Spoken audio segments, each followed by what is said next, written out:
Hello and welcome everyone to the Risen Champions League Grand Finals, best of 5 here between SolaFide and Evil Genius's Prodigies. My name is Smax, and tonight I'm joined by Alk Battery and Joshi here for the final games here in Risen's. Oh my! I'm so excited that we finally get to see who is the #1 team tonight, guys. Yeah, it's been very quick, obviously with the Proving Ground schedule, but I'm excited to see what we get out of tonight, and I think this will definitely start to tell us the tale of amateur for the year. Yeah, the inaugural season here for Risen, just being the first Tier 2 tournament, has been fantastic. And honestly, we've had a number of surprising results throughout the regular season, and we might have one more here today, as we do have SolaFide and Evil Geniuses, as you said, going head-to-head. And we said yesterday was a true finals. We'll see if that's going to really hold true. Yeah, just in the literal sense of the word, today is the official grand finals. And just to take a look at that one, we do have the bracket image for you all to take a look at. We have 6 teams in the playoffs, of course, and it all winds down with today, Sunday. You're here, you're watching, you're listening right now. Evil Genius's Prodigies taking down New Blaze yesterday, 3-0 to make it here, and SolaFide in a nail-biting 5-game series against Barrage as well to pave their way to the finals as well. And yeah, I'm very, very excited to be getting another look at SolaFide in particular, because I'm very curious to see how well they bounce back from a very long semifinals, Josh. Yeah, I mean, it is one of the big things that we're going to have to pay attention to. Evil Geniuses took down their games very, very convincingly, whereas SolaFide, I mean, being on the East Coast and starting your games after midnight, ends up leaving some people with, less than ideal sleep schedules. And honestly, with the amount of mental stamina they were able to display yesterday, I don't think it should end up affecting them too badly today. I mean, literally, EG did it so fast they had time to come over and watch the last 2 games. They were on. That was the real speed run final that we got. Yeah, very true. But for more on that, we do have your very favorite person here on the desk that's back again. He was on the desk for Risen Esports #2. You love him. I'm super excited that he's back with us. And to sing him in, we do have Alk Battery here bring us into the Ravish Report. All right. Ravish Kana, man with no drama. Left for Risen 2. I got nothing for the last bar. Drama. Man, you know what, bro? I was hoping for something big, spectacular, No, you got the whole big stuff. You got the big stuff on lock. Don't worry. You right, bro. I also got my own bow tie, everything ready to go here. I'm trying to be different from y'all because Smack stole my swag, bro. So I gotta go ahead and innovate out here, which is all good. But thank you all for introducing me for the final time here, y'all. And we about ready to get into it for the Ravish Report. Now, thing number 1 off the bat, like you all mentioned, EGP versus our new Blaze Zone. Now, this was a fun match across the board to watch. I was on the desk for it. I would know. And the clean 3-0, like you mentioned, this was the League of Legends speed run any percent. And boy, did it deliver, though. Now, going off the top here, you guys talked about Surdy and how good he is. This right here should go ahead and explain to you how good he is. Now, based upon this game number 2, he's been solo pushing the entire time. He meets a Karthus, and by the way, he's gone. It took all but 3 seconds for him to be removed, and all decides maybe I should help out. Woo! Hey, doesn't this remind us of? I can't tell. Like if I like close my eyes a little bit more, I probably would think it was the PCL Camille game we saw. Which one? There are 2 very different versions of PCL yesterday. The good one, the Pie Can Lane one. That was a good one. Oh, okay. These 2 Camille's are not the same, as you can find out who. Not all Camille's are built the same. That's true. It was a tragic happenstance to actually go on through. Now, that was game number 3, though, believe it or not, because you saw that in game number 2, because shortly after that happened, essentially this also happened within the game, because Hecarim went up essentially just 9-0. He took over the entire game. Their bot lane got smashed. And look, Seraphine decides maybe I can ult, and then maybe they die, and then they surrendered. That was not fast enough. Not fast enough for Breezy to live, or excuse me, Darkwings to live right there. Holy, yo, that's that 18 to 1. Minutes, Sam. Holy, that's 18 to 1. That's not even fair. I know there are some members of our community cough, cough, Magical, who absolutely hate watching surrenders in these competitive events. But honestly, at that point, you just gotta save your mental. There's no coming back from that when you gotta move on as quickly as possible. So props to them for actually having the mental fortitude to say like, hey, we still got more games to play. Yeah. We got more things to do. They It did worked it in the against the new. quarters. It Yeah. worked against the new where they were like, all right, FF this one, we run it back. We run it back for 3 more wins. Yeah, but you see that running back was what Camille did to Karthus, and then that was a running back. Unfortunately, it was didn't get any better, unfortunately, y'all. But you know what did get better? It's like, because look, by the end of it, it did ultimately result in that 3-0 that we saw yesterday. So massive speed across the board. The game started and then the stream ended. Honestly, this is really what happened. Instantly. But you know what, though, Battery? Like you all mentioned, the true final that happened yesterday in reality was SolaFide versus Barrage. So let's go and talk about the game a little bit. Because we came out the jump, SolaFide looked absolutely hot. Dokla was even excited about it too. He was talking about, ha ha, 3-0, y'all ready. Okay, buddy. Like, we get it, bro. You're good, you're handsome, and you're brown. I support you, my brother. But like at the end of the day here, man, we also had the pride of NA coming at it, right? Barrage was there. Let's all They're get literally together. a European team. They're a European organization. I just want to you talk about NA pride. Literally, they have a UKL and a come on. Well, if you're a history buff, you'll know that we're usually on the same team as those guys anyway. So I think that's all right. Same team. Okay, bro. Tell that to the War of 1812. But we're not here to get technical, right? We're here to talk about what happened last night. And I think this fight, by the end of it, can go ahead and prove it all, right? It was a hard-fought match across the board. It took it all the way to 5 games with some slip-ups, maybe some communication, and maybe a little bit of missed hooks came across. It's a Barrage. It just could not be saved. Because look at this, man. It's okay. So looking at this right now, too, you all watched the game. Did you have any thoughts watching their moments flash before them? Yeah, I had 6 hours worth of thoughts actually. I had 6 hours worth of thoughts personally, coming out of that one. Makes sense. Now, Josh, you're new to the scene. Any thoughts from you? I'm new to the scene. What? I mean, Well, Josh, have you done that Twitch Rivals yet? I don't think so. I don't know, man. I don't think you have. I feel like I'm the old man on the desk, and he's like, "Hey, what are you doing over here, young Weren't you whippersnapper?" Weren't you on that Academy broadcast or something? Nah, that's not you, right? You're fine. Must have been the more handsome Josh. That must have been Jat. That must have been Jat. My bad. Yeah, didn't you see I had the hair part the other direction? Different guy. Yeah. Yeah. In Ravish's defense, we did have Goferino for a lot of these. So True. yeah. But anyway. It's all right. It I doesn't didn't make realize sense, Ravish was a honestly. goldfish and couldn't remember what happened yesterday. Oh. Jesus. Well, maybe I guess I'm just worse than a goldfish, unfortunately, Josh. But you know Weak what, side here, top man, laner. a lot of people just do not forget, though, as because it took a lot for SolaFide to actually get there, and a lot of it is attributed to, firstly, Barrage. That ship sank. It's unfortunate because the Twitter game was absolutely on fire, and I believe we owe a lot to the world-class semi-finalist, big bearded man behind the screen, Zazal. Oh god, that looks so. I mean, it looked bad on their tweet too. Yeah, that's true. That's true. You even got an unofficial pentakill, and it doesn't matter. Support Pantheon, by the way. Love that. Yes, actually true. And he's not wrong. Yo, he's legitimate. It's support Pantheon.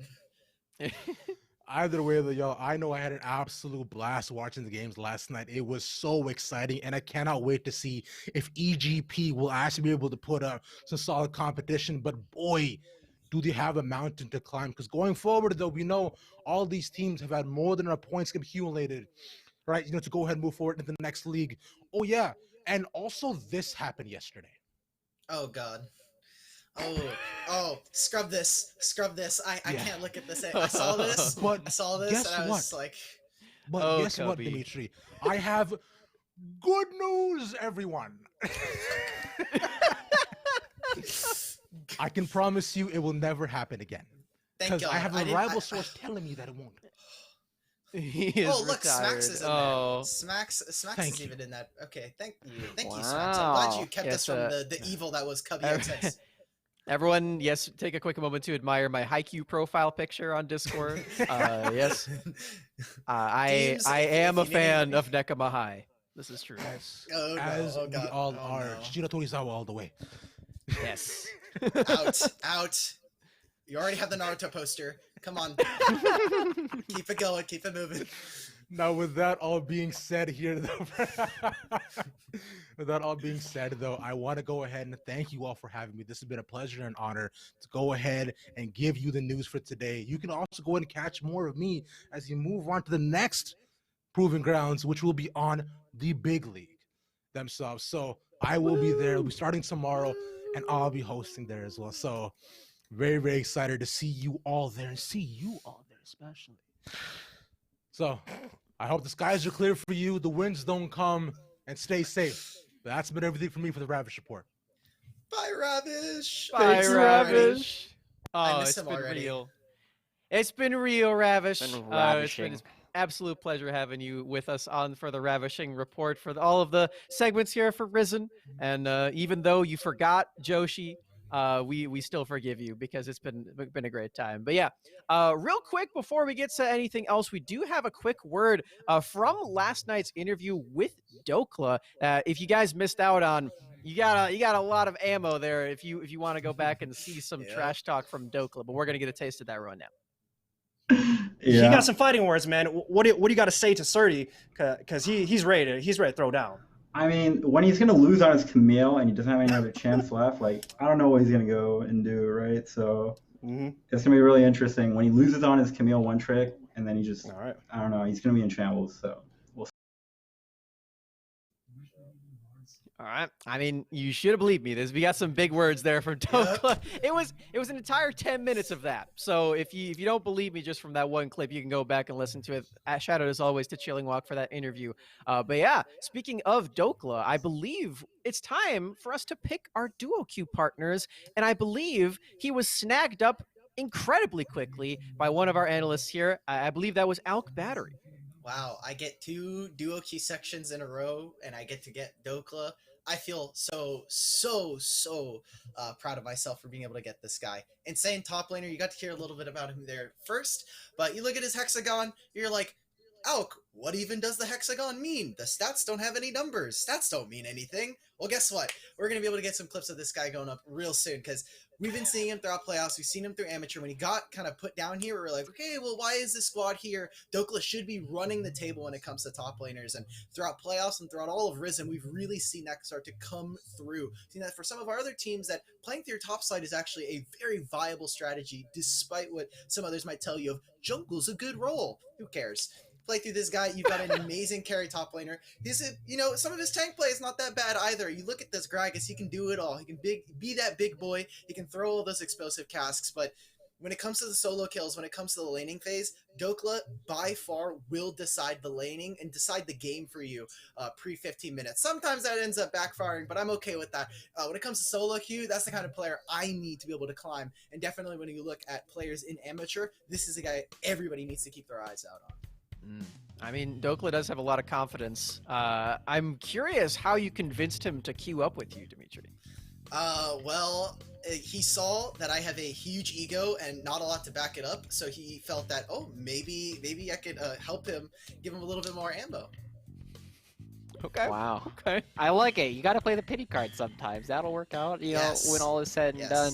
But after that, we also got to look at some of the other big players that we had and go with my duo queue partner of the day, Tomio, coming in on the opposite side for EGP. You said that jungle's good, it's strong, and as you can see here, he is fantastic.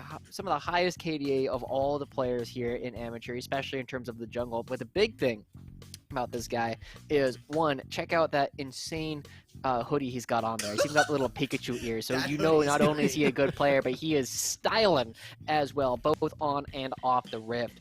But really, we got to look at some of these players as how you're actually going to be playing through them. And, you know, as the kind of player, I tend to play a lot of support myself, or supportively anyway, but just kind of watching him come through and have the ability to counter gank so effectively and know where everybody is on the map turns a lot of these plays from something that was just okay and looked, you know, not as impressive to something that is going to end the game almost instantly. And you know, you're going to notice both these games came from yesterday when they won in under 15 minutes. Because if you get this man rolling, there is nobody left on the Rift to stop him whatsoever. His just natural ability to play for himself, his natural ability to be supported by the rest of his team, is going to actually give them a lot of opportunities. And that's why Tomio, with his fancy hat, is going to be my duo queue. I was gonna say it's a little bit unfair that you took clips from the 15-minute game, but you know you're right. He is absolutely. It fits his narrative. It fits the narrative quite well. I'm not complaining. I'm not complaining. A lot of solo queue games do forfeit at 15 minutes if you can convince your other 4 teammates that the game is not worth playing, which is actually very hard to do a lot of the time. But I again am really disappointed in you guys because I think that you've left out the most important duo on the Rift for 2 days in a row, and I'm gonna take him again. I'm picking Tuesday because he took me through all 5 games yesterday. He won my promos for me in those 5 games. I am now up to master. There's no. I'm not actually. I wanna no caveat that and anymore. say that I'm not actually master tier right now. I was. I'm not anymore. But with the promos yesterday, I think that was flex queue. So yeah. But anyway, this is duo queue. I'm going to the real thing now. I saw what he was able to do in my flex queue promos. I'm taking him over to duo queue, and again, he is still so consistently smurfing it in these games. We saw so many times last night where he was able to completely stuff out the play. Watch what he's able to do when we see Gorica go in on this Samira. Instantly annihilated with all the Orianna crowd control with that shockwave. So just very impressive team play that we saw from him in the team fights, and it only ramped up as the series went along. So that's completely perfect for these best of 5 settings. He's in another one today against Evil Geniuses in this best of 5, and I'm really expecting some big things from Tuesday yet again. The mechanics are unmatched on the Rift, and again, I am still very disappointed, you guys, that you haven't even given this guy a look. I got him twice in a row. I'm host gapping you again 2 days in a row. Sam, I only have one problem. Thanks to the new season 2021, there is actually no promos anymore. So no, if you do a promo between division, then there are still promos there. There's like if you still go from promos. silver to gold. I know, Dimitri, Really? you probably haven't seen one of these in a while, but oh, they do still you're right. You're right. exist. I plat sit, so like plat 3, plat 4. I'm just like, I'll just sit there for that season. I got my rewards already. Well, who cares? Okay.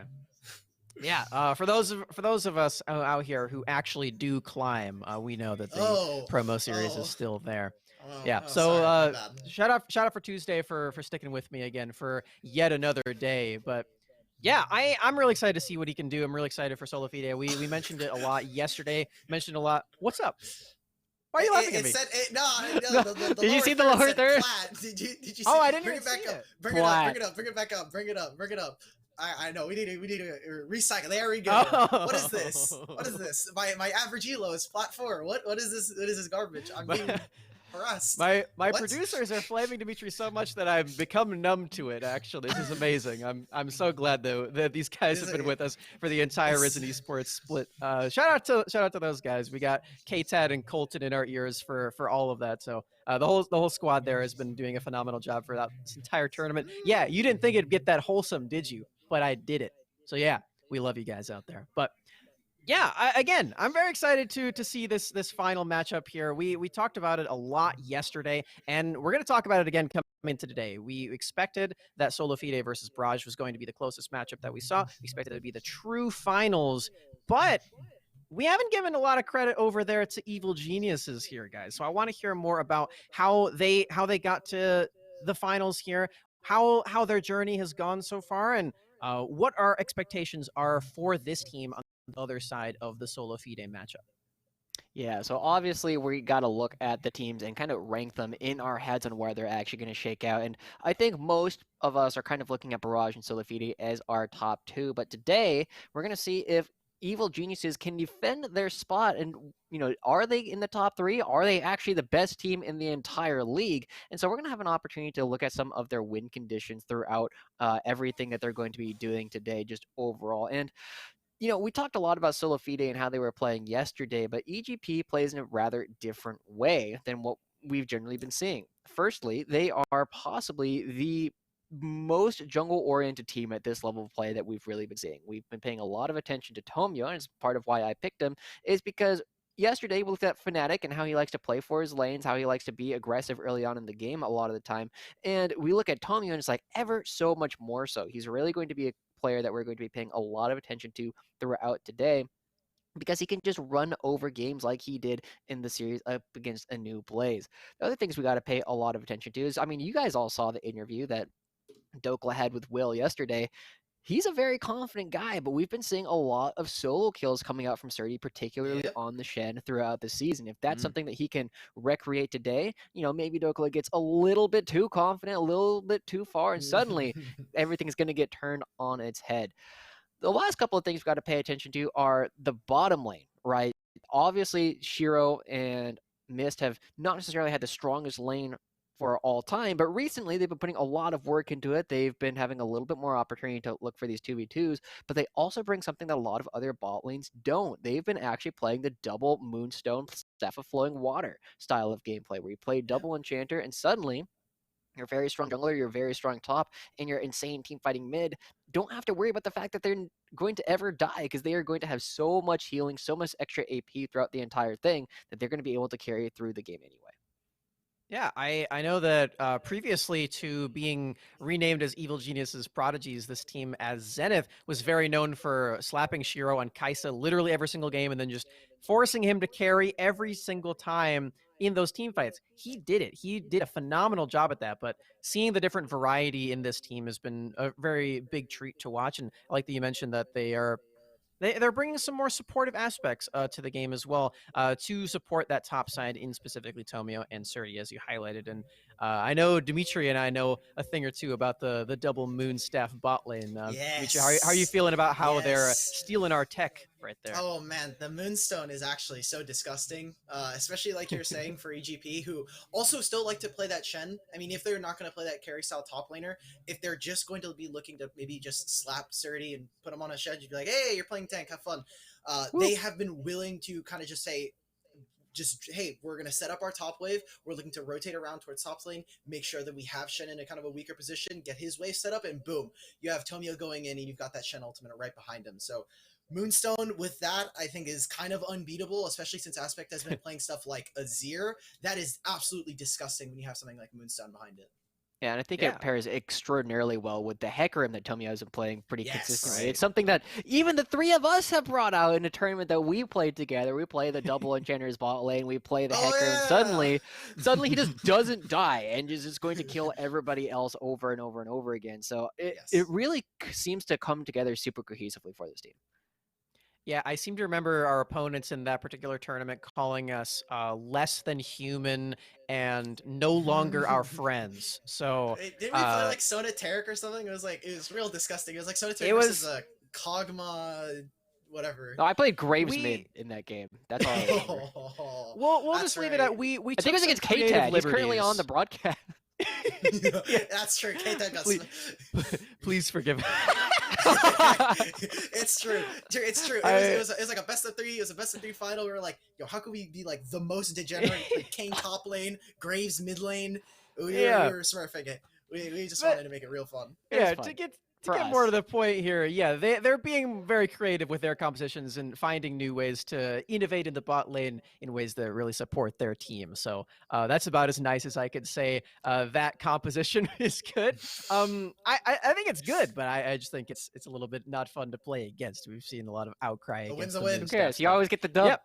Win's a win. If you get those 100 points, then definitely worth it. But looking at their opponents here, we've seen a lot from SolaFide. We talked a lot about them yesterday, as like you mentioned, we had 6 hours to do so on the broadcast. But tell me a little bit about how we're expecting them to win, specifically against Evil Geniuses. We saw what they were doing against Barrage, but for EG, this is an entirely different beast. This is the actual finals. How's this going to go, Dimitri? Well, again, I think if Dokla is going to have his way yet again, then this top lane matchup is not going to be fun for Surdy. He might get his Camille, but guess what? That Renekton is going to make it incredibly unfun, and Dokla is going to ruin the top lane for the side of Surdy. And you look at Evil Geniuses, we go a little bit further down. We go into that mid lane. Tuesday has been this insane lane player. If he's not beating you in the KDA, then he's beating you not only in damage, but also picking up a whole bunch of minions. He's a farming, getting all of that gold for himself. So you get to those team fights, it's really unfair. He gets those Orianna shockwaves. He plays that Syndra to absolute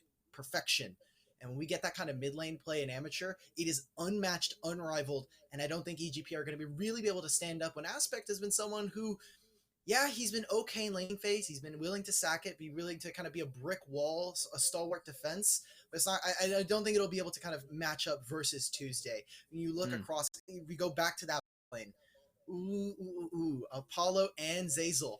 They got caught off a little bit off guard last night, but I think that was just a little bit unfortunate. And against another bot lane that has been struggling, although has made waves of improvement in Mist and Shiro, I don't think they're going to have they're not going to be able to hold a candle to these guys. Zazel's roams have been beautiful, not only on the Pantheon, which of course can just hop out of lane, just immediately move from the base, but also Alistar, his Galio, it's been perma-banned against him every single time that anyone plays against him in a series. So this guy has just been made impact after impact with his jungler, with his mid lane, and I don't think that Miss is going to be able to catch up, and especially with they like to play bot lane, if they're going to be looking for these roams, if they're going to be playing this more supportive style, you shut down the jungler early, suddenly your Moonstaff bot lane has no use in the game. Ooh. Yeah, that is very true. I really like that you mentioned as well that Zazel is a lot more keen on the roams. Don't think we've been seeing that much Moonstaff stuff out of SolaFide. I think it's a lot because they do just kind of want to all five of them get in on the action, get in on the kills, as we did see Zazel get that pentakill unofficially yesterday, but it's still a pentakill in our hearts. Anything to add for the SolaFide camp there, Josh? No, I mean, the big thing that you're touching on there at the very end is SolaFide does like to play these threat overload compositions. The thing is, they don't play very well against double Moonstone. It's just how they work. This is why double Moonstone is good, is because you are reliant on trying to burst people with these threat overloads, and if you can't do that because they have an extra, 500, 1,000 HP, your composition ends up breaking down pretty quickly. So I think that is one point that is kind of in favor of EGP as we look towards the rest of the series. Well, speaking of things in favor of Evil Geniuses, I want to see if any of you guys think that they are going to be officially taking the crown and taking that finals, as we are going to talk about the predictions. I, of course, already know what they are, so I think this is a little bit funny. We all predicted the same thing. I'm just going to spoil it right now on the desk. But I'll send it to you first here, Joshi. Tell us a little bit about why we all predicted the same thing. Yeah, so we all predicted SolaFide to end up taking this down 3-1, and we all did this a little bit independently, and I think our reasons are going to be a little bit variant, but the biggest thing comes down to the fact that SolaFide are more, what's the term? They are more consistent in the way that they like to play across the board, and as long as they are able to withstand some of the variants that we saw yesterday, where even Pi Cake Lord having some fantastic games, and they were able to deal with that for as long as they were. We're not going to see the same kind of variance coming out from the top lane in Surdy as we saw from PCL, with the one place where they really have to pay attention to is if Tomio is going to have one of these breakout games where he just runs over everything. And that's, for me, why I think EGP are likely to take at least one game, because I think that'll probably happen at least one time today. Yeah, I look at these lanes, and the biggest problem that EGP has had, especially in their defeats, is when they get into a situation where Tomio is ahead, he's farming up a lot of resources, sort of similar to Winston, but all of his lanes are losing. And all of a sudden, all of that aggression, all of that tempo that he wants to try and utilize to get his team a victory or try to push his victory for his team ends up going nowhere. And he kind of has to take a back seat. He has to try to overforce for plays, and then EGP get into a larger deficit because of it. So if there's ever a game that, hey, they'll be able to take one, I don't think we're going to get much more than that. Yeah, and just to touch on a little bit more for SolaFide's side here too, as you guys did mention that the one game is on the cards here for Evil Geniuses. I think we are all just generally expecting that SolaFide's player caliber and how they are executing each and every individual mechanic outplay and in the team fights as well, when it all comes together, it can culminate in just this magnificent force here for SolaFide going through. We saw all the clips, we saw all the plays all from yesterday. We got we got spoiled with how much team fight that we got out of that team. So really excited to see what they do against the well-oiled machine of Evil Geniuses that came all the way to that finals as well. They are their opponents, but there's only one way to find out how it's actually all going to play out, and that is to take us into the game. Let's go to the casters.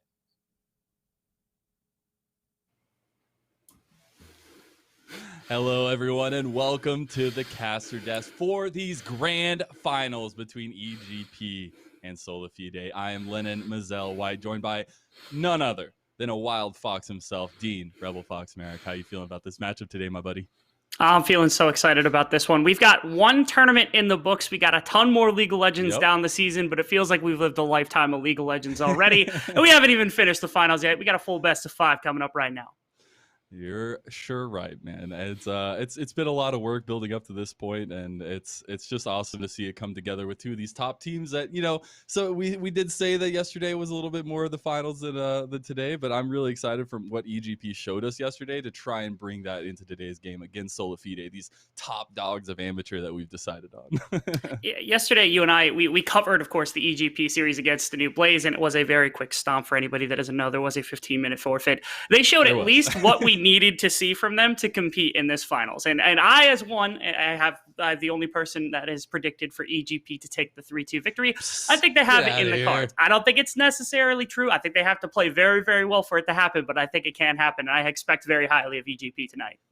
Yeah, I think something we talked about the most going into this and doing all this prep for this series in general, it's a lot about on the day stuff, man. I think both these teams have a very interesting way of playing the game. They definitely like to trend towards these top side, these side lanes kind of plays, especially looking at the Dokla-Surdy matchup. But all in all, it's just about transitioning that power around the map, making sure you're playing to your win conditions, whereas a lot of these win conditions will be butting heads throughout this series. And the fact will be, who gets these advantages? How does it transition to the next draft? And what are the responses from the other side? And that's what I'm so excited about.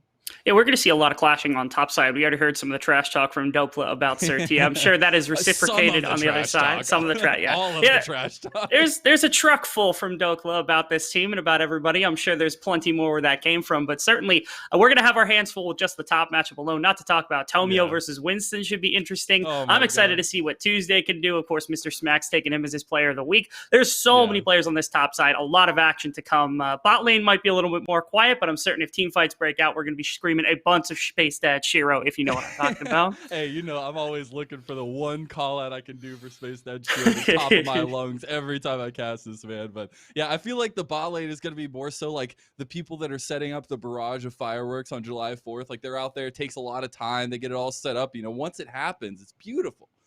Yeah, I also want to point out, I don't think anybody said this on the desk, so this is one important fact. Do you know what EGP has that is not had by SolaFide? What? A winning record against Wildcard. Oh, drop the mic. Oh, no. Seriously, though, hey, it's good stuff coming in. It gives you that little bit of confidence, that extra boost of power, if you will, coming into a matchup like you are today, where everybody's counting you guys out. They're like, SolaFide are taking the crown home. It's fine. It's totally good. SF all the way. But I'm really wanting to see what the mentality for EGP is coming into game one today, because we've talked to their coaches, we've talked to their players. They are confident. They know that they can bring it to the table. And against SolaFide, they're going to have to do that. Yeah, SolaFide, I think they've taken, they got a little bit of humble pie from Wildcard when they lost in that round. And since then, they've focused a lot more about improving. One thing I think that did hurt them when they were going up against some of the teams, especially against Barrage, not scrimming. We heard some notes about the fact that maybe they're not scrimming some amateur teams, and so they don't have all the information on Barrage. They played fewer series than anybody. You know who else did that? EGP also played the least series of just about anybody out there, and they got almost nothing from that or semifinals matchup we just watched. I assure you that there's very little to take from that. So I think SolaFide, they're coming in expecting to be the better team. The preparation they done would have had to come from the regular season. Yeah, and I love it. We actually got to talk to some of the members here for SolaFide and just get the mindset behind them, because especially me just talking to Zazel. This is one of my favorite players, and I have not heard very much of him. From him specifically in these early stages of the Proving Grounds. And so I wanted to reach out to him and see what his mindset was. And I loved it from pretty much all the members that we spoke to. Just keep keep trucking. I mean, it's the same stuff. Have fun with it. Make sure that you're keeping eyes on the competition. You're doing a little bit of scouting, but it's all in general just making sure everybody's thought processes are in line with each other, and that's what I love to see. See, is that what you asked to Zazel? Because if I would have had a chance to ask Zazel a question, I would have asked him what it was like to beard Gap Beardson so hard that he retired from League of Legends. He actually sent him out of the league with just the beard alone. Like, it's incredible what the man did. I should have. It would have been a good question. It definitely would have. But I do believe we're going to be jumping into draft here soon-ish, Rebel. And now that we're talking about that and talking about these pieces that we were looking at, like the top lane matchups, this butting heads of Surdy and Dokla, just off the top of your head, who do you think the most contested pick today is going to be? It's actually, I'm eyeing Camille, I feel like. I bet Camille's going to be band-picked just about every single game. I think there's a couple of picks like that. Depending on how Tuesday wants to play this, Orianna and Syndra both seem like solid choices out of the mid lane, things of that sort. Junglers also, I bet Hecarim priority is going to be up there. I know a lot of it came out of Tomio in their semifinals matchup and over the course of the whole season. You got to think that SolaFide is going to be on that train as well. I would love to see the Olaf too. Just throw that in there. Oh, yes. Just the power farming jungle. I was always the biggest fan of Tomio's Lilia, but Lilia is not my biggest fan right now, or I'm not the biggest fan of Lilia right now in the meta, where I think you can get a little bit more agency. So I wonder if we maybe see Tomio's Lilia. But I think the compositions early on are going to be really telltale, right? We're going to get early into the draft, and we're going to see these pieces being picked up. And for me, we said that, you know, the draft and everything is going to be what it is. We talked earlier, and it was very important to me to highlight this point, that the pulse of this series, to us at least here on the caster desk, is the mid lane. How this mid lane kind of fleshes out, how the trades go down, how Tuesday is able to get unlocked and roam around is going to be super important. So I want to see if they index that a little bit more in the drafts instead of some of these other picks where they can kind of pull around and be a little bit more flexible on the side of SolaFide, and on the side of EGP just have some more tried and true picks for themselves.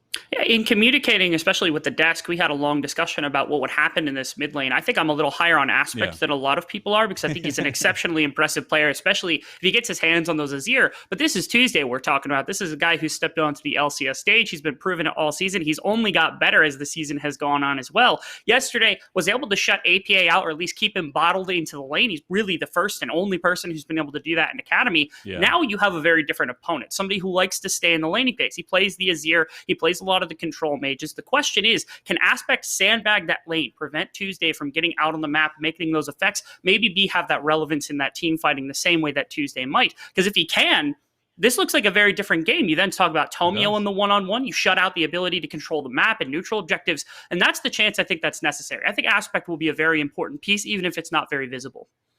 Yeah, I think so too. And that's something that was so interesting last night's series, is like we talked about, it's a little bit of a stomp there in that series. But the thing that I recognized the most was that it was just a constant laning presence there with Aspect in the mid lane. They didn't have to worry about it. You know, if ganks came that way, if the other mid laner was overextended just a little bit, you know, it works. They go for a kill. They get one maybe. But it wasn't necessarily the jumping off point. They weren't immediately focusing mid lane. And that's what I like to see, because that does give you more focus towards the side lanes. That does give you that separation, but you still have the safety and the comfortability in mid lane with Aspect. And even Tuesday if he can.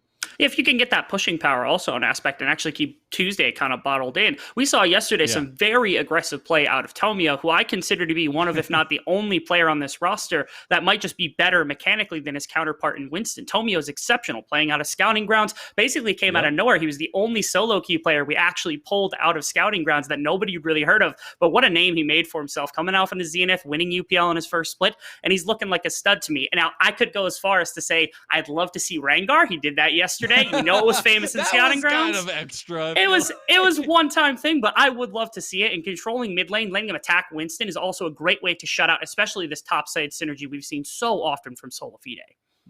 Yeah, no doubt. And that's where I think yesterday's aggression was very interesting from the side, because there was a lot of limit testing there for sure in some of those games, but it's the kind of confidence you like to see building up, right? Going against this confident team in SolaFide and these top dogs, these mechanical monsters that we've highlighted so many times and time again. But in Aspect, at least, I know we've highlighted him a little bit more. I hope that he doesn't get pigeonholed here. I know he's got these very good champions and he's very mechanically good, but like we said before, like he's really shown off on these very specific picks, and I want to see if maybe he dips into something a little bit different for Tuesday. Yeah, in fact, actually, the entire roster of Evil Genius Prodigies, they have a lesser champion pool just across the entire board. Tomio is the only person who's played as many champions as his counterpart. Everybody else has played at least one more champion on the side of SolaFide. And so we talked about the implications of that. We think that it's going to be tough on red side for the side of course, or my apologies, it's going to be good on the red side for the side of SolaFide, simply because they have deeper champion pools, things that they can respond with, counter picks that they can work with. It'd be a great way to get Tuesday and Dokla into advantageous matchups. So I expect them to try to control that on the day. Well, we will see how it all fades out. We're going to be getting into the picks and bans for the first game of this best of 5 series. Evil Genius Prodigies on the blue side, SolaFide on the red. And I will also say one thing that I can say about Evil Genius Prodigies is their coach is exceptional. I've talked to a few people, and everybody thinks that Ito is just an absolute brilliant coach. So that is a draft diff. That's something prepared for you today. The Aphelios gets taken off first. Kaiser to follow. These are ADCs that love to team fight. They love to fight all around. We talked about the Kaiser pick. Dex talked about that being pretty much the only win condition for Shiro, but certainly taking those off the board as a hit to the champ pool already. Saying that the prep was right. Oh my goodness, they're actually banning people. No way. No, but I really like this focus right out the gate, getting some of these big team fight ADCs down. Some of the champions that both sides have really been flexing on right now. The Renekton, EGP, do not want to deal with that. I like the Hecarim ban from SolaFide, trying to get that comfort away from EGP as well. Notice the Renekton ban as well, which means if you're going to go to a blind Camille here on blue side, that would be one of the champions you take off of the board. Also getting rid of the Olaf for Winston, making sure he doesn't get that one. This is disrespectful. There is no Camille ban. Dokla wants it game one. He wants the smoke game one, baby. Let's go. Hey, bring it, bring it, bring it. It is the grand finals. The first pickup for EGP is this Pantheon, making a statement, if you will, as the first pick of this series. They want to go for the aggression. That they do. Also a flexible pick. You can move it around the map quite a bit. The Gallia was also given over. This is one of the first times I've actually seen it not banned against SolaFide, because they're able to flex it not just into mid lane. It actually primarily goes over to Zazel, and his ability to move around the map is something we identified. He probably moves out of bot lane a lot easier than Mist, even with something like the Pantheon. So already given that little bit of comfort. Did they snatch the Camille? Do they do it? No. Let's see if they pick up the red side Camille. But yeah, I like that indexing point that you said about the Zazel Galio. Yep, it is there, Rebel. It is going to be the Camille on the red side for Dokla. Yeah, not taking it. But you do get Camille Gallia, which is a humongous pickup for SolaFide. You have to think it's a bit disrespectful. It's a bit of Dokla saying how it's cheeky from him a little bit, but it's certainly the confidence just bleeding over to the next day. It's fine. That it is. But I mean, if anyone's allowed to be confident, it certainly is Dokla, and especially with this Galio on top. It's a great setup of champions here for the side of SolaFide. Yeah, setting themselves up for success early on in the draft. You do go with a little bit more global presence here in the Shen. So far, they've got a semi-global and a global ultimate for themselves for EGP, trying to counteract some of the power coming from SolaFide. Both of these compositions actually like to move around quite a bit. You're going to be team fighting a lot with Camille and Galio, and then the Shen is counteracting a lot of that aggressive play that could come out from the Galio. The Pantheon with that semi-global, like you said, too. Neither team is willing to not scrap. They're both looking for it today, and I appreciate if we get some swings coming out. Hey, there's a swing, though. I know it's pretty common now in the jungle, but Tobio on the Graves has been something to be scared about, and he will be piloting this champion as, oh no. That would be absolutely hilarious to get the Lilia here. It's like the classic matchup that we saw over and over again at SG, and then like it continued into the new year somehow, even though Lilia wasn't that great. It does get locked in, though. Yeah, Worlds we had Nidalee, Graves, Kindred, Lilia. That was pretty much it. Into the new season, we're like, Graves just getting played. We thought Lilia was going to fall out. We thought a Mumu and Tanks were on their way in. I've seen some Kha'Zix. I've seen some plenty of things. And here we are right back full circle, Graves, Lilia with these jungle pickups. Oh, goodness. You got to appreciate it. But hey, it's going to be a little bit different, right? It's Tobio versus Winston in this matchup. That changes things. We are getting into the second phase of bans, though, Rebel. And we do see some more ADC bans coming out. So we got the Senna ban, we got the Jhin ban, we also had the Syndra ban from SolaFide, so a little bit more focused towards the mid lane, trying to make sure Aspect doesn't have that super comfort there. And doing some scouting, certainly on the side of SolaFide, realizing our desk made it very apparent the double Moonstaff bot lane with the fasting Senna was one of the meanest combinations I think I've ever seen. They were not able to kill them during the laning phase, let alone the remainder of the game. In fact, this ADC pool has been annihilated in this draft. Look at that. Jhin, MF, Aphelios, Kai'Sa, Orisa, Senna, even Seraphine, Syndra, a little bit of flexibility in those champions as well. So now you're reaching really far down in the pool if you're looking for those ADCs. Maybe. Sorry, Ezreal pops out finally and just pulls himself out of the woodwork. Guys, I'm still here. I'm still Ezreal available. Yumi. There's another little bit later game hyper carry coming in there with the Xayah though. And there's Samira. Appreciate that one for SolaFide. Now the response though. Samira coming in. I couldn't be happier for the pace tick up that EGP have picked up with this one. And the question mark now is you still don't know exactly where that Galio is going. So what can SolaFide do with their support counter pick if they need it, or their mid lane counter pick depending on what happens here? And that's contingent on where Pantheon is going to go, because we still don't know exactly where Pantheon's going to go either. This Graves should be able to pull priority, depending on their lane setup here. And I know SolaFide wants to throw a wrench into that. Hey, Aspect gets his tried and true Orianna. Certainly did both yesterday. wrong with that pick.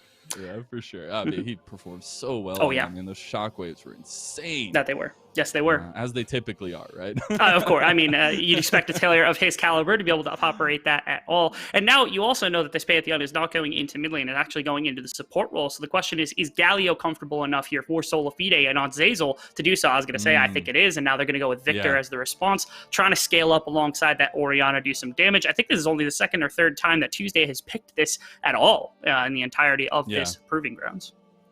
It's going to be an interesting one. I don't know. The Galio into Samira is not going to be fun. I feel like it's going to be a little bit more of a test for Shiro here on this wonderful champion on the Samira to go up against such a lockdown member in the Galio, especially on Zeyzal, who just is so good with his calls in lane, trying to get that early pressure there. And they will have the Xayah, who can do a decent amount early, but is more towards the later game aspect of it. So that's where I think the playstyle in bot lane is going to be a little bit differing from both of them. I think you're able to move around quite a bit easier during the laning phase if you're on the side of evil geniuses, my apologies, especially with that Graves matchup against the Lilia, where you can clear so fast, which means so there should be some priority in these neutral objectives for each of the Genius Prodigies. The problem is later in the game, SolaFide's comp, they're designed to be both a dive comp with the Galio Camille, and then you follow it up with Lilia. You can move your Victor and your Xayah up as well, but both of them kite backwards very well as well. So if you're talking about a composition where you got Samira coming in and Pantheon coming in as well, they can respond to both. SolaFide's got a well-rounded composition. They're testing the metal in game number 1 of this Evil Geniuses roster. Yeah, and I feel like to me at least, it's feeling like SolaFide just stepping back, be like, this is what we got. What are you gonna bring? what do you got? What do you got to present to us, to your kings today, EGP? And EGP are like, well, we got a little bit of aggression. We got some team fight.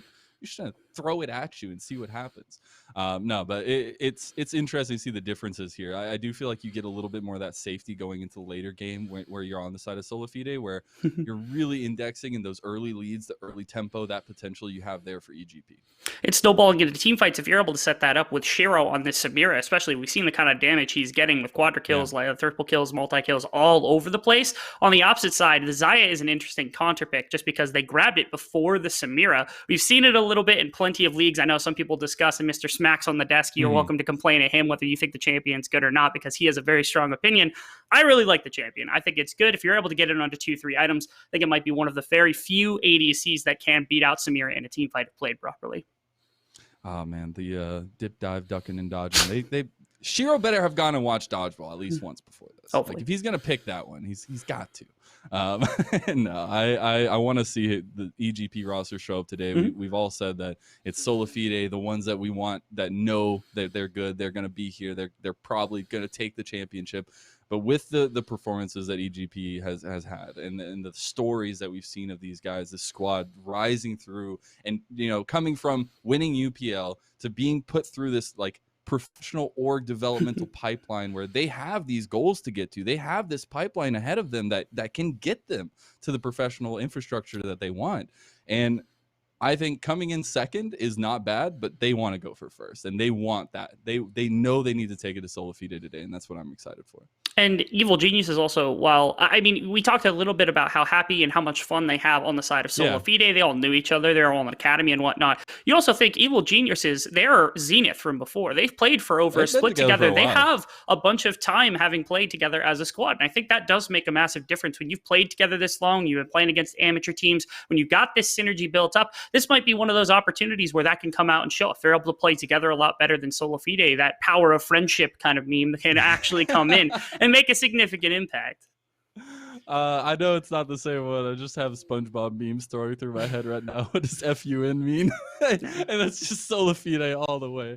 At least, I mean, it works out for them, hopefully, as we will be getting the game here pretty soon to see how this series is going to start playing out for us, because it's been a huge buildup. It's like a balloon that's just getting bigger and bigger and ready to pop, and we just have a little bit longer till we get to hit the needle on the edge of it.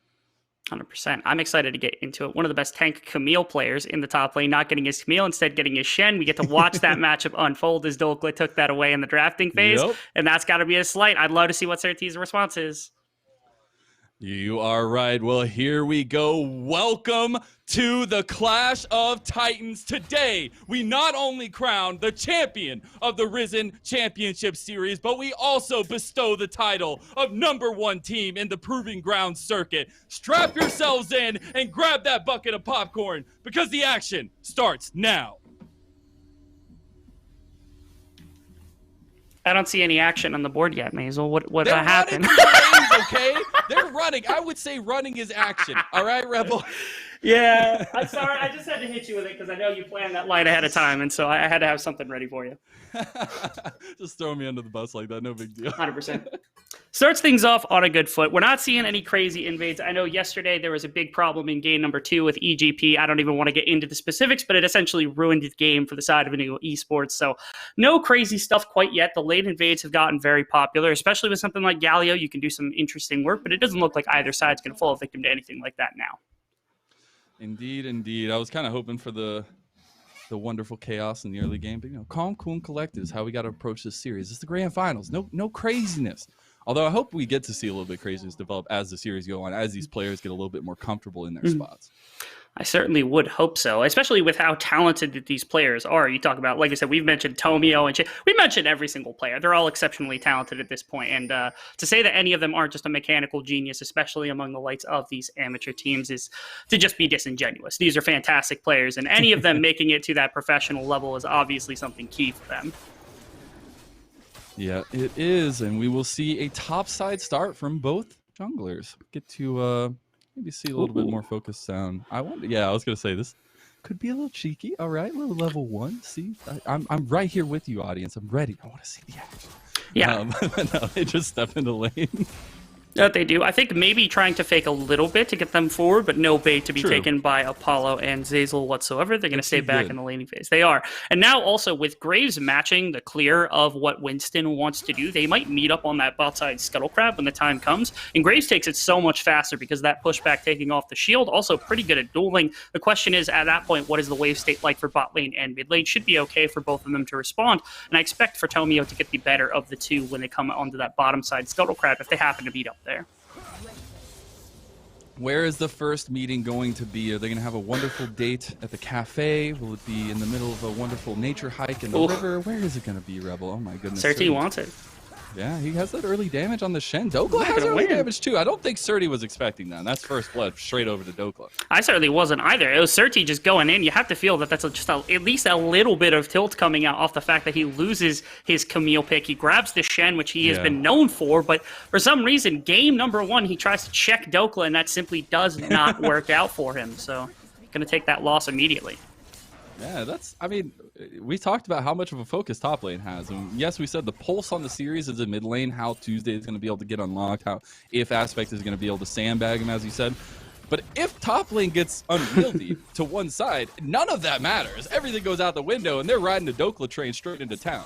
Not at all. And you find Tomio on the bottom side of the map exactly where we thought he was going to be. It seems like the Pantheon and the Samira should have quite a bit of pressure here on the bottom side, so they can move into the river to support. Tomio is going to find out that there are no camps left on this bottom side and know for a fact that Winston's going to be backing and deploying before him. So keep your eyes on where they decide to move on the map, because everybody should be a little bit more defensive as Winston moves out.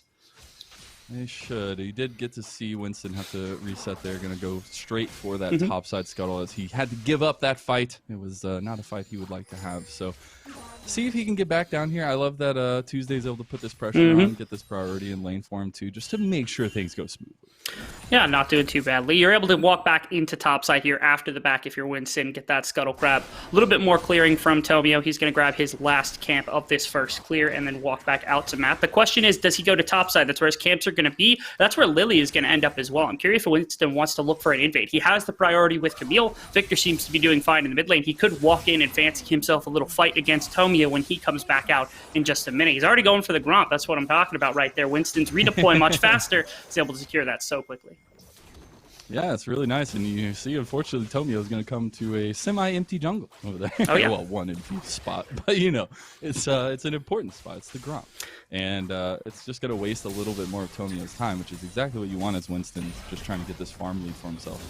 That it will. Nothing too crazy out of the lane so far. Again, it is Tuesday, kind of ripping control of this mid lane from Aspect. That health pool getting exceptionally low for Aspect, and the TP really likely was. to get used soon enough. Yeah, Tomio comes back to top side. He was looking for his Grom, couldn't find it. He's going to wrap around, but there was a vision ward there.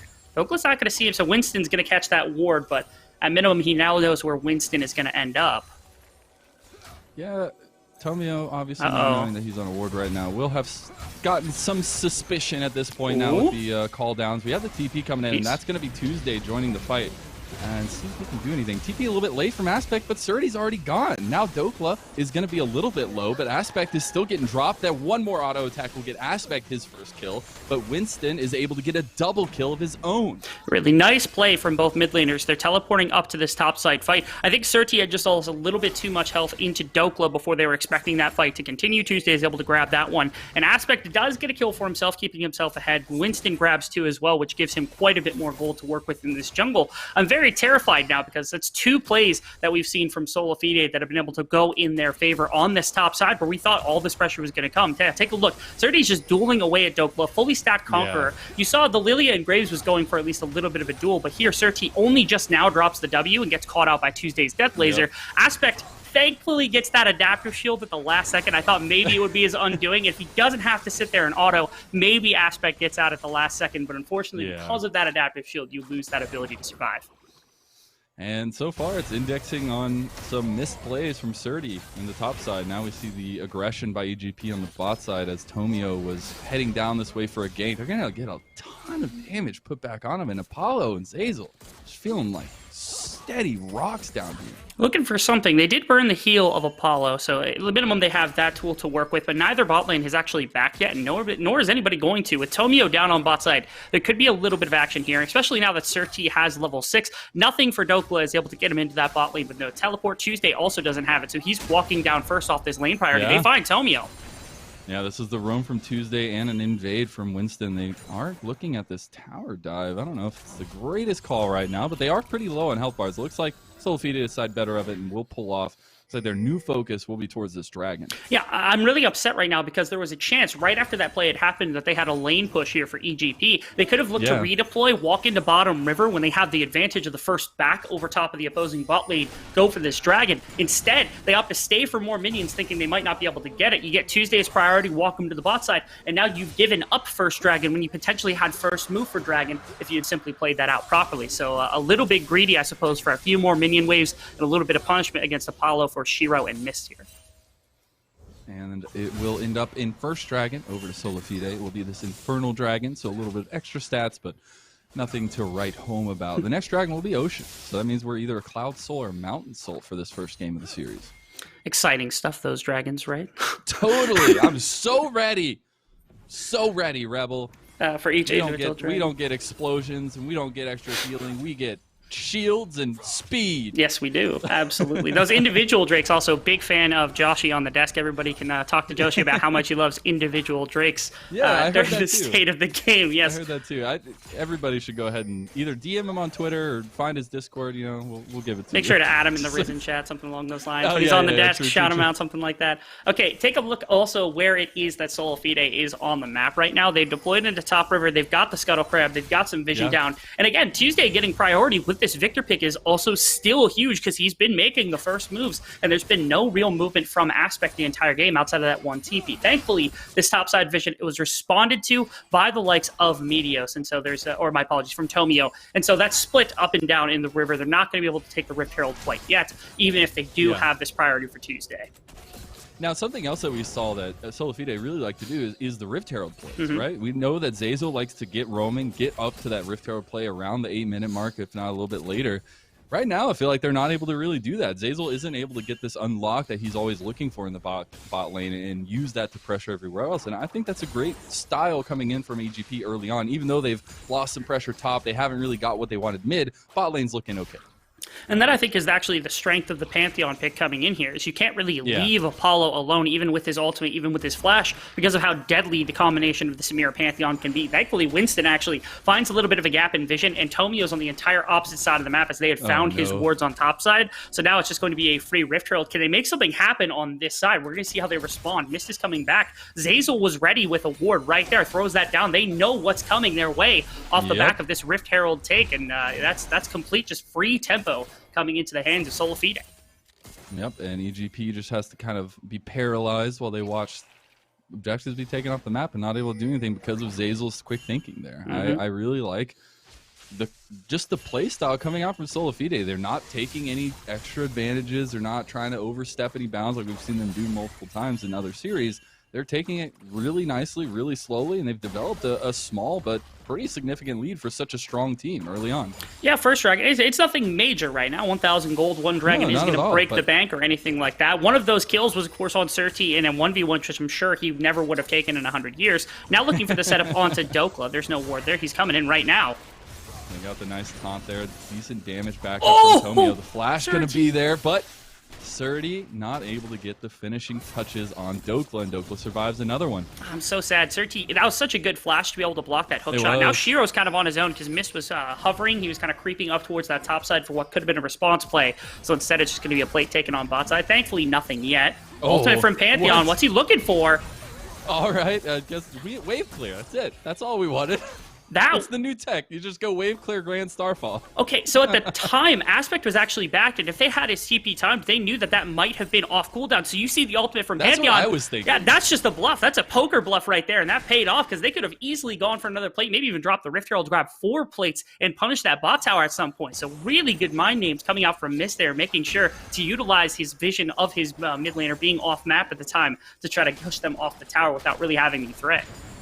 It's the little advantages that you gain here and there, and both teams are able to set themselves up with some advantages that we've seen, although it's still not the Tomio game that we could have been expecting, right? He's been trying to get this early advantage. He's been trying to get something going on this Graves, but every time he shows up into a lane, the laners are playing super safe. They're very defensive, and they know how to get out. They have their escape plan ready and probably right there next to them on the wall.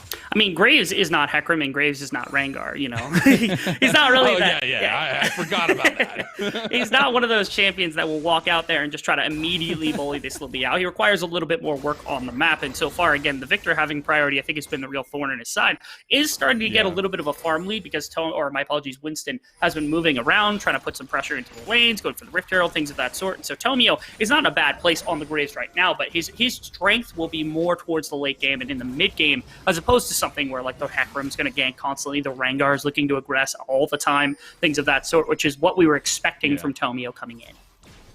And what's so interesting to me about the state of the game that we're in right now, obviously things can change a lot in the next 10 minutes. I mean, kills can just start funneling down and gold just gets crazy, but it's coming down to script at this point, right? We've got a focus on top side. They transition this power in vision towards this bot side. Oh, man. I don't know about this call, though. This might not be the transition of power that we were looking for, as Mist is going to be put to sleep. Does use the shield. Oh, it was actually Tomio who stole the dragon, and Shiro is now the one taking the brunt of the damage. Big shockwave going to come in from Aspect. A little bit of yesteryear tech coming in from yesterday. But they will not be able to get much more. It was 2 members going down, but they were able to get their first dragon for EGP. Yeah, I thought murder was going to be committed here from the side of EGP. I thought they were going to pull everybody out of that situation, and then Tomio was just going to go completely unfocused in the dragon pit, grab that dragon, get out the back of the wall, and they were going to completely come back, defend this tower. Unfortunately, they commit. This is a TP coming in from Surti, though. This is the call. Zeyzal and Apollo are caught here. You've got Surti coming in. He dodges the nice little knock-up from Zeyzal, but he doesn't have the follow-up. Now the eyes are turning on to Apollo. Going to use that Feather Storm. Here comes the Feather Recall, but it is a shutdown going over to Surti.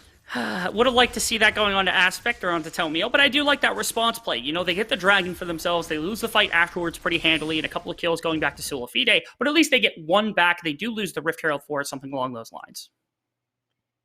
They do indeed. I get to see your beautiful face, Mr. Rebel, and my face now. Hi! I'm sure we'll be right back into the game here very soon. Just some technical difficulties, I have no doubt. But, my goodness, what a calm early game. I mean, we are a couple kills in, right? We've gotten some blood on the Rift, and I'm sure things are going to pick up here now that we've gotten a little bit more focus and a little bit more chaos towards the bot side.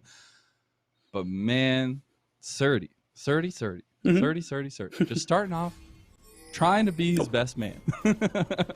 That he is trying to make that happen. It looks like we also missed a kill off screen. We were able to get a kill onto Mr. Aspect. Not sure what happened in that bot side, but it looks like they were able to catch him with Tuesday there at some point. So other than that, it is still about 2,500 gold. He missed looking for Winston here on an invade in top side as a response to that play, almost certainly.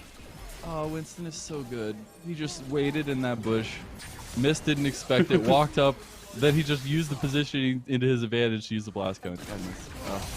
And it makes it that much easier to see from our perspective. Obviously, they continue this fight, though. Blade Whirl comes out from Shiro, dodges a lot of damage, but Apollo is right there sinking in these feathers, and it will end up in a kill. There's another one. Dokla just 1v1ing Surdy again. It's starting to become the name of game number 1 here in the series, and SolaFide have ballooned this lead to about 3,000 now, off of just 1,000 earlier, a few minutes ago. And Winston, I think, is a little bit of a hero in this particular sense. You saw the play on bot side, or at least we call it the very end, where the kill had gone on to Aspect, which means it was EGP attempting to move into the top side of the map as a response to that. They look for the red buff. They expand for Winston because they're like, okay, maybe we can get a kill into Lilia. He gets so far out and burns so much of their time. The rest of the team is able to collapse in time to punish that top side play. So we'll actually get a chance to see what happened on that bottom side, thankfully. We'll get a chance here. Aspect's just, he's a little bit too far up here. He's probably going to get taunted by Zeyzal or something along those lines. Oh, no! And here's Tuesday. He used the flash, too, just trying to get the extra distance, and he's just tried. Feels bad, man, for Aspect, but it will be a Rift Herald started up by Tomio now on the top side of the map. That will. He's able to find a little bit. I think he's in a space in warding, although they might have seen him with that river ward right below. Yeah, I haven't seen him quite yet, so that's good. So they're not responding. They've also all backed off for the most part, so this should be a relatively simple Rift Herald to snag here on the side of Tomio. It is about a 5,000 gold lead for SolaFide, but Dragons are a little bit even, not to mention they still have Shiro. Yeah. He's on the Samira. They're looking for that late game play. I am curious how Tuesday is able to continue to affect this map, because we highlighted him as if he's able to get outside the map, he's able to make a play around everywhere and in every single lane. That's how he's going to have his best effects, and that's what he's been doing so far. Yeah, and the thing for me right now is we were talking about like the build up for Shiro, the build up for Apollo in the late game. You are looking at a 3-1 Zaya right now. And 0-2 Samira is not a fun time. That means your health bar, your items, this just kind of extra stuff to add into your combo is not there, and your health bar does not last very long being a melee ranged marksman, I guess. So that's the biggest worry for me, because Zaya is still unbelievably strong when she gets some items. She has the Gale Force now. Apollo is going to be wrecking face, and what can Shiro do to position in these fights with this kind of composition that SolaFide have done, and how is he going to approach that is my biggest question. Yeah, I think he needs to stay away as best he can from Zeyzal. As long as if Zeyzal in the front of the fight, make sure to get into the front of the fight. Otherwise, play front to back and make sure you're staying away, because any CC is going to ruin that. Same thing with the shock field coming out from Victor, or the ultimate coming out from Lilia, anything like that. If you're able to stay away from that, you can try to throw your ultimate in, try to get enough damage, live through a fight, pop that ultimate, and just win team fights, because that's kind of what it's called. It's just a win team fight button. Yeah. But outside of that, I think it will be difficult. They have plenty of CC to respond to Shiro with. Yeah, and the one bright point here in a lot that you look for, at least in Samira, is that heal. The healing that she gets from all the on-hit, everything that's in her kit. Apollo's indexing straight into the executioners. He went ahead and dropped that 800 gold, and he's like, no big deal, I will be fine. That he does. Oh, it is going to delay the Mythic for a while, but his team has quite a bit of money behind them, especially Tuesday has more than enough damage to make up for that. I am curious if Winston is going to go into what should be the Moonstone, because you have plenty of damage on your team. You could use a little bit of support, or if he actually ends up going for that Ludens or anything of the sort on this Lilia pick. Yeah, I mean, they've already got two executioners, which is pretty nuts this early on. But guess what? Tower got destroyed. And it was free GP. They got their first one of the game. That they do. Get a little bit of gold back in their pockets. This hasn't been huge. SolaFide isn't constantly making these massive plays around the map to be able to punish. In fact, actually, the back here means they're probably not even going to get anything on this top side response to the Rift Herald dropping. So big stuff out from EGP. Like I said, usually when we see teams play SolaFide or a team that's significantly better than them, they'll start bleeding gold. They will go from like a 1,000 gold lead off of a couple kills, and then you'll have the same number of kills 10 minutes later, but they'll be down 5,000 gold because of farm or whatever it might be. But in this particular game, it seems like they're keeping the gold relatively even. It's just off the plays. Oh, right, there's a good one. Look at the plays! Tomio and Mr. Mist himself able to get a kill in the side lane on Tuesday. And they thought that, I think what it was is SolaFide, they bring everyone to topside to punish that Rift Herald play. They see everybody back and they're gone, and they're just like, okay, we're safe to go. Tuesday walks in, not expecting them to have stayed in the bush the entire time. Nice little trap set by the side of EGP. That's push play. Really well done. Yeah, hey, that's the one way to catch some people off guard here and be able to find little advantages for yourself against them. We're going to get a little replay of that. Although Tomio is in some trouble he's coming in too too. at this point. He's going to get the Stand United. They're going in for too. They got the Grand Starfall. They got Surdy there. The Feather Recall is going to put a lot of damage on Tomio, and it will dissuade them from that fight. Yes, I do believe, as the great words of Rafa would be said, EGP is a massive fan of chicken nuggies, expending 4 globals right there to make sure they can get on top of Tomio to make sure he gets that Raptor camp as a whole. It does leave Doklo alone on the bot side. Shen is just now coming back down, as Surti is going to have to catch that one on his way back. Yeah, I believe we're going to get a replay here to see what happened. Oh my goodness, look at this absurdity. It's so good. Oh, but Tuesday. Like, what's the thought there? Like, oh, guys, I'm done. I'm dead. Yeah, there's not much reaction time. If you want to complain about counterplay, you're welcome to, but that was a flash from a couple of different members and plenty of other things. There's no counterplay on that one. If I see that, that's me just handing like my hands off and see what happens. All right, you got me. You got me this time. Okay, you win this round. All right, I'll take the next one. I'll come back stronger. Yeah, we will. Okay, so now also with the, not only the Stand United burn, but also the teleport, I believe, was from Aspect, as well as the ultimate from Mist was burnt. I'm curious what the play around the map could look like from SolaFide in the next couple minutes as these globals are down. You still have TP from Shen, but that's about all you've got to work with at the moment in case of globals. So if they're able to make a play on the cross map, especially right now, as they see Tomio on the bottom side of the map, if they make a play to top, they could be doing some good work here. You do still see that focus up there, but I can appreciate the lack of real commitments right now from both sides. I mean, you're still waiting on some of these objectives to start stacking up for yourselves. It's, I mean, honestly, 1:50 until SolaFide go on Soul Point, and that's just them being comfortable with playing into that, right? They have these later game pieces, and they're just trying to capitalize on the little points that EGP try and make. Although EGP have found a really good way to come back in this series in different strategies and different executions, especially like the bush plays that we've been talking about. Not something we saw early on in the game, but now it's starting to develop where they know where they're at, they know the kind of gold deficit they're in, and they know where they need to play. Okay, so I actually have a theory about that. I'm going to wait for a second to see if this actually turns into anything. Says on the back line. Goes straight in. Only going to get one taunt there, and it will be on the Mist. They're trying to put down some damage. Here's the TP in the back. That's going to be Tuesday joining. That's the X-Tech ultimatum. The Wombo combo's coming down. Stand United was used too, but it's going to be Shiro who drops first. Shiro's popping off in the back line. The health bar, Apollo is gone. That's your damage. The Chaos Storm doing work in the back. Dokla's waiting. He's buying his time. He wanted Shiro.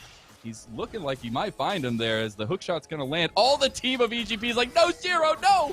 But Shiro's taking the fight just like he wants to. Now Baron started it up. This is a bold call from EGP. There is no ultimate on Tuesday. I want you to pay attention to that. Not to mention the TP from Doklo wasn't burnt, but he's already in this fight, so they don't have reinforcements coming anytime soon. They have to be afraid of Tuesday's damage when they're caught in this pit, though. Keep your eye on him and whether he can get death lasers in.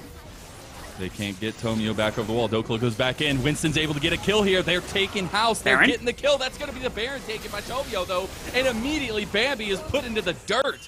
It will also be Tomio going down. There's still a couple members left. Aspect gets stunned up. Tuesday's looking for the slam home here. He wants to make sure nobody is coated in purple anymore as EGP is overstepped their bounds. See what Zeyzal can do here. They still have a tower, and they still do have a strong combo in Aspect and Shiro. It looks like SolaFide will back off. And what a play from EGP. This is exactly what you're looking for to get yourselves back into the game. Both teams have not been wanting to step too far, but this is it right here. Zeyzal gets in the back line, can't find a taunt onto anybody except for the Pantheon, and then this Orion ultimate's enough to get Winston to completely flee the fight. All these ultimates are being used in tandem, but they're not getting anything from them. them until this moment right here where Zeyzal has finally gone too far. Shiro finds 1 kill. You get a great taunt immediately onto Apollo, so now your ADC's gone, your support's gone, and that's all of your team fight immediately erased. Yeah, Dokla waiting in the wings, trying to find a way onto Shiro.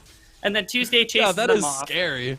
It is scary. That is frightening. Yeah, if you're an ADC, that's a little bit tough to try to handle. Here they are. They're trying to contest this. I like that Tomio goes over the wall to push Winston completely out so he can come back and just focus on getting this Baron.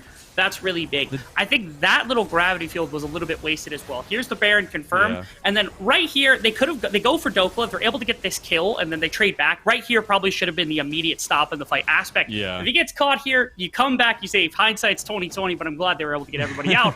And a big swing in favor of EGP. It was indeed just crazy fight working out in favor for them, and they're able to close down this gold lead just a little bit more. They do lose a tower in the top side to Dokla, though, so he will be gaining a little bit more gold for himself, getting a little bit more of an advantage. He's already on 2 items right now, so this Camille is getting pretty strong, but you see what happens in the team fight. He can't just commit fully to a 5v5. He needs to be able to pick out some of these members. That he is. Ooh, nice little dash from Tomio preventing any pick from coming through. Again, I want to get back to this theory that I had about why this game has been just a little bit slow from these 2 teams. I think they hate you, Mazel. I think they're waiting for that late game team fight so you throw your voice out and take us to 5 games so that your voice sounds like a record player that's skipping the entire time. Bring it. I take on the challenge. The years of vocal exercises. Years of vocal exercises. My vocal gymnastics have been prepared for years. You were merely adopted by the cast. I was born in it. No, I don't know. Kind of crazy. It would be fun. Like I said, I'm still waiting to yell Space Dad Shiro. Oh yes. So we'll see how that works out. But yeah, so far it's just both teams playing the way they like. You know, making sure they can get to this later game where these ADCs are the big integral pieces. Hextech Ultimatum coming down, but the Stand United was used as well. Everything coming down. Grand Starfall and Zeyzal got baited by Dokla. Look, Dokla just has to watch as Zeyzal gets taken down by Shiro, giving some more gold to this Samira. And they're going to take this tower, too. Love that play across the map. You see immediately Dokla's committing into a team because he's got Zeyzal, and there's 4 members on top of Tomio instead. And I know Dokla was able to see that, but unfortunately, Zeyzal was not able to stop his ultimate in time because, of course, you can't do that. Now on to Winston. I think they find him here. Blood here. There's the lilting lullaby. Tomio's still alive. One more shot will do it, and it's going to be the execution by Mist, as Winston is taken down, and AGP are taking control of this game. That they are. They're looking really good. The gold lead isn't quite indicative of just how well they've played the last few minutes of this one. They're still looking to siege up on bot tower. Baron is gone as well, if I recall. But still, they could look to go for Dokla, or at least this bottom tower in response. Tuesday has finally arrived, though. Yeah, they are looking like they're going to force this, at least try and get some damage down. Mist overextended a little bit. He's getting very low. Ultimate! That wall. Big taunt coming in from Zeyzal, too. Not going to be able to combine it with all the damage from Chaos Storm, but they were able to get that onto Aspect, forcing him to back off, and they won't get the tower. Zeyzal looking to pressure them off. Oh man, I know SolaFide, or my apologies, SolaFide, and Tuesday and Dokla were looking for blood right there. They saw the opening, but my word, Aspect shut that real quick with that huge shockwave, making sure neither of them could get into the backline. Mist was low on health. Everyone got a little bit low on health, but nothing gained, nothing lost here. It's still about a 2,000 gold lead sitting here for SolaFide, but again, EG is not letting them down without a fight in this one. And that's what I absolutely love to see. And you saw another tower go down while we were talking about that. It'll be 5-2 now. And we get a little replay of this this action up here. See what happens to Tomio as everything gets thrown down here on top of him. They're like, we got you, bro.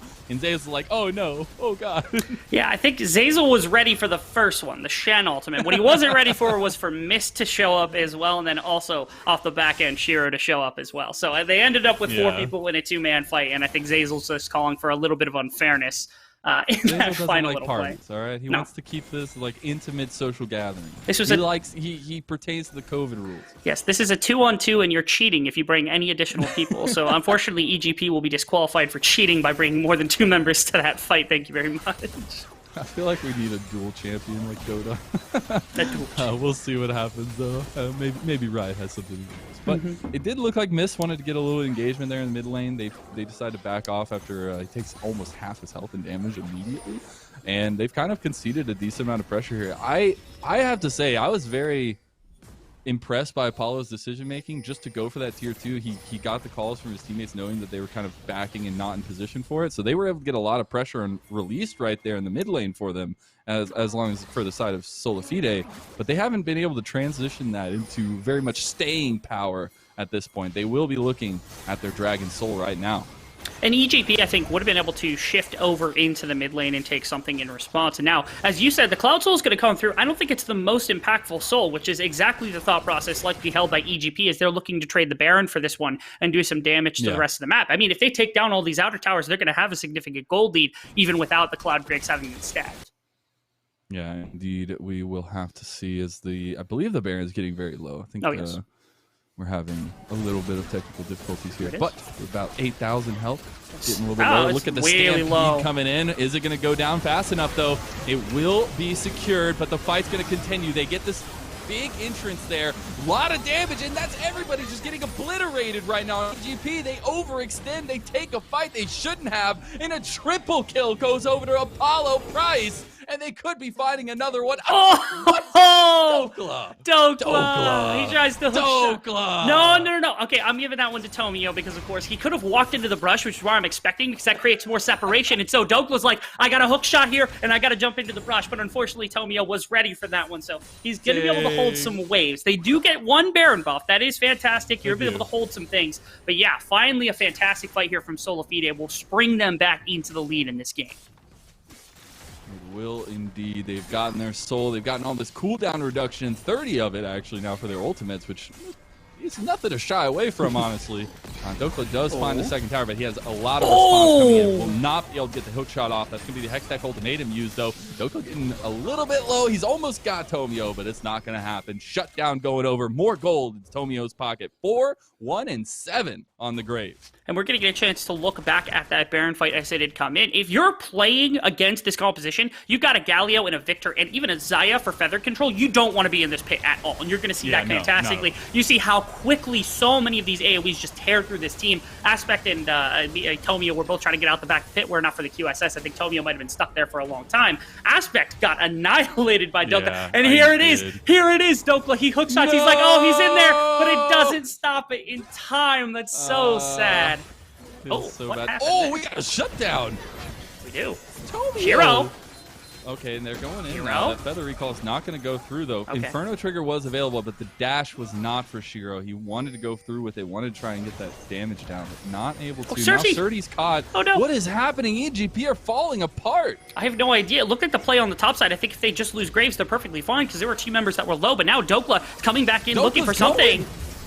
He's in by himself. There's a heroic entrance too, and that's going to be the knockups. That is everybody just getting wiped off the face of the earth for EGP, and SolaFide stand in their place. I think they're playing just a little bit too fast here. They're looking to set up plays. They get caught out one. That's Tomio that gets caught out at the start of the fight. They don't have all their members, so they're waiting for the health to come back in, but they're losing people as they're setting up their top side push. They just need to do it a little more slowly. EGP, you were so close in this one, but I think that's the death blow right there. SolaFide, at minimum, is taking all 3 inhibitor towers at one time.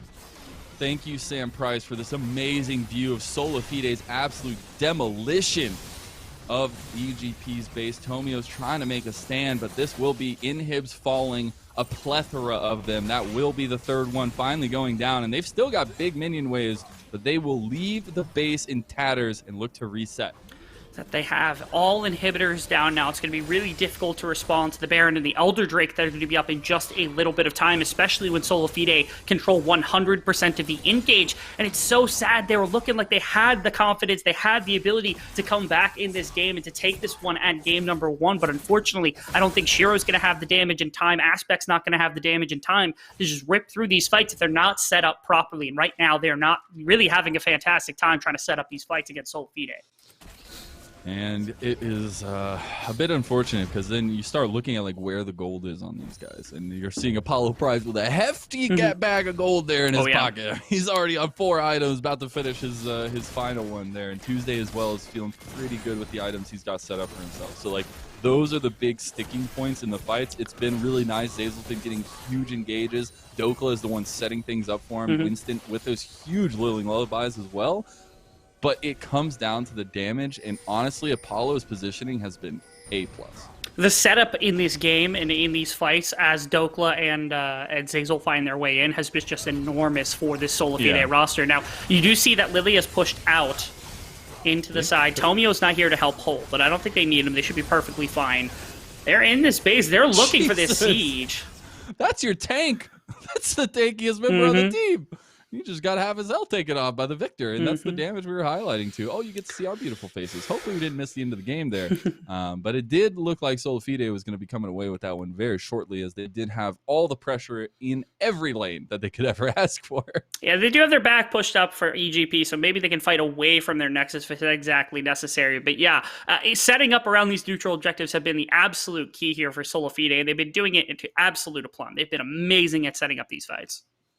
They definitely have. I have not heard any word yet, so we will make sure to let you know what is happening and get that going for you. But this build up in this first game, it hasn't been like chaotic butting heads over and over again, but there's been some fun parts to it, some very interesting fights. But it's the key points that I think that have really come away from both sides, as we do get to finally jump back in here and see what the rest of the game ends up being. A lot of damage on the Dokla. That was actually a pretty good defense so far from EGP, but now they've kind of blown a decent amount of things. They still have the Shockwaves, still got Grand Starfall, but how are they going to use it to find a way out of this pickle right now? Because this is not looking great. Dokla goes in, the towers are there, but it doesn't matter. Broken comes down, and that's going to be too much to handle. As actually a little bit longer is Shiro, but it's not going to be long for this world. Shiro goes down. That will be the last Nexus tower falling. A couple extra confidence boosters coming in for SolaFide,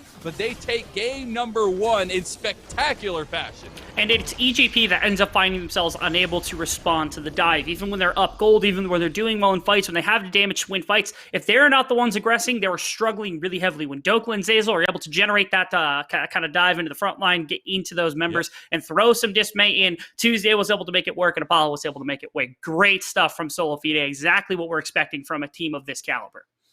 It was, and it was just to me, I guess the imagery I have, it was like a giant tsunami, and then there was also like this little wave under it. And sometimes it got up there, like it was trying to fight there with the power of the tsunami, but it just wasn't available. And I think there's a lot to build off of that first game, especially looking at the side of EGP, where you had some pieces go well for you. The early game in the top lane is the most questionable for me. You got to get Surdy a little bit more comfortable, at least maybe not try to all in Dokla with those confidence maybe call outs yesterday got under his skin a little bit. But all in all, I think your game plan is fine. You saw those moments, those control points, but it's just where the gold ended up and how the mid game ended up. And some of those decisions, especially that Baron fight where you're just all in a pit and you have all these AoEs coming straight on top of you, and that's exactly what SolaFide wanted. It certainly was a little bit of a struggle. Again, I think part of it was composition. Being on red side, we talked about it quite a bit, being able to draft a lot of that dive potential, a lot of those picks that you're looking for to set up your plays is much stronger here for the side of SolaFide. So if you switch sides, maybe you start to get some other crazy stuff. Another big thing, top side of the map was big. Shiro kind of got shut out a little bit early. If he were snowballed a little bit, got a bit of gold to start off, maybe he could have done some more work in those team fights. I know he was dying to pull that Inferno trigger a number of times, but he wasn't quite able to find it. Again, also, I think the Graves was a bit slow for Tomio personally, but it seemed to work out in that game. He was playing it to very, very high quality. So I have no problem with the Graves. It's just I would love to see him on something like the Heck Room that he was more accustomed to playing yesterday. Yeah, see if it gets banned away from him again. But yeah, I agree. He did look good on the Graves, but there's just that little missing piece, I feel like, missing piece to the puzzle for him. And the missing piece for me, you highlighted to it a little bit, but I love Shiro Samira. I've seen him pop off on it before. In this game specifically, though, I would like to see more traditional style ADC. I want to see something that I know he can full carry on no matter what happens. Even if he isn't being able to get a big lead in the bot lane, he will still pick it up in the later games. And with Samira, I feel like that risk reward is just too much. Yeah, the longer range, I think, would also help out the team as well. Drafting for just a little bit more of that could be a lot more of a boon to help compete against them. But of course, SolaFide, they're not going to let it happen without a fight. They played exceptionally well in game number 1. They did have their hands full a couple of times, so I think we're in for a closer series than maybe everybody thought it would be. I am excited. We hope for 3-2s, so we're hoping for all 5 games here on the caster desk. We are going to send it to a little break, though, while we do get ready for that game number 2. You'll see the analyst desk on the other side. We'll see you then. Welcome to the Clash of Titans. Today, we not only crown the champion of the Risen Championship Series, but we also bestow the title of #1 team in the Proving Ground circuit. Strap yourselves in and grab that bucket of popcorn because the action starts now. He's on a ward right now. We'll have gotten some suspicion at this point now with the call downs. We have the TP coming in, and that's going to be Tuesday joining the fight. And see if we can do anything. TP a little bit late from Aspect, but Surdy's already gone. Now Dokla is going to be a little bit low, but Aspect is still getting dropped. That one more auto attack. Turns into anything. Says on the back line. Goes straight in. Only going to get one taunt there, and it will be on the miss. They're trying to put down some damage. Here's the TP in the back. That's going to be Tuesday joining. That's X-Tech Ultimatum. The Wombo combo's coming down. Stand United was used too, but it's going to be Shiro who drops first. Shiro's popping off in the back line. The health bar. Get Tomio back over the wall. Dokla goes back in. Winston's able to get a kill here. They're taking house. They're getting the kill. That's going to be the Baron taken by Tomio, though. And immediately Bambi is health.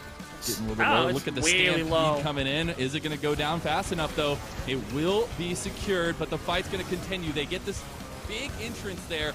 A lot of damage, and that's everybody just getting obliterated right now. GP, they overextend. They take a fight they shouldn't have, and a triple kill goes over to Apollo Price, and they couldn't. Dokla coming back in looking for something. He's in by himself. There's a heroic entrance, too, and that's going to be the knockups. That is everybody just getting wiped off the... This is not looking great. Dokla goes in. The towers are there, but it doesn't matter. Heroic entrance comes down, and that's going to be too much to handle. As actually a little bit longer is Shiro, but it's not going to be long for this world. Shiro goes down. That will be the last Nexus tower falling. A couple extra confidence boosters coming in for SolaFide, but they take game #1 in spectacular fashion. And it's EGP that ends up finding themselves unable to respond to the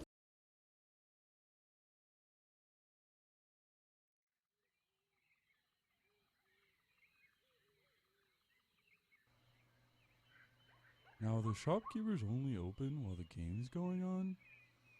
Do they have customers that come by from out of town to pick up goods? Will the river eventually take over everything on Summoner's Rift? I better get my bathing suit. Well, the world may never know, but until then, I'm just grazing.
In terms of kind of their players, I know I've known Mist for a while just from solo queue. I think he's the more chill guy, the more reserved guy. He's kind of the opposite of me. I'm sure he's just gonna hold his young amateurs down because he's been in the scene for a while.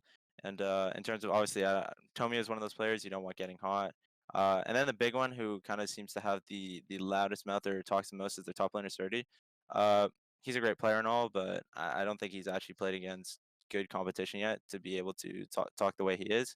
So yeah, no, I'm just excited to see what he can do against Dokla and what Dokla will do to him, because I mean, he's on a different tier for sure compared to all these other tops in amateur. So yeah, so just making sure their players don't get hot. I don't know too much about Aspect.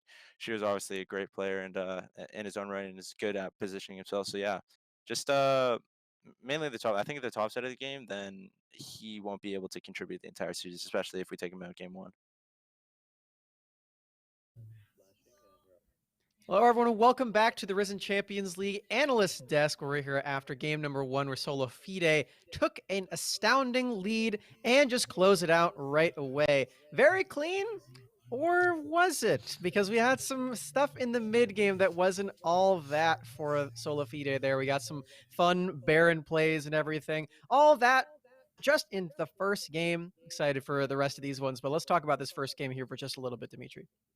Oh my god, this early game was kind of all over the place. We see that EG, they've got themselves a great topside matchup with Shen, and then Dokla kind of just big dokes all over them. I love that my solo laner, my duo key partner was able to kind of show up big time coming up for SolaFide. And in the bot lane, they've got Samira Pantheon. And the Galio matchup is not great, but whatever, we're going to give it, fine. We gave Zazel his main, we're going to smash you in lane. And we've been talking about that EG has been kind of upping their game when it comes to their bot lane pair. That was not the case. That lane basically was pure on farming, and Apollo was probably like, sure, I'll handshake you. I'll give you that one. I will just take all of my CS. I'll take some of your plates. We'll have our jungler come down and play against your lane where Tomio is not able to do much. And the early game kind of just got away from EGP. And I think that's what SolaFide, I think, was they're expecting, because that's what they come in with a lot of these series. A lot of bravado, a lot of confidence, just kind of expecting for teams to kind of roll over.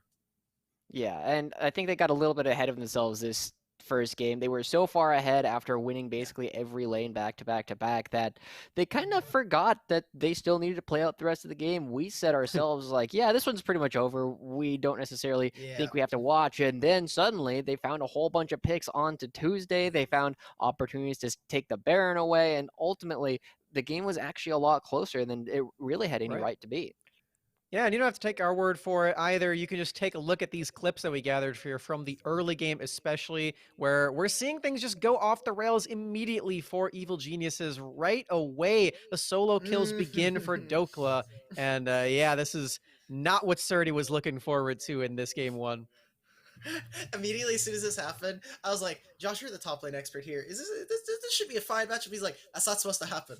And Camille should not be able to do that at that point. She should not be able to just walk you down on level 2, level 3. Yeah, Dokla fought in his own minion wave, and Surdy took probably a third of his HP there from the minions, and you can't do that early on in the game. And normally this is a champion that we were expecting Surdy to play rather effectively, but unfortunately it didn't end up going their way that time. Luckily, we do see a little bit more success later on, but it's not a good showing when it's someone that we say needs to be doing well in order for them to have a chance. Not yet. Yep, we'll find out. But yeah, it doesn't help either that Winston ends up piling on in the top lane as well with his Lilia, I believe, going up there and getting a double kill here, Alk. Oh man, just walks down Tomio as well. They know that he's on this ward. They do not sweep, even though he has a pink ward in his inventory. This TP coming in from Aspect is just a little bit too late, as we see Winston and Tuesday are able to just put in work. Dokla sadly does end up going down, but at this point, right, it's just so much gold for Winston. And like I said during the pre-show, one of the worst parts for EGP is when they start to lose their lanes, Tomio becomes this ultra farm jungler. He becomes that better part of Winston, where Winston's like, I'm going to be super greedy. I'm taking all of my resources. All of this jungle farm is mine. And then he can't really make too many plays. We got to see a little bit of that during the game once EGP were kind of able to put a foothold back into this game. But Tomio, man, he's trying his damnedest to get his team past this early game. I don't think it's a little too much. Yeah, he was the first one to hit level 18. Oh, go ahead. Yeah, I mean, he was the first one to hit level 18 throughout that game because he was able to get himself so far ahead and get himself so many resources. But as I'm sure you're alluding to, Smacks, it wasn't enough for them to actually pull it out. Yeah, it was at the detriment of his bot lane here as well, where his top lane is kind of falling apart, and then you expect that he's going to go play to this this bottom lane, with the Samira Pantheon, but nothing really comes of that. We see more jungle attention down there from Winston, who's surprisingly being a lot more proactive in this game. It feels like he is taking that front seat and the driver's seat in this jungle matchup, but yeah, it really ends up working out very well from him, and Samira Pantheon just cannot snowball enough in the early game. But Joshi, you already mentioned this a little bit before. It didn't actually end up being the most clean way of just closing out the game, and we did have some scares from SolaFide where Samira actually did get off the ground. Yeah, we'll get to see a couple of these clips jumping out right here, and it starts off right. I mean, Moser was saying in the Twitch chat, it's like, I feel like Dokla's actively trying to get Zazel killed. Zazel tries to do a little bit of that right here, right? He goes so deep into the enemy team and instantly gets blowed up. And at that point, like, you don't really have a front line. Apollo dies with both his ultimate and his flash available. And even though the follow-up fight after the Baron comes through looks pretty decent for Dokla and Tuesday, they've already given up the fight. They've already given up the objective. And at that point, the game suddenly looks a lot more even. And it's like, oh, can EGP actually do this? No. I'm hearing some second thoughts here from Alkbader. We know in hindsight that they can't, but what are you thinking there? I mean, I just take a look at this, and it's kind of just not playing to their team composition, right? Like, they're waiting for Galio, the Camille Galio, to be very punishing against this team, but their team is too far back. You have Galio and Camille in this front line, and then Victor's trying to put out damage, but not in the range. Zaya's not able to kind of get into that perfect team fight where we saw in that Baron, where she's able to lay out all of her feathers and come and you call them back to her, ripping apart the team. Those Baron fights were not in position. SolaFide were not prepped for them, and that's when we start to see them stumble, when they don't have enough time to kind of just lackadaisically walk into awesome fights. That's when we see SolaFide really shine. Yeah, I believe we do have a clip of that fight as well, where they do just fully collapse on Evil Geniuses. This is after taking the Dragon Soul right away. They arrive into this Baron, and just as you mentioned, so many feathers in here, it just becomes completely unbearable for Evil Geniuses to survive this.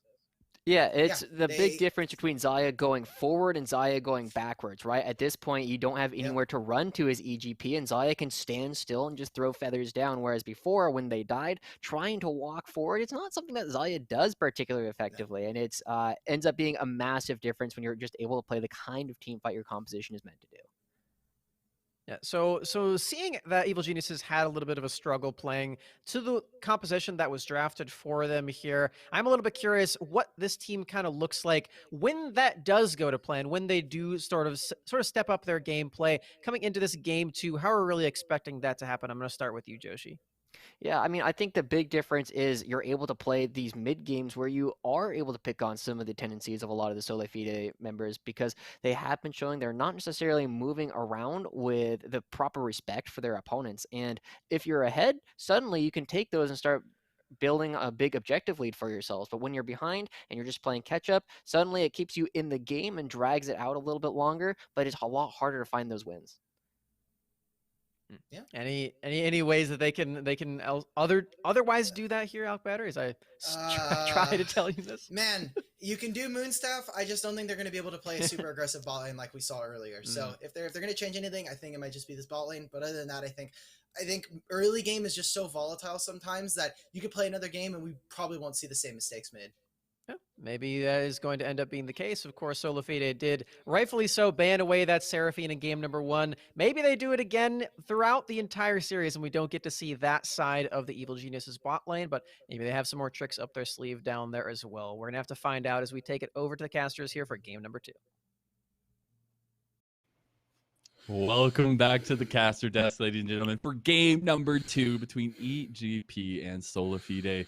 Do have some interesting news for you. It will be SolaFide back on the red side with their selection, and EGP back still on the blue. Everybody's still comfortable. As you would expect. Game number 1, I think EGP thought to themselves, we're going to take blue side because I think we're better on blue side, but I think SolaFide is better on red than you are on blue. You want to take that red away as fast as possible from that team. We'll see if they can make an adaptation to make that red side a lot more unbearable for them or something along those lines.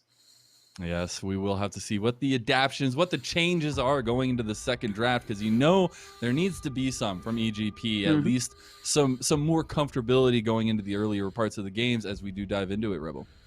That we do. We're going to have to see exactly what the plan is here from Evil Geniuses, what their preparation is. It is, again, that Renekton ban, making sure to take that one away from Dokla. Again, that does set up your Camille if you want to blind it. The Hecarim immediately taken off the SolaFide. They're not going to give Telmio that early presence jungler that they're wanting. You cannot give that over to the man. He will dominate you. No doubts. We do still see like bans coming in here, though, from that first game. Just getting a lot of these high-profile ADCs, the team fight ADCs coming out and not making sure that both Apollo and Shiro are set off balance. And it's a little strange to me that the Aphelios is actually getting banned out by Geniuses, not specifically because of Aphelios, but the Aphelios Thresh combination is something that they like to play. Thresh in general, something that they like to play. Oh, tell me they're going to do it. Give it. Oh, let's go. Hey! Oh, that's what I like to see. We got the reversums here. We got first pick Camille for EGP. For Surdy in the top lane. The response from SolaFide is they will grab up that Graves from last game that Tomio was piloting, and they also get this Galio, which is still flexible.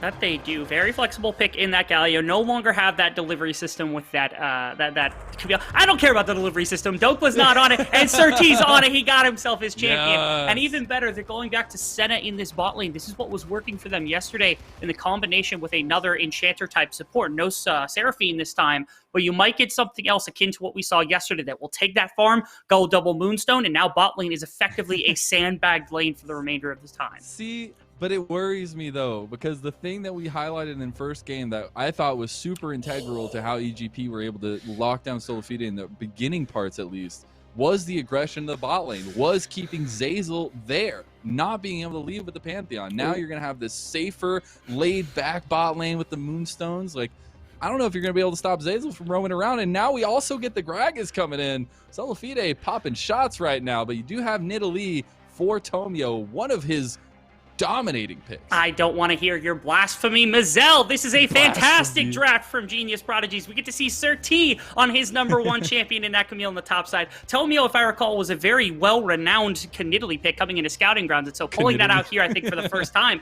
But he's certainly well-practiced on that one, and we get the Senna again, potentially flexing into support, maybe that AD. Either way, it's likely to go into the Moonstone Renewal. I'm hyped. We got to see. I'm pretty sure we got to see the Nidalee in the first game yesterday, and he just I don't think dominated. Maybe it was the other series. It was like a different earlier in the week. I don't think they had played Nidalee, at least not from what I had seen. Well, we will see how Mr. Tomio is going to be able to pilot this, because I still do like the flexibility right now from SolaFide, but you got to think, I mean, we've seen Zeyzal on this Gragas performing pretty well, so to speak, as a support Gragas, but just the damage that he's able to bring in the later parts of the game, the damage that Gragas can bring in general, there was a little bit of a change here into draft number 2. That there was. They're actually banning out a couple of different zoning AD, mid lanes here, where Victor is taken off on one side. Syndra and Azir are both really good at that counter. And there's the control mages are decimated here. There's nothing left. I am curious if any sort of siege mages are remaining, or mages in general are remaining out of that mid lane position that either one will go to. Zoe was a thought for Tuesday, potentially. Now, you also made mention of the Gragas going bot lane. I actually think this is Gragas top. They'd seen the Camille. They know what the counter matchup is going to be. And Zeyzal is actually a very proficient Galio player in his own right. We saw that in the last game. So I have to expect actually that Dokla is going back to a matchup he did very well in the previous series against Barrage. And that's the power of the SolaFide lineup. They can do whatever they want. They can throw these champions wherever they need to, wherever it fits best. The Jhin coming in, though, I really, really like it for SolaFide, for Apollo in general. But guess what? We get Aspects TF. I don't think we've actually seen Aspects TF since the first week of play in Risen Championship Series, but he was incredible at it. He was an amazing player on the TF when we last saw it, and now he's going to be using that to try to control the map as best as possible. They knew exactly what I've been telling them Tuesday, was getting out of lane too much. He was affecting the map on the Victor. Now you get to do that in Twisted Fate set. I love this adaptation that's come out from Geniuses. Yeah, I really, really enjoy it, as well as they're just getting the comfort that we were kind of hoping they were going for, and just having some pieces towards the top side of the map. We know they love to play that. We know they love to get Tomio ahead of in early game spaces, and this is exactly what they're setting themselves up for. The Alistair coming in with the Senna. Not the typical matchup you see down there, but still providing that safety with that initiation in the later parts of the game. That it is. It was curious because we saw what would have been Moonstone Renewal on Senna. I don't think we get that now. Instead, we're going to get something else. I don't think so. We get the Yone from Tuesday. Really good pick. He only played it one time. That's exciting as heck as well. Against the Twisted Fate's going to have a fun laning phase as well. I'm sure he can get onto that champion as well. But it is decently low range just because they now have Graves, Gragas, the Galio, and then, of course, Yone. So Jhin is really the only range they've got. They've got good engage with the Jhin ultimate, but that's about it. I don't know, man. That's a gauntlet if I ever seen one. Like the mid lane in last game was fine. Everything was great. And Tuesday was able to get unlocked a little bit. You saw these roams on the Victor. He was doing pretty well for himself. And then now he has the absolute carry potential on this Yone going up against one of Aspect's best champions on TF. That they are. I'm actually really interested because, again, they're not only low range, they're really heavy AD. Yone does a little bit of magic damage because you just split magic damage with that sword. But I think Samira would have fit into this composition really well. I think a number of champions could have fit into this. And going for the Jhin, I feel like, is a passive move. I know Apollo, exceptionally good at the Jhin. He flexed on that yesterday quite a bit. But I don't love the Jhin into this specific composition. I actually think I do prefer in this one the side of EGP just walking in. Well, I mean, as soon as you see the Alistair, Jin's life gets a lot more hectic. You're gonna have to be a little bit quick on the mobility there. No. Against it, as soon as you see Surtees Camille, that's when you get hectic on the side of SolaFide. That doesn't matter, Rebel, because as soon as you put an ADC against the Fed top laner, there's no hope. There's no hope. How dare you? Nobody's gonna win that one. You say you don't matter. It matters exclusive. This is the matchup. This is Dokla versus Surtees. This is the Camille that's getting traded between them. This is Surtees champion. And after that rough early performance last time, I want to see him perform super well this time around, as we are going to be hitting the Rift very soon, seeing what is coming to the table for game number 2. We've got the picks, we've got the pieces, but it's all up to the execution now. And I think Gragas having a lot of magic damage is going to be fun to watch, because you can blow up this composition here from the side of EGP. I'm just starting to realize how susceptible to damage. You're thinking like Twisted Fate, you've got Nidalee, you've got Camille, and then on the bottom side, you have a couple more squishy champions to throw those barrels at. And Dokla, if I recall, at one point had 7 kills yesterday, had that Night Harvester build on lock, and was just popping people. Yeah, I mean, the ADCs were non-existent if we're going back to the theme. No, but Dokla is really surprisingly insane on that Gragas, where something that we hadn't seen too much of. What are you exclaiming about, Mr. Rebel? I hadn't noticed. So Shiro's actually got press the attack here, which is a little bit intriguing. There's a number of runes that we'd seen in the past for the Senna. I know back in the day, it used to go Glacial. You had Deft, where he was going that, I forget what the rune is called. The one everyone takes in ARAMs for some reason. I don't remember what it's called off the top of my head. Dark Harvest, that's what it was. But I actually haven't seen press the attack in a while. So that's an interesting little snag for Shiro, wanting to make sure to use that range to enhance some damage.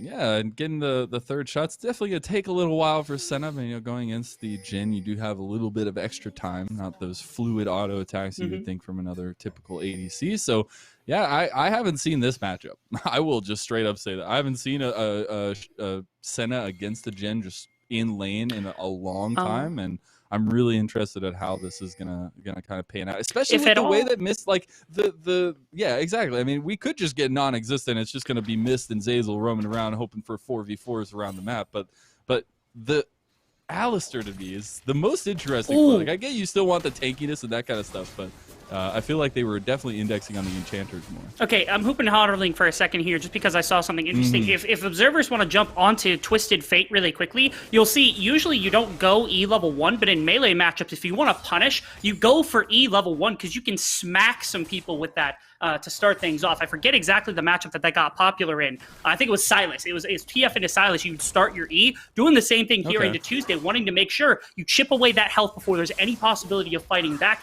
and that's going to give you more priority. Aspect already looking good in this matchup. I really like that one. Yeah, you see, now he's level 2, so you don't get to see he started it, but I did see it at level 1. He had that bonus card. Yeah, that's really interesting. Just the slight little advantages to you. It can make all the world of difference, that's for sure. They really can, and you already see the pressure early on from Aspect. Yeah, Tuesday will be scary a little bit later on, but it's up to Aspect to put him down early, make sure that Yone is not in a comfortable position, because he will eventually get those items. He will eventually be able to just one-shot anybody, but it's going to be a while, and that's where the moment to strike while the iron is hot is in this early game. That is, and now it's Aspect's onus to be able to move around the map as best as possible. The CC is on him as well, where Alistar and Shiro have quite a bit, or Shiro and Mist, my apologies, both have enough CC in bot lane to set up some sort of gank. Surtees can help with that as well, and Aspect is as well when he joins lanes with that gold card. All ways to set up Tomio for really good ganking patterns. On the other side, Dokla's got good CC, Tuesday's got some CC, everybody's got good CC for these two damaging junglers. So I'm ready to see some really heavy ganking patterns as well from the combination of Tomio and Winston getting into these lanes, trying to get their team ahead. Winston tried to get mid lane. It will burn the flash from Aspect, so I'm sure we will see a return gank at some point by Winston, but early gank, semi-successful. That is. We're seeing Surti get that immediate push into Dokla, the level 4s here as well. I know he wants that grass proc, but you got to cool him down a little bit. We saw the last game, expanded a little bit too far. And so far, junglers have also just gone for full clears as well. Looks like Tomio's going to step in. TP back into the mid lane, and Zazel's here. Oh, here's the roam we were talking about, trying to unlock Zazel, trying to get that positioning for him, and Aspect is going to bite the dust. First blood to Tuesday on the Yone. That is, and Zazel, he made his name doing exactly what we saw right there. The flash was burnt in that initial engagement from Graves to find a kill. Now Dokla's in some trouble. This is the response play that we were looking for. Can they get this under tower? It looks like Tomio would have to start this off, though. There's Aspect. I don't know how they want to do this. Aspect is here too now. They've gotten a lot of damage. They will trade 1 for 1, though, and Aspect almost dies as well. He's going to take a decent amount of damage there, but traded. Dokla gets 1 back at least for himself with all that pressure there. Now we see the potential gank from Winston towards the bot side, but I don't think it's going to pull the trigger at this point. Wave's in a really bad place here from the side of EG's bot lane, so they have to walk so far up to pull anything. He's waiting for the cannon minion. They baited him with it. They got the smoke screen. It did land here. Miss getting very low. Does flash out, so he will survive. No beef today for SolaFide. If you have that phase rush, fantastic verbiage, by the way. That was really big as well. That top lane play, it looks like we're going to get a review of. So this is Dokla. You really need to start this with either Tomio or Aspect. And here, Surti ends up pulling this tower aggro eventually. I want to see exactly when it happened as well. Right there, he hook shots. He catches the barrel, tries to flash out, and he can't get the range. Start this with Tomio. Please, if you start it with Tomio, you don't lose him. Instead, Surti gets a little bit antsy. They find the kill, and it's a trade. Not terrible, but definitely could have been way better. Wait! Oh my god. Alright, Tomio just got out of there. Alright, it's fine. Tomio is a beast. He should just be the next 007 at this point. Yeah, Tomio finding his way out of that situation somehow. Really big in that particular regard. And we're back into bot lane, getting to look around a little bit. I'm keeping my eyes up on Zazel because Invis has not been out of this lane very well. They're going to let the Senna sit here alongside the Jhin and just farm up. But again, if they're punishing constantly, I love this. Tomio's here to roam. Look at it. It's so good. Go flash. You have no idea. And Tomio pays the price. He doesn't die, though, having burned that flash. But Winston and Zazel are on a next level right now. When you give over this this Galio pick, this is what's going to happen. You've seen it all season. He played it more times than any other champion. When it was banned, he struggles a little bit more. He has to go to other picks, things like the Pantheon. He need to get a pentakill on that. I didn't need to say that he struggled. But certainly, he's the best when he's on this Galio. And you've seen that time and time again. Mist and Shiro have not been able to move at all in this bot side laning phase, and Zazel has impacted the map a number of times already. And you're still waiting for Shiro to get to a point where he's actually able to take some of these fights. Because right now, it's not very easy to take these 1v1s or 2v2s. Ooh, back to the top side, though. Dokla already used his casket. Ooh, so Aspect back here again. They bring the Destiny here, too, as well. Now, who is tanking it? It will be Aspect. He's just going to take an extra shot just to make sure his teammates make it out all right, and Dokla falls. And exactly what you need to be doing. They're leaning into Surti on this champion. Now, no TP for Dokla means he's going to miss a bunch of minions. It's already a big advantage. TP. This is going to be a Cloud Drake traded on the opposite side, but you take this all day if you're on the side of EGP. Get Surti on this comfort champion ahead. Snowball your jungler, your mid laner as much as you can on top side. As long as your bot side isn't losing too bad, you're going to end up in a good place in the mid game. You will. Only 7 minutes in. Tied up. 2-2 right now. Just a little bit of gold in favor of EGP, but we will be looking a little bit more in-depth into this one. We will. We're going to get a chance to see the top side play, I think, again. Yeah, nice play from Aspect. They start off with a gold card, exactly what you're looking for. They jump in, chain CC everywhere. I do like the little body slam at the end, and that's why Aspect had to actually sit there, because if he lets that tower re-aggro, goes back onto Surti, likely kills him in the end. So Aspect, very forward-thinking, good communication, making sure they don't go down there. That's the second time's the charm on the original gig that didn't work out very well. But yeah, it's looking pretty different right now for EGP. We still had the little bit of a slower early game, but they aren't overstepping where they did last game. No, they're not. Haven't had to worry too much. Again, both teams, they've turned up the pressure a little bit in this early game, but they're not going absolutely buck wild, looking for every single play that could possibly be made. Instead, they're looking for these rotations. They're very tempo-based, and I appreciate that fact from both of these teams. No punishment onto Aspect for a little while either. Ever since he hit level 6, he's been doing great roaming around in these lanes, finding some advantage. One problem, no shutdown on a Tuesday. He's doing perfectly fine. Had that kill from himself from Zeyzal earlier. So again, as you said, in that later game, he is a ticking time bomb and can do some real damage. I love this from Aspect. He holds this wave up so the vision of the minions do not catch Shiro rotating into this Rift Herald pit. And now Dokla actually moved to the bottom of the map. They moved up through that middle of the map. And so what you see is Apollo and Zeyzal are catching mid-wave. Aspect in some trouble. He's fine. Did get the Fate Sealed used on him. Yeah, that proc from the damage there returned on Tuesday is not going to be enough to get him. They do start up this Rift Herald. It's a little bit tricky, but it looks like they will be able to get this one now. The choice is, where do they want to use it? Yeah, I really like this play coming out from SolaFide. Again, when Apollo and Zeyzal end up in the top side, you move your bot lane all the way through right to that Rift Herald. Yes, you lose a couple of minions here or there to the tower, and you almost had that play come through in mid lane, but Aspect is able to survive it just long enough. Tuesday, uh-oh. Yep, that's it. Tomio was able to get the kill in the mid lane. And that's what we're looking for. This Death Squad on top side, we highlighted it. Tomio, Surti, Aspect, they are going to be the ones that you're paying attention to, and they are separating everything right now. Surti gets over the wall. He's going to find Winston, but I think Surti was able to sniff this out. He's going to get away, and Tomio's here as well to try to put some punishment. Aspect's here. They're going to look for it. They do. They know Dokla's here, but they still go for the kill onto Winston. The collateral damage going to try and get him out. Nice casket from Dokla, but it could just mean his death. He flashes out, takes the spear to the face. He has the angle here, and he forces the hand of EGP to back off. And yet another play that comes through from the side of SolaFide where they're looking for something and they get nothing because Aspect is ripping this map control away from Tuesday. Every time Tuesday roamed in the last game has been matched perfectly by Aspect in exactly this game. There's not a massive gold lead, but SolaFide is losing a number of the plays and opportunities they've had in this early game just because Aspect has been all over the place. And I'm really liking the way that they're playing this one for EGP. Yeah, they've got the switch up of lanes up here. Apollo already up here to respond to. They've gotten a big focus towards the top side already in this first 10 minutes, and now looking to get a little bit extra up there and renew the focus on these bot lane duos that are going to be changing it up a little bit. Yeah, I will say, as you're scaling up towards that team fighting phase, of course, you do have the Yone, who's going to be terrifying. You do still have Gragas, who's walking towards that Night Harvester, has the X-Tech alternator getting there, and Jin has gone completely untouched. We know how good Apollo is and just what he can do. Of course, he was that LCS veteran for so many years, and yesterday demolishing on that Jin pick. But still, again, I think for EGP, if they're asked for how this early game wanted to go, this is about how it would go. I think so as well. I love the mind games right here, Rebel. It's just great. You see 30, he's like, oh, am I going to go in and go? Oh, maybe not. Ooh.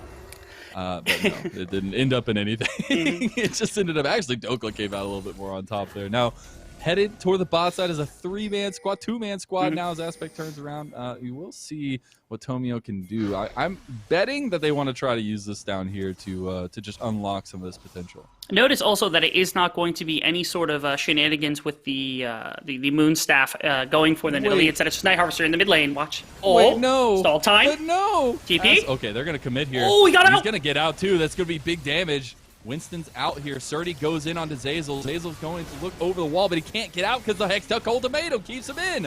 Big casket from Dokla. Dawning Shadow comes across to help out. Tomio is going to help out even more, though. A double kill for Surti. And now Apollo's going to open up the curtain call, see what he can get, and he will help to get one kill. Doesn't get the second one right on the back of it, but it is a response from SolaFide. And they're getting nothing in this game right now. SolaFide, every time they make an aggressive move, the play gets stalled out. When it's not around Aspect, Aspect shows up. When it's around Aspect, everybody comes to cover, and they're making sure to get there. Now looking for this Dragon play potentially. They have high health. They have no ultimates on Tuesday or Dokla, and Shiro is still full health.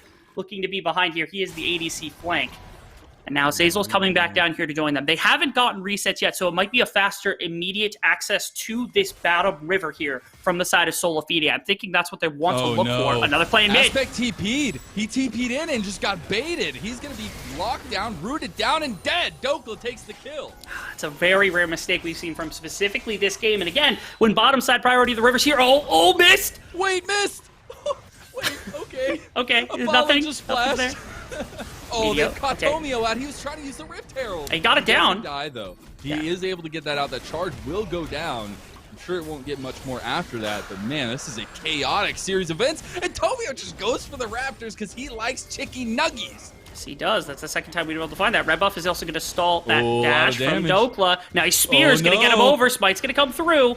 TP Tuesday's coming in to slam the big hammer brain, here. big brain. Can he get it? Oh, he got caught out. No! Tomio! Go, Tito! Go, Oh, Tomio! no. Over the wall! Go, Tomio, go! There he is. Go, Tomio, go! Ah! Go, Tomio, go! Oh, No. he's dead.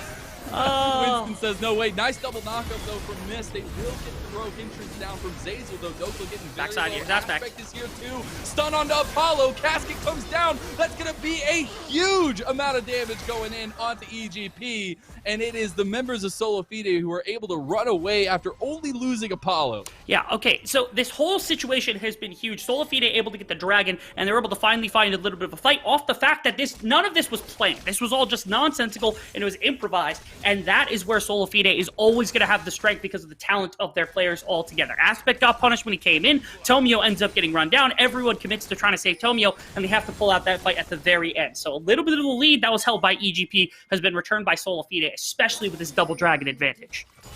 It is huge. A little bit of early extra advantage for themselves is what they're looking for, and they've done so. The only thing is, done so at the back of a couple extra kills going over to EGP, where they do have the lead in this second game. It's not by a lot, but it's a lot different from what we saw last game, where it was always EGP trying to claw after some of that gold that SolaFide was leaving behind. And now it's EGP a little bit more in the driver's seat. Maybe they're still splitting it, but that's where we want to see EGP at.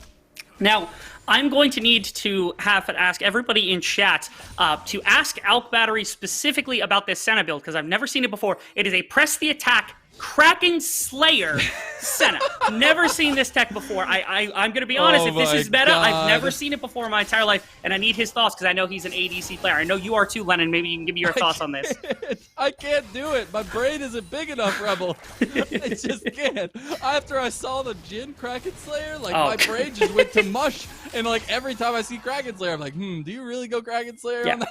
And this is just Shiro being like, this is the real tech. This is the super dark. This is like the black market tech right here. Yeah, Surdy has found Tuesday. He's not very tanky. Does take a decent amount of damage. That shield's going to be really nice for Surdy. Doesn't want to follow through with it, though. Yeah, both top laners actually have quite a bit of success in this game. Oh, here is Zazel to punish Surdy once again. Surdy didn't want to go for it, but guess who does? It's Tuesday and Zazel. Yeah, 3 members here to the bot side. Rift Herald's being taken on the other side. Dokla's the only one there to challenge. Actually, Apollo's here as well, so they have some members here to support. It looks like they're willing to trade this bottom tower, at least some plates here, onto the likes of Tuesday, as well as that kill for the Rift Herald play, which, I mean, usually you get a tower off of that one, but at minimum you're getting 2 plates, so a little bit of respect there. Aspect can ult at any time, so they know not to challenge for something like that. Really solid just response to the tempo. They're coming mid lane to try to punish Aspect, though. They are, and they will. Guess what? Punishment is handed down. Aspect is going to take a 3rd death of game number 2. They also were able to secure first tower for SolaFide on the bot side. They get the 2nd tower to boot. And at least EGP were able to respond with the top side. And great respect over to the side of SolaFide, finding that moment of weakness. In fact, they're going to get 2 towers for just this momentum play that they had off the back of that bot lane. I think we're going to get a replay of what happened in that mid lane any second now. But that Rift Herald, it's got to do quite a bit of work because you lost a lot of gold here from the side of SolaFide off the back of that one.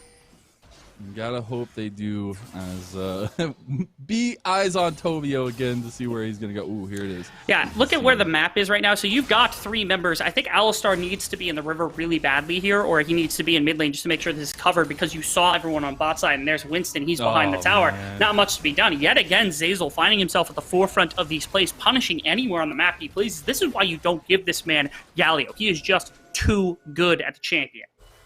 Yes, he is, and giving you so many just examples to throw to your friends. Be like, guys, don't give this man the Galio. I promise. You don't need to take my word. Just take it. I don't want it. No, but it's been beyond impressive. I mean, we've seen this guy do so well throughout the entire season. been some dips, obviously, in some of the games, but to hear from their squad that they take these losses seriously, that they mean a lot to them, and seeing the work coming through from it, I mean, we're seeing it on display fully right now. Mist gets caught out a little bit. Surdy's on the background, though. That's going to be the heroic entrance coming across. Not going to get any knockup. Tuesday's getting very low. He's all by himself. The Soul Unbound's going to bring him back, but he's dead. Now the follow-up here. Can Shiro do some work on this Kraken Slayer Senna? As the curtain call comes out, could be curtains for EGP. They're going to take a couple extra bullets to the brain.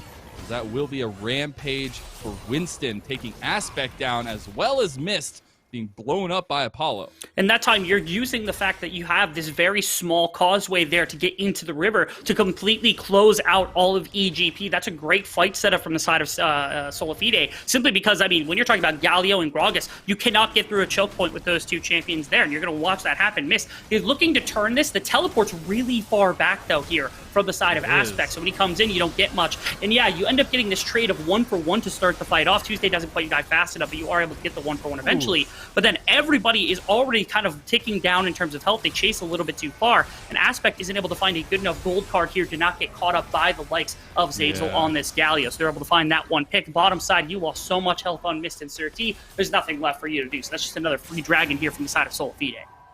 And Dokla's caskets have been on point. I mean, he is, and sometimes more of the chaotic point, if you will. But he's just throwing them in there to cause chaos, and I love it because that is exactly what's happening. Now, let's see what Tomio can do here this Tuesday. I'm going to hold my breath. So we'll see. Get the knockup from Mist. They do get the damage down. Fate's unsealed is going to, or Fate's sealed, sorry, is going to come out, but they don't have the damage, and now Tomio's caught. Could Zazel not land the taunt? Tuesday's just going to clean up the kill with the Soul Unbound there, procking at the end of it, and EGP have no run away now. They could still be caught out. Real bad. Oh, the ADC is the first one to join the fray, and Winston is able to go unstoppable, and he is looking so mighty fine. Did I get solo kill? Graves. I don't care about this. Take me bot lane. Yeah! Sertino! Dokla! He was able to use the casket. Oh, here comes the shot. Not going to land. Get it? Here comes damage coming down. Oh, he gets Can he get him? Gets the slow. He's got the body slam coming back up in just a second. I know he There's does. a little bit of health back for him. Here he goes. He got that. misses the body slam. No! Dokla! Oh, dances on his body, too. Oh, that's so sad. That's the champion that Surti has prided himself on. And Dokla gets the one-on-one kill up against him. That's upsetting. This game very quickly flooding outside of EGP and into the hands of SolaFide off the back of a number of these skirmishes just going very heavily in their favor. And now it just seems like they're scrounging. They're trying to find something here, and it's overextending themselves. They've split from Tomio. They're trying to follow it up. This is still a 3v4 right now. Look at that Kraken Slayer doing work, though, as the curtain call comes out yet again, and it could spell death. The TP's now by Surdy on the backside. Aspect is here with the Destiny. They found one. Tuesday has gone down. Oh, he's gotten two, though. And Zazel's still trying to find him. It is just going to be SolaFide getting routed at the top side after they felt so confident in that play. They felt like they were in the driver position, but EGP make sure to know that they are still in a game of League of Legends. That they are. They're going to keep them honest right here, make sure to knock off 4 of those Baron buffs. And they have no towers on the bottom side, no towers in the mid, but they still do have 2 towers on top side to defend around the next Baron when that time does come. There's still plenty of ability here from the side of EGP to fight if they get the right setup. Obviously, I was a little shocked just as much as you were that Shiro was pumping out the kind of DPS with the Kraken Slayer. I'm going to try this tech on my own eventually, but seriously. I know, right? Yeah, absolutely. You want a duo after this, Rebel? No, no, I don't. I'm never playing that, and I'm never letting anyone I know play that. But SolaFide certainly looking very good in this one. They're looking like they're taking control of the game when they're able to dictate the pace of these fights. When it's EGP controlling it with Aspect or somebody else, looks a lot better on their part, but slowly that's been slipping out of their grasp. Yeah, it's just the little catch-outs, right? And that's that decision-making we've seen SolaFide be so good in time again. And a lot of it is coming from Zazel, his primary shot caller for him. We see him roaming around this entire game pretty much and still being able to be this crucial point of influx for them in the fights. And I just think his engages, his taunts have been crazy. He's been a little bit overeager. He's got into Dokla a couple too many times. But all that's just some teamwork coming along for them. And it's working out beautifully for SolaFide so far. That it is. We're still seeing Tuesday also affect these side lanes really well. He's the one that burst down both bottom towers, and now into top lane, he's able to get quite a bit more as well. I think he just let that one come through because I think the minion should handle it. One more auto. Oh, no, he has to stay. One auto attack would have done it. I would like to say there are now... Make sure I know how to count. There's 3 Gale Forces on the side of SolaFide. Thank you, Riot, for your build diversity. Yeah. Yes. No big deal. Yeah, they just want to make sure they're changing it up. Ah, a there little goes bit. Aspect. Ooh, is he gonna be able to get out of use there! Anything? Oh, no, they got him! Oh, no. Oh. So many near escapes in this game from the side of EGP, but that's the strength of SolaFide to be able to guarantee those coming through. And the next Dragon's coming up. Ocean Soul's not going to be easy. Back into the mid lane, Tomio looking for some fights against Tuesday. Bot lane, Sturdy fancies his chance, and the second time, Zazel's going to ruin it, though. Oh, come on! Finds another man. It will be a shotgun to the face for Surdy, and Winston going to clean up another kill. 1 and 6 now. It unfortunately a little bit going awry for EGP in the mid lane, but see what they can take from this fight. Tomio just gets obliterated. There's no hope, no way. Dokla coming in with the speedy gut.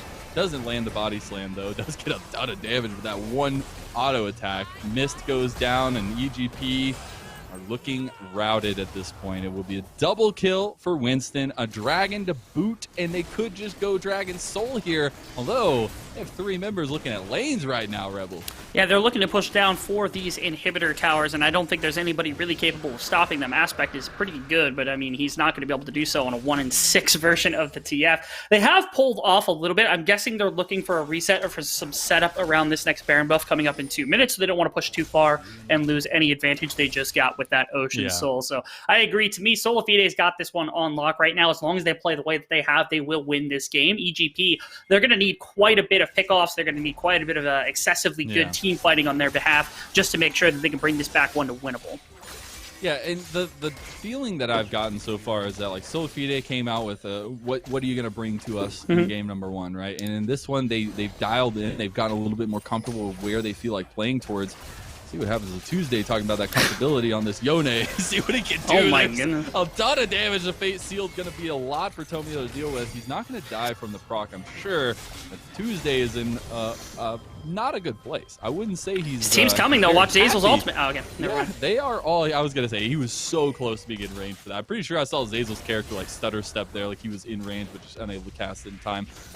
Apollo? Maybe? Ooh! Maybe? Perhaps? Hey, Tomio. Oh. Tomio? He used the heal and the flash. Oh my god. Okay, the fight's still going. I love the zoom out camera. Saving Primate Tomio too. Oh, does he get the shots? All right, Tomio. 1v1, baby. Let's go. Oh Hit those shots. no. Apollo, what are you doing? No. He's nowhere near there. Okay, it's fine. Apollo is not a sniper. We know that now. Yes. Okay. They're still looking for him, man. Tomio, can you get out?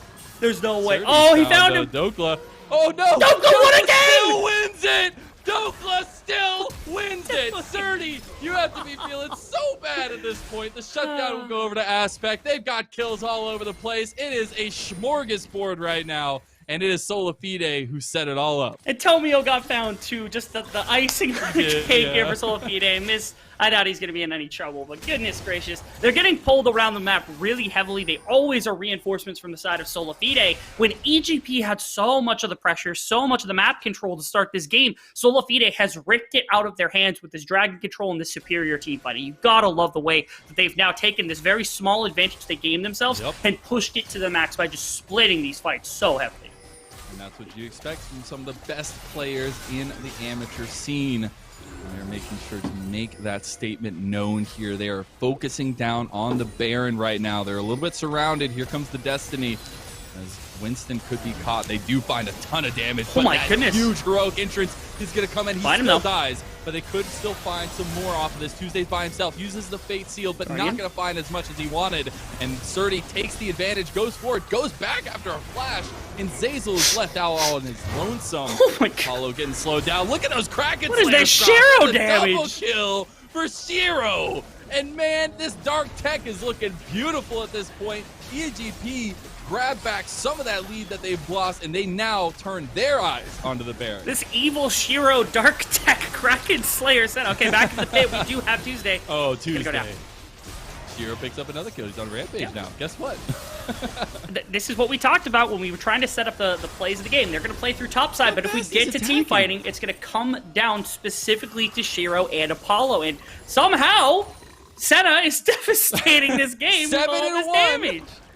3 items now, just finished the IE because no big deal. And what blew my mind there is how fast she was attacking the Baron. Like, oh my god. And I didn't think that the laser beam fired that fast. And for the first time in a while, we've also gotten the chance to see some pick-off potential in the 1v1. So we had Surti able to lock someone down with that ultimate. We had Aspect ult in with that gold card to set up the kills for Shiro, and they worked their way front to back exactly like that. And that is specifically how the composition was designed to play in these team fights. And SolaFide, for the first time, they're not able to break things apart. They're not able to separate the fight whatsoever because Doklo was there a little bit late. He wasn't able to make that response play to throw that barrel in. That was pretty big. We're getting a chance to see the replay in just a minute.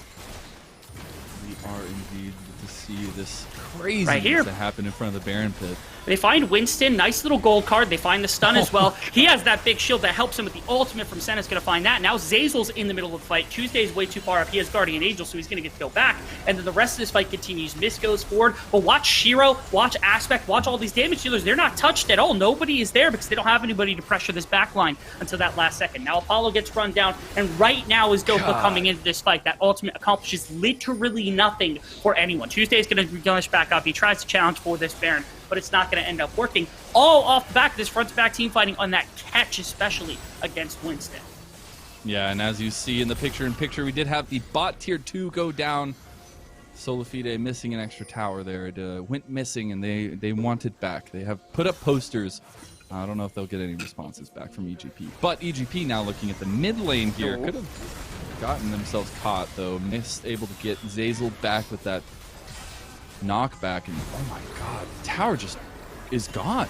I was thinking it was going to survive a little bit longer with all 5 members surrounding it. Big Casket takes Shiro down to half health, but it's a big cooldown used by Dokla too. What's crazy to me is these heals from Shiro are getting into like the 200, 300 range. I want to see a stack count. 64 stacks. He's not even at like 500, 600 stacks. He's just going nuts with this build, man. I don't know what it is that he's doing, but this is insane, the amount that Shiro is capable of doing on this Senna pick. And EGP, when things were looking dire, when all SolaFide had to do is continue breaking this map into pieces, they let one team fight win, one Baron take, and a couple of towers go down, and we're right back in the thick of it with Elder Drake looking to be the play here. Priority in the river going over to the side of EGP. They just came off of back. They still have the Baron buff to push out mid lane. Yep, they're getting the priority in mid lane with Aspect. He does have the Destiny available if he wants to pull off a flank or if he just wants to join the fight. But it is the Elder Dragon on the table, and it's started up by Winston. Surti goes in onto Zazel. They've got the support out, but do they want to follow it up even more? Casket comes into the back line. Zazel flashes away. Big Dawning Shadow comes out, but the Curtain Call is right there to respond. And they've already lost Zazel. They've got Aspect on the backside here now. He's going to go golden. Survives for a little bit longer. Mist coming in for the big knockups. Not going to find it. Oh, Tomio goes back in. Survives a little bit longer. But yeah, they've got the damage. Shiro's popping off here as well. And they've got the kills. They've got the killing spree. And they have aced SolaFide. At a boy, Surti, let's go. He finds Zazel. He gets rid of that Ingrates to start this fight. They have the damage to back it up. Aspect gets into the back line to flank everybody, and they don't even need the Baron anymore. They're going to go for the close, and this one comes to a 1-1. I've got to guess. They have smelled the blood. They have cut the throat of SolaFide, and they're looking to get their first match win in this series, and they will do just that, responding in kind to game number 1's dominance from SolaFide. EGP tie up the series. And if you had asked me of all the things I thought it was going to be, if it was going to be Surti in that top lane with his Camille, if it was going to be the likes of the Nidalee for Tomio, something like that was going to break the game, no, it is the Kraken Slayer Shiro for the Senna to win that game. Let's go. That's some heavy damage, and we got a game right now.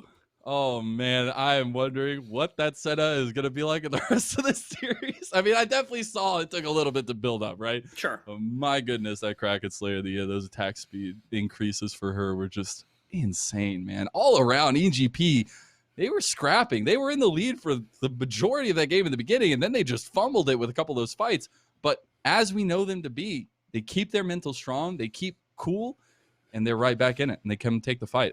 This is the story that I wanted from EGP. I knew that SolaFide was good. I knew that they're mechanically gods, but EGP might have the right stuff to take it to them. And you can do a flow chart really quick for us where it's like Aspect gets TF. He gets his Camille ahead early. Then you go to a question mark because we don't want to talk about the mid game. And then we got a dub at the bottom. That's all that matters. We don't care about what happened. We don't care about the massive 6,000 gold lead held by It's one of those Sarah montages that just like flies through. You don't even know what's happening. But at the end, whatever you needed done is done, and you're good. They got the win right there. And I think a lot of it was everybody on the map was making effects. Aspect was constantly in the back line. They were able to stop Zeyzal from getting those big engages and the catch-outs in the last couple of fights. And I think that was a big thing. I do think still EGP has to remove him because Zeyzal has been god tier on this Galio so far.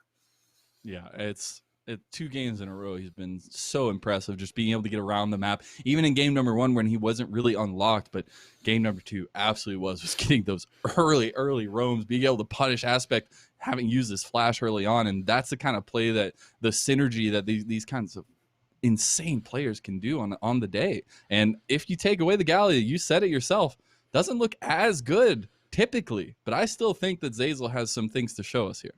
Oh, I do too. And this top lane matchup has already been everything that I've wanted it to be. We've gotten Camille's on both sides. You've gotten Surti versus Dokla multiple times in that last game. Dokla's been popping him too. He's gotten the better, but that game, at least we get Surti to get a dub. I want to see if Surti's got a response to anything that Dokla can do so that we can see him take the advantage. Otherwise, Dokla's just going to continue gapping him in top side.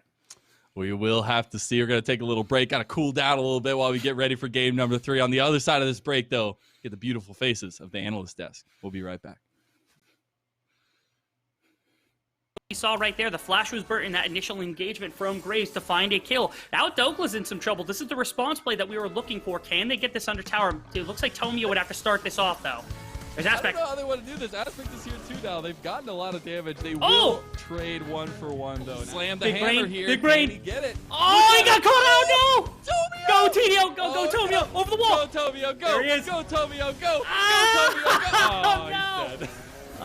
Winston says no. Wait. Nice double knockout though from Mist. They will get the rogue entrance down from Zeyzal though. Dokla getting backside here. That's back. Aspect is here too.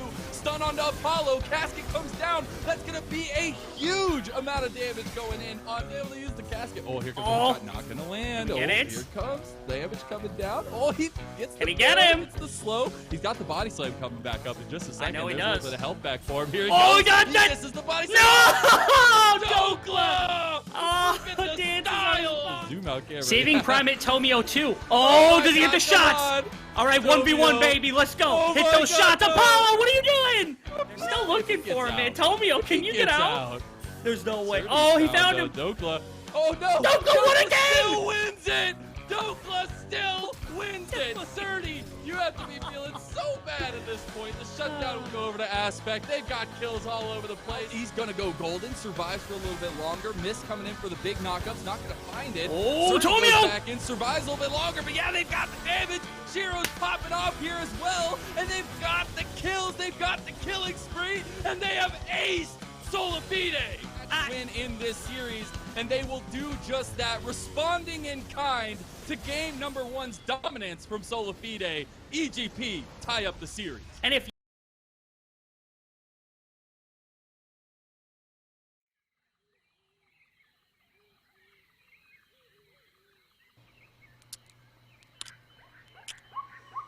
What do honey fruits taste like? Do you think they're sweet? What if they smell bad? You just eat them off the ground like that. Where does the scuttle crab come from? Does he have a little house there underground? I bet it's adorable. Like he cooks himself little fancy dinners and stuff. Ah.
The mental edge will definitely be that we are obviously new and upcoming talent, and they are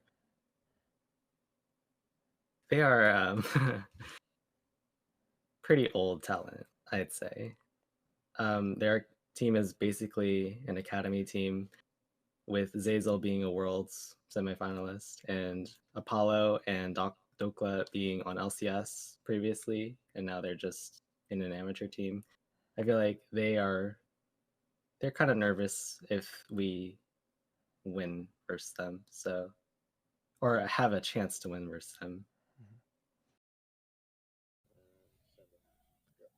Hello, everyone, and welcome back to the Risen Champions League Analyst Desk, where we are Angie, and Josh is going to tell you all about it. Yeah, okay, honestly, SolaFide, you should be goddamn embarrassed by this game. That was some of the worst mid-game League of Legends I've ever seen. You were up 5,000 gold plus with an Ocean Soul, and you lost. How does that happen? You opted into multiple 4v5s for no reason. You were up so far, and then you let your egos get a hold of the game, and you ended up losing because of it. And this is the second game in a row that it's almost happened. You're still probably, like, you literally have a semifinalist from Worlds. You have a bunch of LCS players. You should be clean sweeping these games in like 25 minutes. The fact that you're not doing it is a testament to the fact that your egos are giant. So please play the game for real. You guys didn't believe me when I said we were Angie. You didn't believe me, but we are. Take this seriously. We're mad. Like, oh my god! No more Twitch chat memes.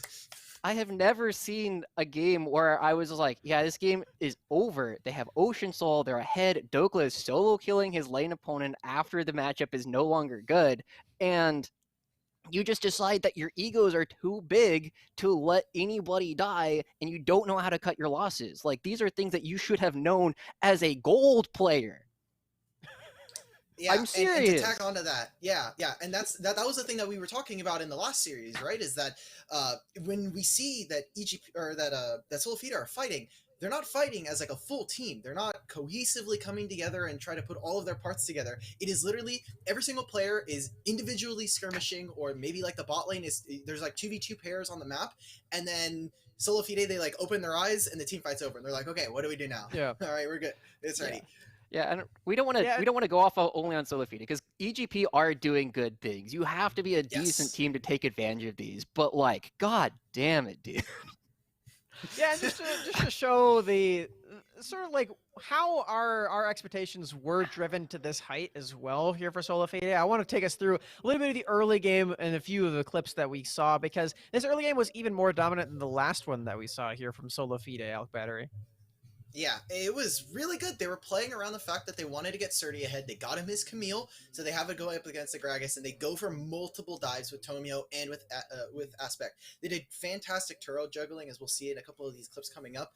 I thought that they were doing really well, and I love the TF because it plays basically around a lot of SolaFide's weaknesses, where they try to go for these greedy trades, and TF, all of a sudden, snap of a finger, and he's there. That's why Galio is super important for both of these teams. And I was really looking at this, and I'm like, okay, well, Surdy got his matchup. He got the winning matchup for himself. The bot lane is playing super supportive, and you've got the Senna, which Shiro looked fantastic on. And then the mid game happened. And then we saw that, the solo kills, like Josh was mentioning, we see that all of their laners get blown up. Tuesday on Yone is fantastic, and while Tomio is putting on the fancy feet with his Nidalee, this team kind of just like fell apart at the seams in the mid game, where SolaFide yet again used their gold lead, pushed their advantage, and then it just the monitors turn off, the lights in the building just like flicker for a little bit, and then boom, 5,000 gold is gone, game's over, Nexus is done. Yeah, again, this is after they just got 4 straight dragons in a row, right? SolaFide, all the dragons in a row. They got the Ocean Soul, and apparently that's a loss condition, because their fights started falling apart after that. It was completely crazy, and I mean, we got to see so many of these early game plays as well, right? And then, like you mentioned, we saw another round of top lane domination and destruction in the solo kills too here, where Dokla was just able to outplay Surdy in that bot lane on his Camille again. So, yeah, I mean, just again to sort of like wager our expectations here, you got to remember that this early game was so dominant, and all for nothing, guys. It's 1-1 now. They were supposed to be a match point after Gotta hit that. gotta hit the Graggy solo dance after he kills Surdy, and then Surdy's just like, I don't care, I win the game. Yeah, and we get to see, why this team is so good. They're able to take a lot of these plays, and honestly, like, the way that Dokla plays through this is impeccable. He reads Surdy like a book. Like, most of us would just go back towards the turret here, but Dokla's like, no, I can turn this around, and he gets the perfect barrel, and he dances with good reason immediately after, because Surdy, like, gets hard red, right? It is really good. Like, again, Yes. SolaFide have possibly the best players in the proving grounds, and we get to see this over and over again. But as we're going to get to see in just a couple of moments, and we get to see some of the Baron pit fighting, they don't play as a team, and they just like, oh yeah, we're good enough to do this. And it's like, you're the best players, but the window isn't that large a lot of the time, right? It's very difficult to go for a lot of these plays, and because you're now splitting up so hard throughout this entire thing, and you're relying on this individual outplays where your opponents are a little bit better able to coordinate a lot of these fights, you end up giving a whole lot back. You give these big teleport flanks over to your opponents, and it looks really sloppy because you're suddenly no longer able to go for all these things. And remember, they have Ocean Soul, and Dokla's on the opposite side of the map, but this is a fight that SolaFide, they see 5 members of EGP coming into, and SolaFide are like, oh yeah, this is easy. We're just so good. And it's just like, yeah, but why? You don't need to just win. I specifically remember that fight happening, and somebody in the chat was like, they're throwing. And I was like, I don't even think that's that big of a throw. They're still winning the game. I was so wrong. That was just the beginning of the end. If that was the only one, yeah, I'd be like, all right, whatever. They're gonna refigure it out. And then they just don't. Right? It's just like, then Baron happened. Yeah. Yeah, it definitely just feels like a worrying trend here for SolaFide, where so often in just Risen alone, and where there are 5 more tournaments after this, you got to remember, it feels like the only way that they're learning these lessons is just by going through the mud. They're going through the thick of it. And then when they get beat so horribly bad at their own game, then they're like, all right, maybe it's finally time for us to buckle down and figure this out. But it really just didn't need to happen in this game. One like to add on to your point that, like, hey, there's more tournaments. Big League starts tomorrow. After this, they're going right into Big League. They start off their matches all tomorrow, and we're going right into Proving Grounds. Start right from the bottom yet again in a tournament. And I'm sure that regular season will be the same thing. Wow, SolaFide are doing really well, because I mean, normal regular season games tend to be kind of a really big grind for some players and for some teams, especially when you're so good and you're at the top. It's just we're just going to see them in playoffs yet again, and they're going to do the same thing. And I don't know if they're going to get punished for it. Yeah, and before we throw it back to Caster, I just want to, say a little bit more on this. We're being very harsh on SolaFide for good reason. Yes. They should not be losing. But it's because, with a lot of these other teams that we look at, it's like, yeah, they're still learning a lot of these things. They're learning how to play as a team. This is what amateur is for. We are holding you players to a higher standard because you need to be held to it. Yes. And I expect they will probably take the next 2 games relatively cleanly, but they shouldn't have even necessarily had to go there. Yeah, directly to you guys over there at SolaFide. We already know that you're capable of going and winning games on the LCS stage, but you've got to prove it here in amateur too. So I'm excited to see if they can pull it back. You can tell that we're a little bit seething over here at the prospect of them doing that again. But for Evil Geniuses Prodigies, they definitely took that game number 2. Whether it was theirs the entire time is another story, but we'll see if they can carry that momentum here for a game number 3 victory for them. Take it away, casters. Welcome back, everyone, to the caster booth for game number 3 of this Rizian Champions League Grand Finals. We've got EGP versus SolaFide, 1-1 right now in this best of 5. We get to see who takes that extra step forward to claiming victory.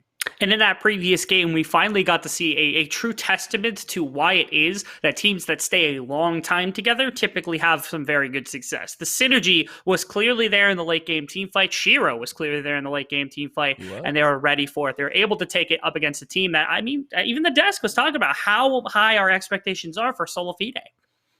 They are. We'll have to see how that kind of changes and what adapts into game 3 as we're going to dive straight into the draft here. Just get ready to go. Keep the momentum going for both these squads. Maybe we'll see the Senna Kraken Slayer again. I mean, it would be mean, but I don't think we're going to be able to get that one. I don't think so. So interesting. Same sides, though. Yeah, Geniuses take blue side, which I don't know it's a mistake. I think they're actually better on blue side than they are on red side. The problem is SolaFide is much better on red side than they are on blue side, which is my true fear here. We're going to the same band. I really hope we don't get a salty run back. I will lose my mind if we happen to get a run back. Please. Honestly, I had so much fun last game. I would absolutely love a salty run back. Bring it to me. There it is. The first piece falls. The dominoes. Oh no! I don't like this. The immediate salty I don't run like back. this. Salty run back. Salty run back. Please don't.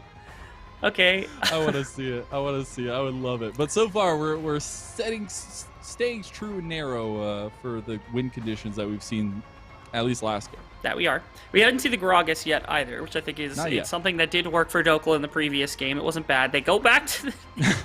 Oh no, it's happening! They're doing a salty run back! It is a salty run back. Like, so far it is. At least they change one or two pieces, I feel like. Nope, it's still the same. Oh no. Okay. The possibility. At this point, we just have to accept it. Here's the thing. I think SolaFide is fine with the salty run back. I don't know how fine Geniuses are with the salty run back. Although the early game went kind of well for SolaFide, so if that gets fixed, Geniuses just do fine because they were kind of annihilating when they were able to move Aspect out of the laning phase. And SolaFide is like, if we get that same advantage, we're not going to throw a second time, right?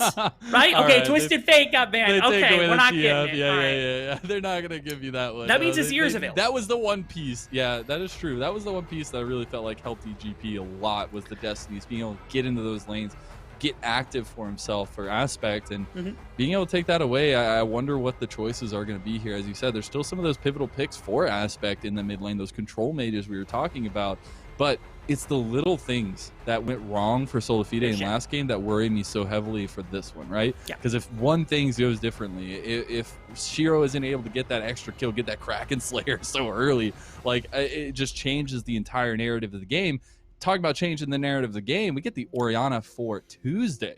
Yeah, I like the Azir here then, if that's going to be the case. Because now, when you have Gragas try to come in, when you have Galio try to come in, you have that wall, and it's good into the Orianna's laning phase because you've got the Comet. The only thing I can think is, if they want to flex that Orianna into the bot lane with some sort of support, you do Double Guardian. Unfortunately, our Deskers are very, very adept at Double Guardian Orianna in the bot lane. I hate you both for ruining solo queue. Anyway, if that's the possibility, maybe that's the bait here. But honestly, I think that SolaFide is just willing to take this matchup, which I think is the best one Aspect has had all day. His Azir is legendary. It's the champion he played when he was on Zenith. It's one of my favorite Azirs to watch, and I know he's going to be able to exploit this matchup better than just about anybody else.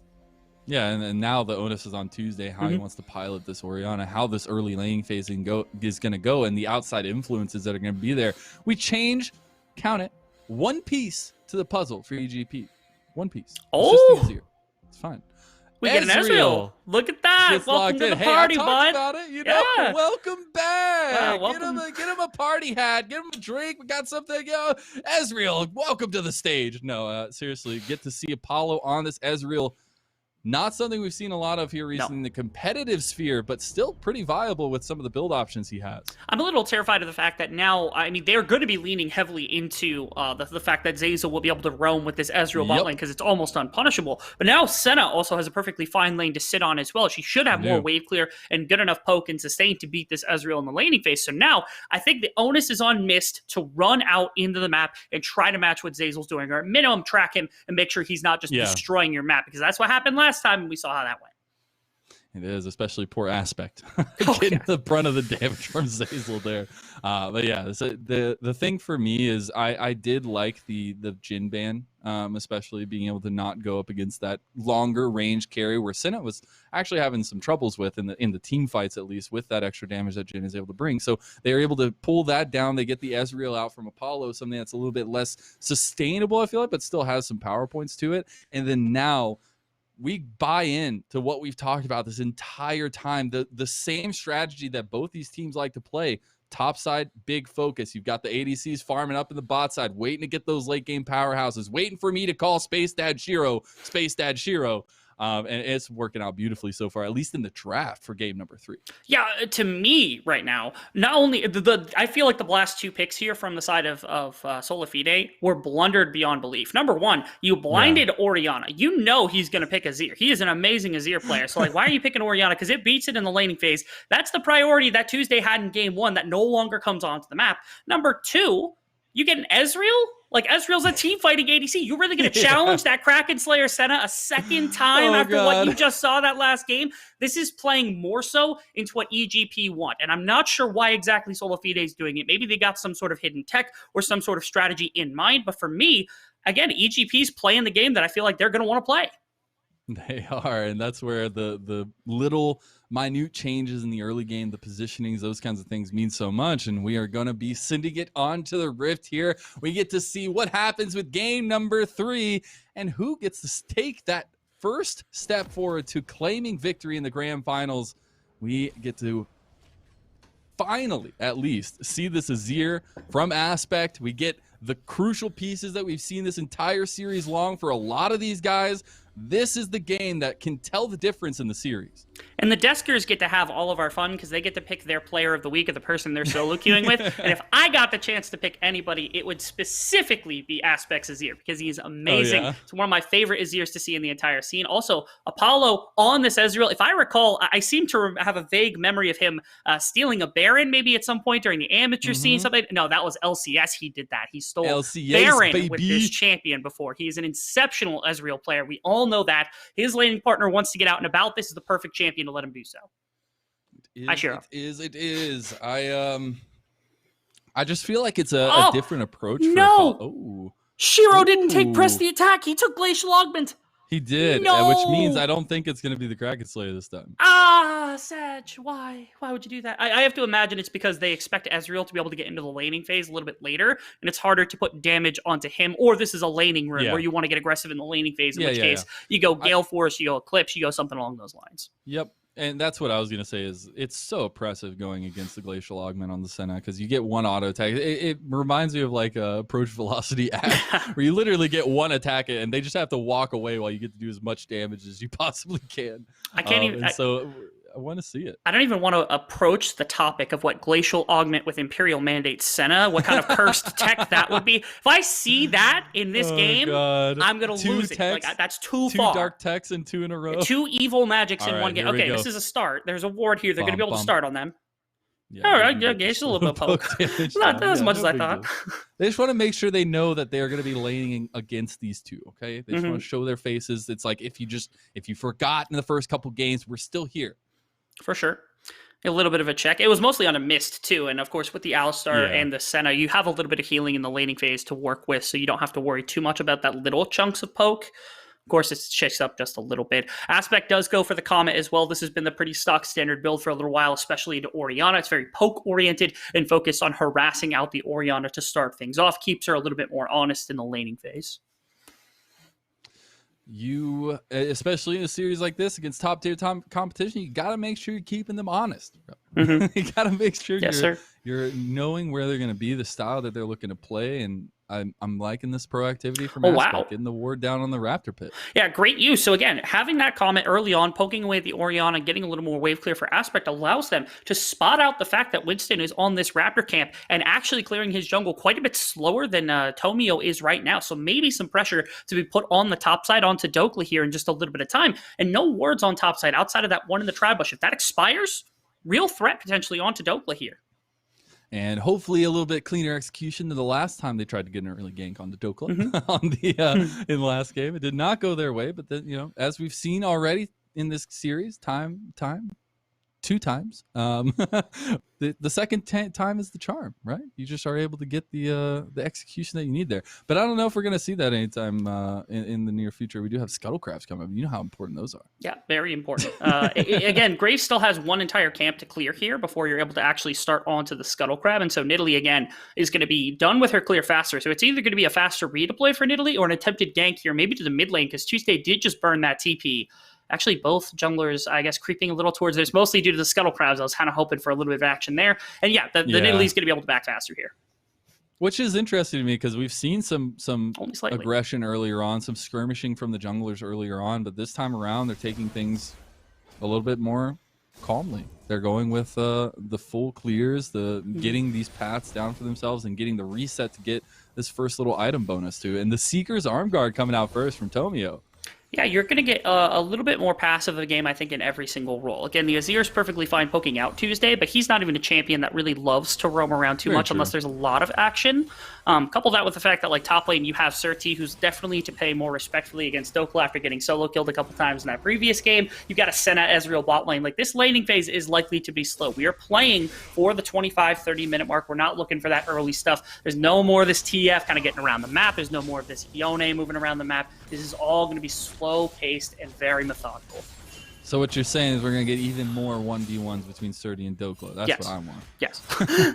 We're going to see a lot of 1v1s. I don't care which way they go, but it's going to be a good time. Yes, it will. I mean, if the last game was any just talk about how good these players are, it's just insane. The little micro moments that mean so much in those 1v1s.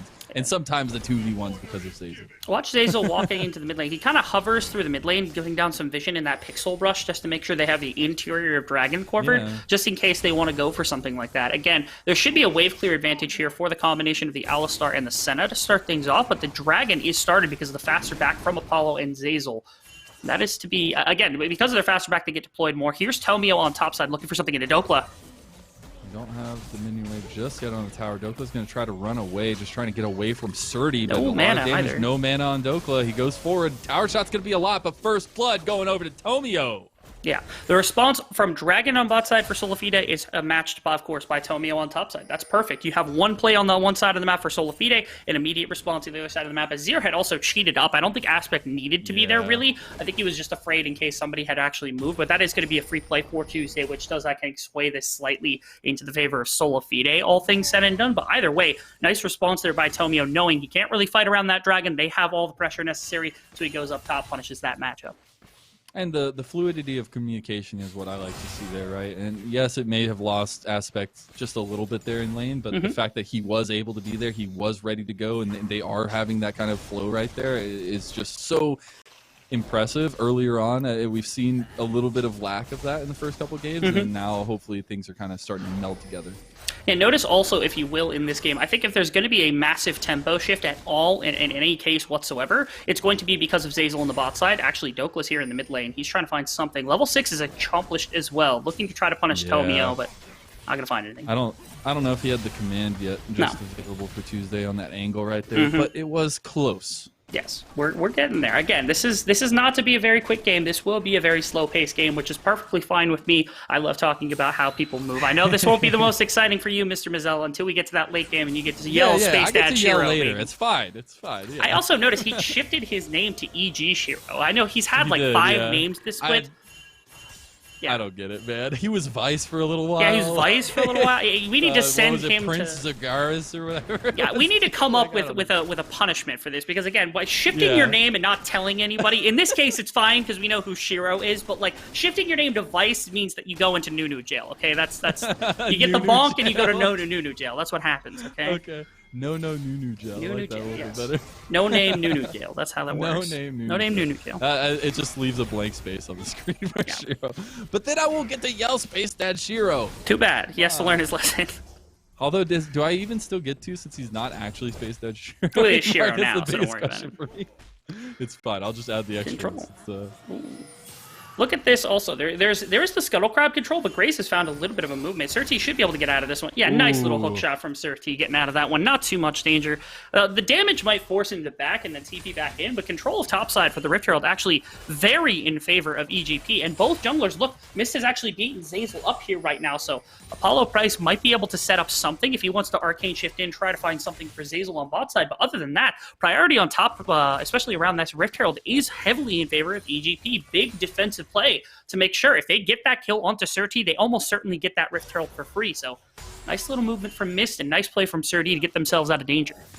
Yeah, I was just going to say the Rift Herald is definitely going to be on the eye of both of these teams now. We know they like to focus around that objective when it comes up, and Right on key. Tomio starts it up. Yes, he does. And this is the There's no control that they've response. got. Yeah, the Orianna has not moved out of lane and also can't really until that wave is pushed out because I think it's shoving into Tuesday, unfortunately. And then Aspect's actually going to be there first as well. Surti gets back after he got dropped from that previous fight. Didn't even have to TP, but he's going to have priority in his lane as well. Combined with this control on top side means that they're going to be able to snag this. So usually this would mean Winston would go into the bottom lane, but look where that bot lane is. They're kind of hovered under their tower. There's no dragon for the next little while. There's no reason to be invading here. No risk from Winston. Instead, just going to take his camps away, continue with the pacing of this game the way that it is, and Rick Carroll's going to drop here for EGP. Yep, and now they're a little bit on the back foot because it will be EGP who gets to decide where Shelly is dispensed to, where she's going to be wreaking havoc, and Tomio is looking to wreak havoc in the enemy jungle, Aspect's invading coming here too. onto Winston. There's that Aspect. smoke screen dissuades the follow-up, though. I don't know if this is exactly the fight they want to take. Collateral damage goes in. Surti just wants to make sure they can get something up here. That's big, yeah, but you cannot go under it. The minions are just there. Ooh, Rip Carroll's this spot. is a start. This is bad. This is real bad. What? He just got sniped out by the spear. Here comes Zazel, though, to save the day. Surti gonna get knocked up. They get also the taunt here, and Aspect is getting low, but he's still on the Azir. The Emperor's Divide comes out, but it's too little, and he will die. It does end up with EGP up. Oh my god! Zero, Space Dad Man of Dreams!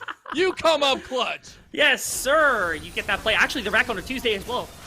They are just snowballing this top lane, and N ain't stopping.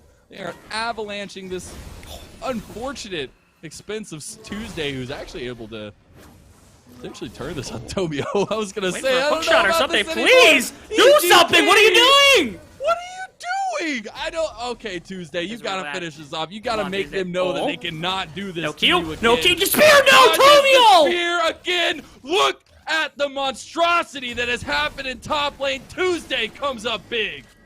Oh my god, that could have been a massive play for EP or EGP, but unfortunately they had 2 kills over Tuesday, and second Drake also with the side of SolaFide. Oh my goodness, that was such a disaster coming out. That could have been an additional kill if they had just played a little bit better right there. In fact, I think in the middle, I want to wait and see if we actually end up getting a replay at the end of that, but that was such a bad play. Now Surti, can he punish Tuesday this time? Please don't die again. Tuesday, second time, maybe we get the TP coming in. That's going to be Okla joining as well. Tuesday getting a little bit low. Here comes the return TP, as that's going to be Aspect, but he's going to flash forward against Tuesday, who shut down going over to Aspect. We do take those. We take those all day because you end up getting the shutdown goal on Aspect. I don't know what's happening anymore, Rebel. Either do I. Gotta make sense of this. It gets a little bit shenanigans. It actually is Kraken Slayer, a second time here for Shira. I just want to point that out really quickly. I hate this. Yeah, it's pretty crazy. Okay, so initially that topside dive I think was a really good idea. It ends up getting floundered, I think, because a dash got interrupted in the middle there by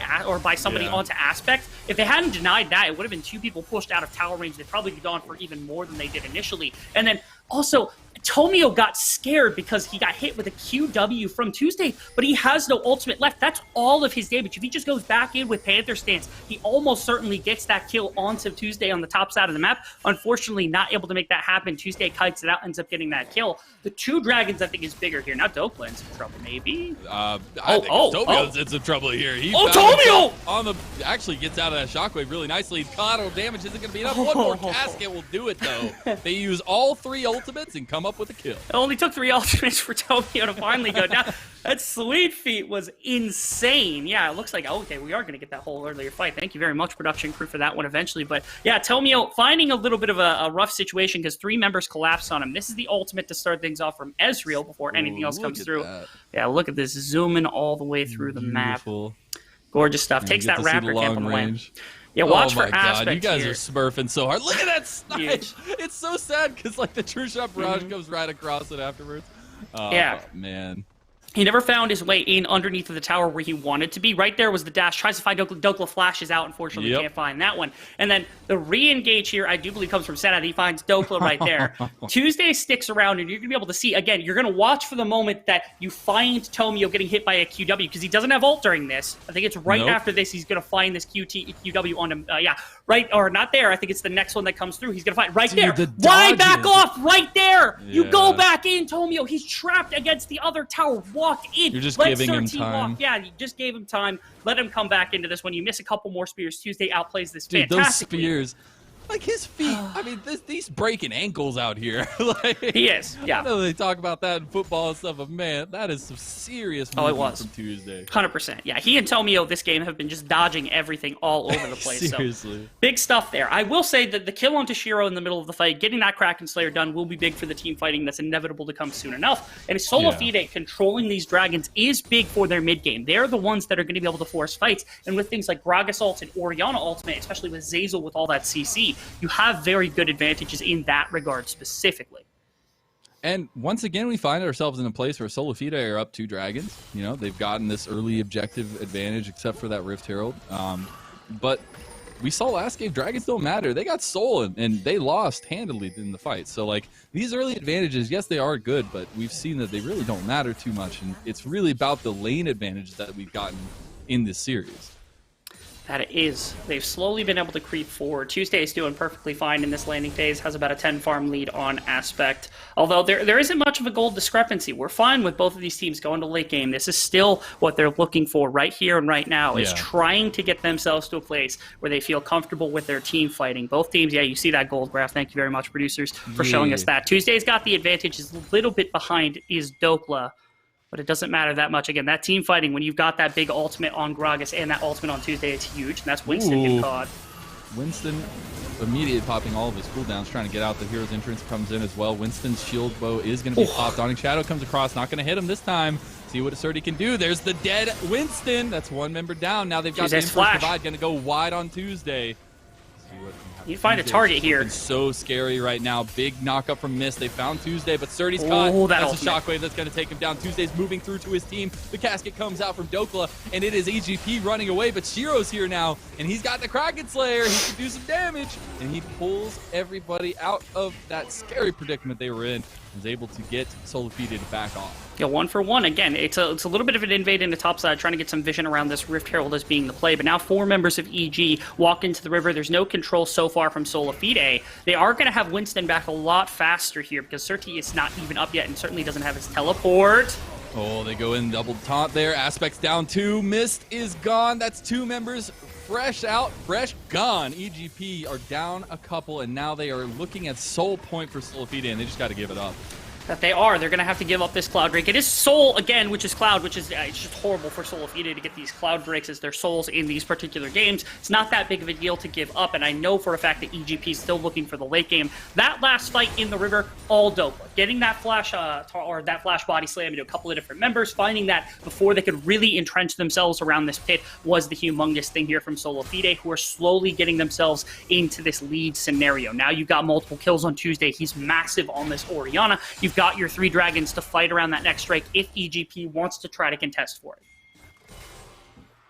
And you gotta think they do. I mean, the fact that we have seen all these objectives just go over to SolaFide. And yes, it's the lane advantages that matter for EGP, and they found things like that for themselves. Even here, getting first tower, getting a little extra gold in their belts. But the objectives will start stacking up. Yeah, they will. And I think that, like, I love the focus on the Rift Herald. It's something we did say that that SolaFide actually love to index on, especially with the Zeyzal roams. That's 2 already in this game that have just been shut down by EGP, and now Dokla could be getting shut down too. He went up forward, and it's just going to die to Tomio.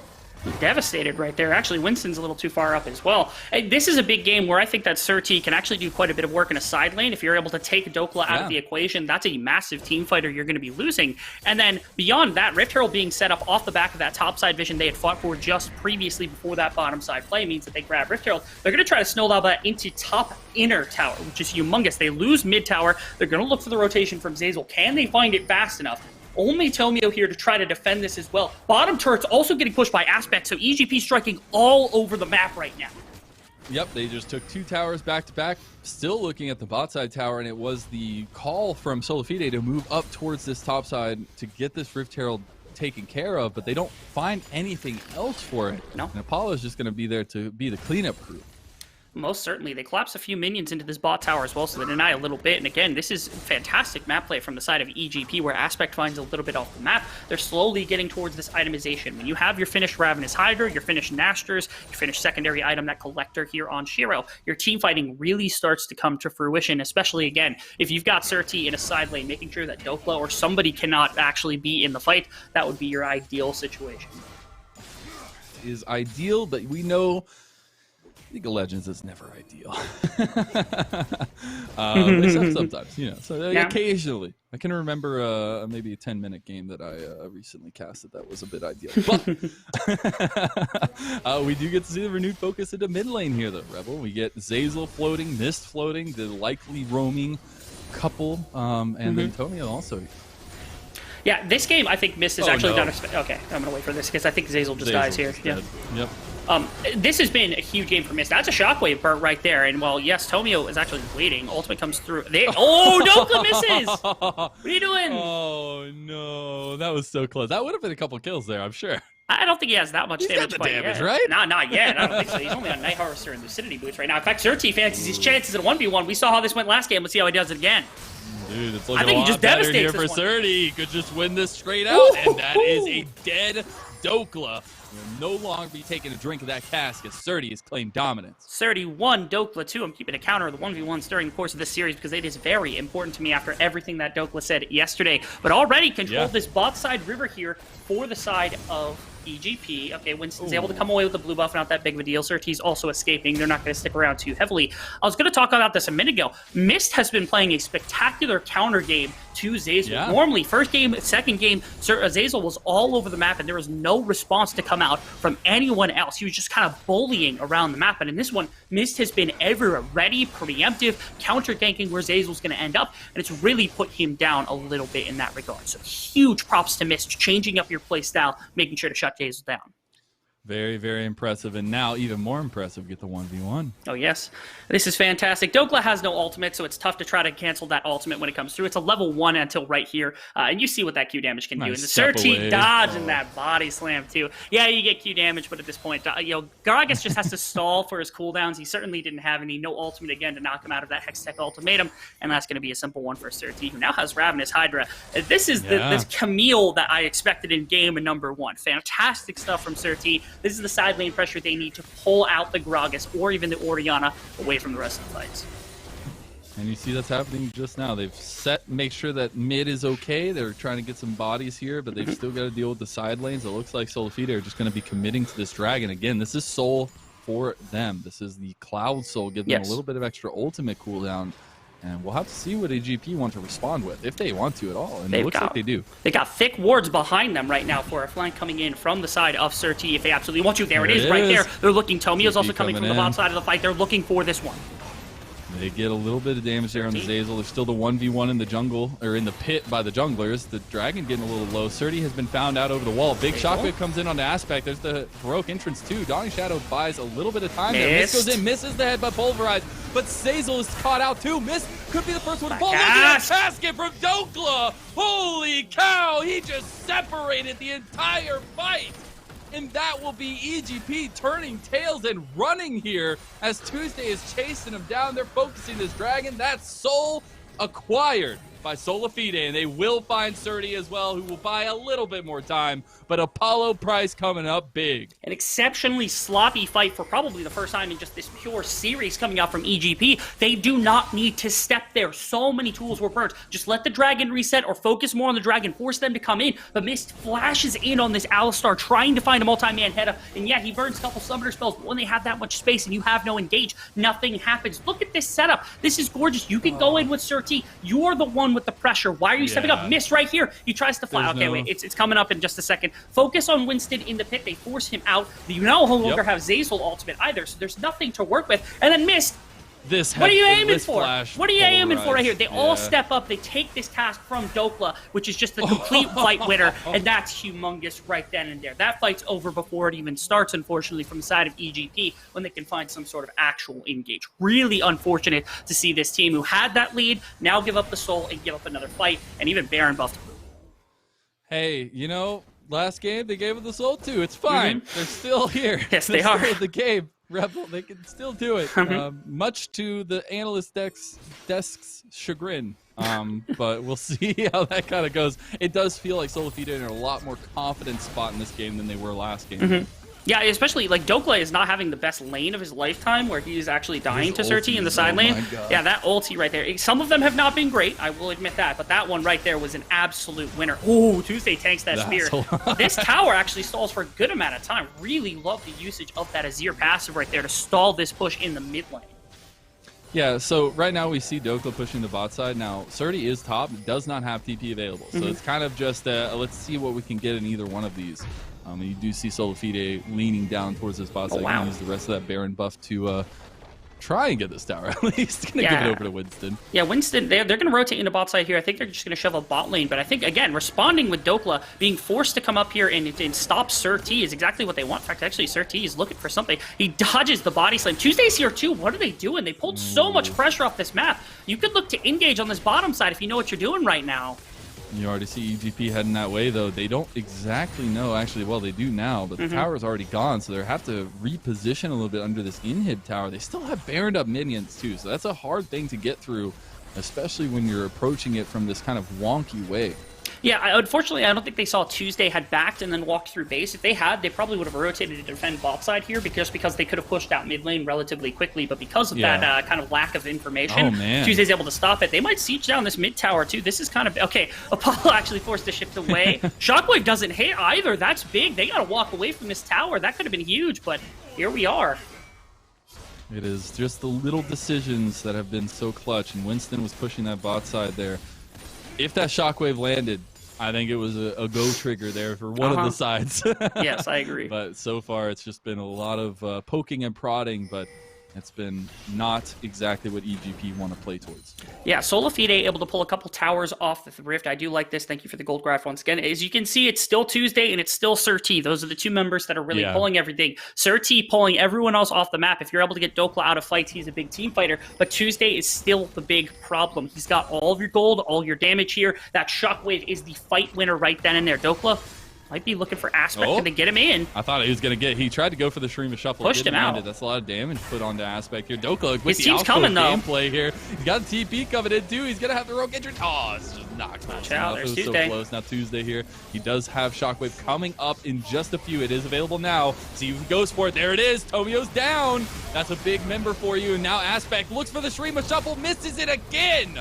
That's the second time we've seen him go wide on the Shurima Shuffle on this champion that we know him so well for, and it's just not coming up clutch for him in this game. In the first one, that was an absolute miss. This one, I think, was just really, really patient play by Winston. He tries to shift down, then comes back in with the soldier or the shifting sands, and then throws the ultimate. Winston was ready for it, burnt that flash as soon as it was coming because he saw it at the very last second, able to respond. You do get to a bottom inner here for top inner and a fight win now for SolaFide. They're pushing their goal lead a little bit. It's 2,500. They tried this pick against Dokla. I don't get this. They don't get him with Aspect, and the rest of the team collapses so quickly. When you've got this Galio, you can make these cross-map plays, my apologies, so quickly. This Tuesday also splits this team so hard that it stalls so much time that Tomio isn't allowed to come back either. He didn't even have Shockwave then. That's the scariest part. Like, if they would have just kept walking, I think they would have been fine. They would have made it to the tower at least. If they keep walking, they walk into a Shockwave, unfortunately. And at the bottom of the fight, you saw what I talked about. No, but he didn't have it yet. Oh, he didn't have it by a couple of seconds. I mean, no, he didn't have it. Gotta be fearful. When he originally used that command to get the ball in the middle of them, he didn't have it right then. It was just the mental game, the mental warfare that won out for Tuesday. I love it. Yes, it is. And now, again, SolaFide in a similar position to where they were in the last game, where they've got control of this map. They've got the soul. Question is, can they find themselves a team fight that works for themselves? Can they find that team fight that they need to win? Because again, EGP, when they've had Shiro and they've had him in the right situation, you can absolutely win team fights with this massive Senna damage. It's a question of can they get there. Zazel's able to find Surti. That hook shot should get him out, though. Yep, and it does indeed. They aren't able to get the CC down that they wanted to, but now with a Elder Dragon spawning in 15 seconds, Rebel. They're going to be looking for something here. Yeah, I don't know about Surti getting pushed all the way back into it, but he gets out somehow, some way. There's the heroic entrance coming in. Nice knock-up from Mist. They get the back line. 4-man knock-up, though, from Mist. Can they follow it up, though? The members are starting to fall. Aspect survived by Golden. and it's going to be Surdy picking up one, but he gets blasted by Winston, and a big shockwave's gonna finish off Tobio. EGP were looking so good in that fight. They were taking some advantages, but it does not matter when you face up against the mechanical skill level that is SolaFide. Oh my goodness. Okay, that's a little bit of flex. They're going to grab this Elder Drake, and that's going to give them definitive advantage. I think I'm actually going to call this one on Shiro. I think Shiro made a severe misstep there at the end of that fight. When we get a replay, I'll show you exactly what I'm talking about. But SolaFide pulling this Elder Drake now means that they can walk to Baron completely freely. And even if there's a response from EGP, we're not going to get it. So this starts off with Surti looking pretty caught, although he doesn't lose more than half of his health bar here until the very end. Multiple ultimates burns. Here's missed. Big ult or big coming out. Okay, wait, it's going to be here in a second. Here's the 4-man. Yep. That's massive right there. That's humongous. Multiple members hit also by the Dawning Shadow and able to get that. Right here, watch Shiro. He could walk in and continue putting in damage. He flashes to Aspect, who's low and was going to get hit by a barrel. Takes him out of the fight, so they can't continue forward. It's such a mistake coming out from Shiro. I think if he fights forward, they do a lot better. I don't know, maybe in that situation, they're just looking to pull back. I don't know what the columns were like, but I do think that Shiro was necessary for Surti to continue in that one. Surti continues way too far forward, gets caught, gives up this Elder Drake. Absolutely agree with you, Rebel. There's just minute things that happen, and we were praising the communication early on from EGP, but it falls through there in that team fight. So now you're looking at them to try and bide some time while these buffs go down here. You no longer want to get your face blasted off by a giant dragon with wings. So we'll see a little bit of comfort, a little bit of slowness coming in here from EGP trying to dissuade that. That we will. We have seen this a couple of times, this massive of an advantage for SolaFide, and we've seen them lose it at least 2 of those times, so I can't help it. But this feels a lot different because they have a lot better of a late-game composition. They've got the Oriana, who's exceptionally fed. I think Ezreal's finally online with that third item, that gouge that comes through. Yeah, he's kind of popping off right now. Apollo Price has not been touched all game, so this is just the Siege in composition where they're not going to be able to do too much on the side of EGP with this composition the way that it is right now, especially with this Elder Soul, or Elder Drake. And what's crazy is, like, through all the chaos and the craziness we've seen in this game so far, it's just panning out exactly how SolaFide wanted. Like, they've got Apollo just farming up to the late game. Now you can't deal with him because he's this Ezreal that's just poking you down.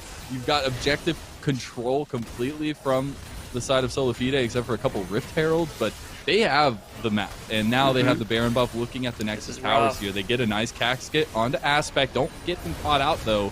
This damage is coming in. Zazel goes in for the engage. They already get one tower. Surdy's running away. Emperor's Divide comes out from Aspect, but the towers are going down, and Apollo Price has his eyes set on glory as they're going to get a couple more kills here. They're going to clean house one more time and go up 2-1 in this best-of-5 grand finals. And how about that game for SolaFide? They're able to take this one late, and that's the first time they've really heavily won in this late game, as opposed to making some of those mistakes. EGP had a strong mid-game where they're getting a few fights here and there. They're getting the right amounts of gold onto the right champions, but they could never set up the fight exactly the way they wanted, never got their carries into the right position, and it was still right there in front of them, but SolaFide just run past them with all this spectacular individual play. And it was just the decision making for SolaFide that was so clear and so strong. They were immediately pulling away, committing to side lane towers, even though there was some serious pressure being put down by Surdy. They stayed true. They stayed strong, and being able to take those objectives, get this Elder Dragon, just snowball that into so many more wins for them. It's exactly the place we thought SolaFide would be. The representation is a little bit lackluster. I feel like they aren't slamming home these games, but they're doing so, and they're at least winning here, only having given up one game in the series so far. So now is the onus on them. Do they just prove themselves here in the next one and get this series over with, or EGP need to kind of regroup after that one? I think they did a really good job in the earlier parts of the series, but now we're in the later half. We're getting to a point where these players are tired or getting that way, and so it's all about the regroup for me. I think that EGP had a lot to build on in this one. Mists roams around the map to make sure they could play. Playing through Surti on top side seemed to be pretty good. Shiro on this kind of scaling pick, waiting for the late game, giving them something. I think all they're missing right now is a form of engage for these team fights. I think that needs to come from Aspect. The Azir, it did okay, but it didn't do as well as I wanted it to. I want to know what's in his champion pool to set up some picks, buy some space forward for the rest of his team. I think Syndra could be something that fits in like that. Well, we will have to see how game number 4 is going to turn out. We're going to hear from the analyst desk about that game number 3, though, on the other side of this break. We'll be right back. mana damage, either. no mana on Dokla. He goes forward. Tower shot's gonna be a lot, but first blood going over to Tomio. Yeah, the response from Dragon on bot. This is bad. This is real bad. What? He just got sniped out by the spear. Here comes Zazel though to save the day. Surly gonna get knocked up. They get also the taunt here, and Aspect is getting low, but he's still on the Azir. No! The Emperor's Divide comes out, but it's too little, and he will die. It does end up. Oh, shoot! Oh my God! Zero Space Dad Man of Dreams. Hey, who's actually able to potentially turn this on Tomio. I was gonna say, I don't know Shot or about something, this please anymore. do something. What are you doing? What are you doing? I don't. Okay, Tuesday, you gotta finish this off. You gotta make them know that they cannot do this. No kill. to you No again. kill. Just spear. No, Tomio. Low Surdy has been found out over the wall. Big shockwave comes in on the Aspect. There's the heroic entrance too. Dawning Shadow buys a little bit of time there. Miss goes in, misses the head by Pulverized, but Zazel is caught out too. Miss could be the first one. Fall Yes. basket from Dokla. Holy cow! He just separated. There's the heroic entrance coming in. Nice knockup from Miss. They get the Miss! backline. 4-man knockup though from Miss. Can they follow it up though? The members are starting to fall. Aspect survived by Golden, and it's going to be Surdy picking up one, but he gets blasted by Winston. And a nice casket onto Aspect. Don't get him caught out though.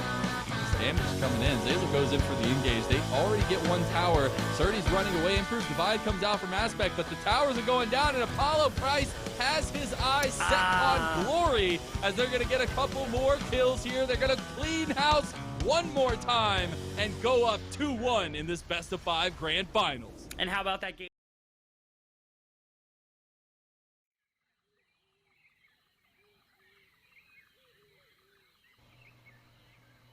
Now, are the shopkeepers only open while the game's going on? Do they have customers that come by from out of town to pick up goods? Will the river eventually take over everything on Summoner's Rift? I better get my bathing suit. Well, the world may never know, but until then, I'm just grazing.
Yeah, I mean, obviously, they probably think they're the top dogs. Obviously, a lot of the amateur teams, there's a lot of worries, especially Wildcard, who are just talking nonsense. A lot of people who are just on our back.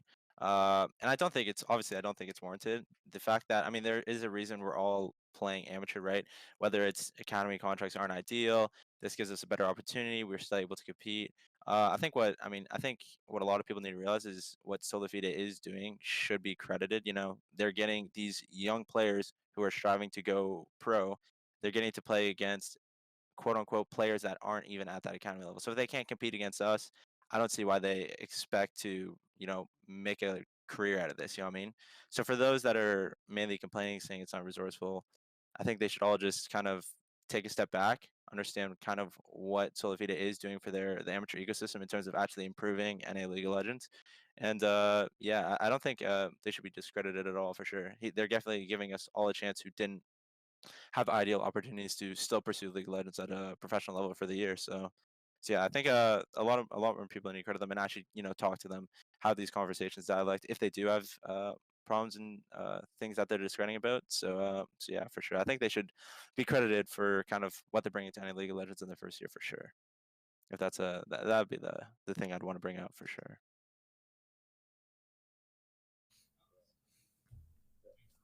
Hello, everyone, and welcome back to the Risen Champions League Analyst Desk. We're here, and SolaFide are here at match point now after an astonishing game number 3. They have appeased Joshi's standards of them, it seems, finally.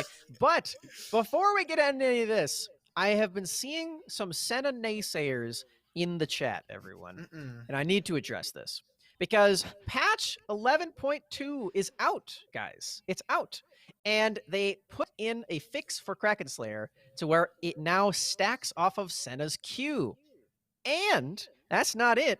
You also have a higher attack speed ratio on this champion. So Kraken Slayer is really good on Senna, guys. Stop flaming it just because you don't know what it is, okay? Build's good.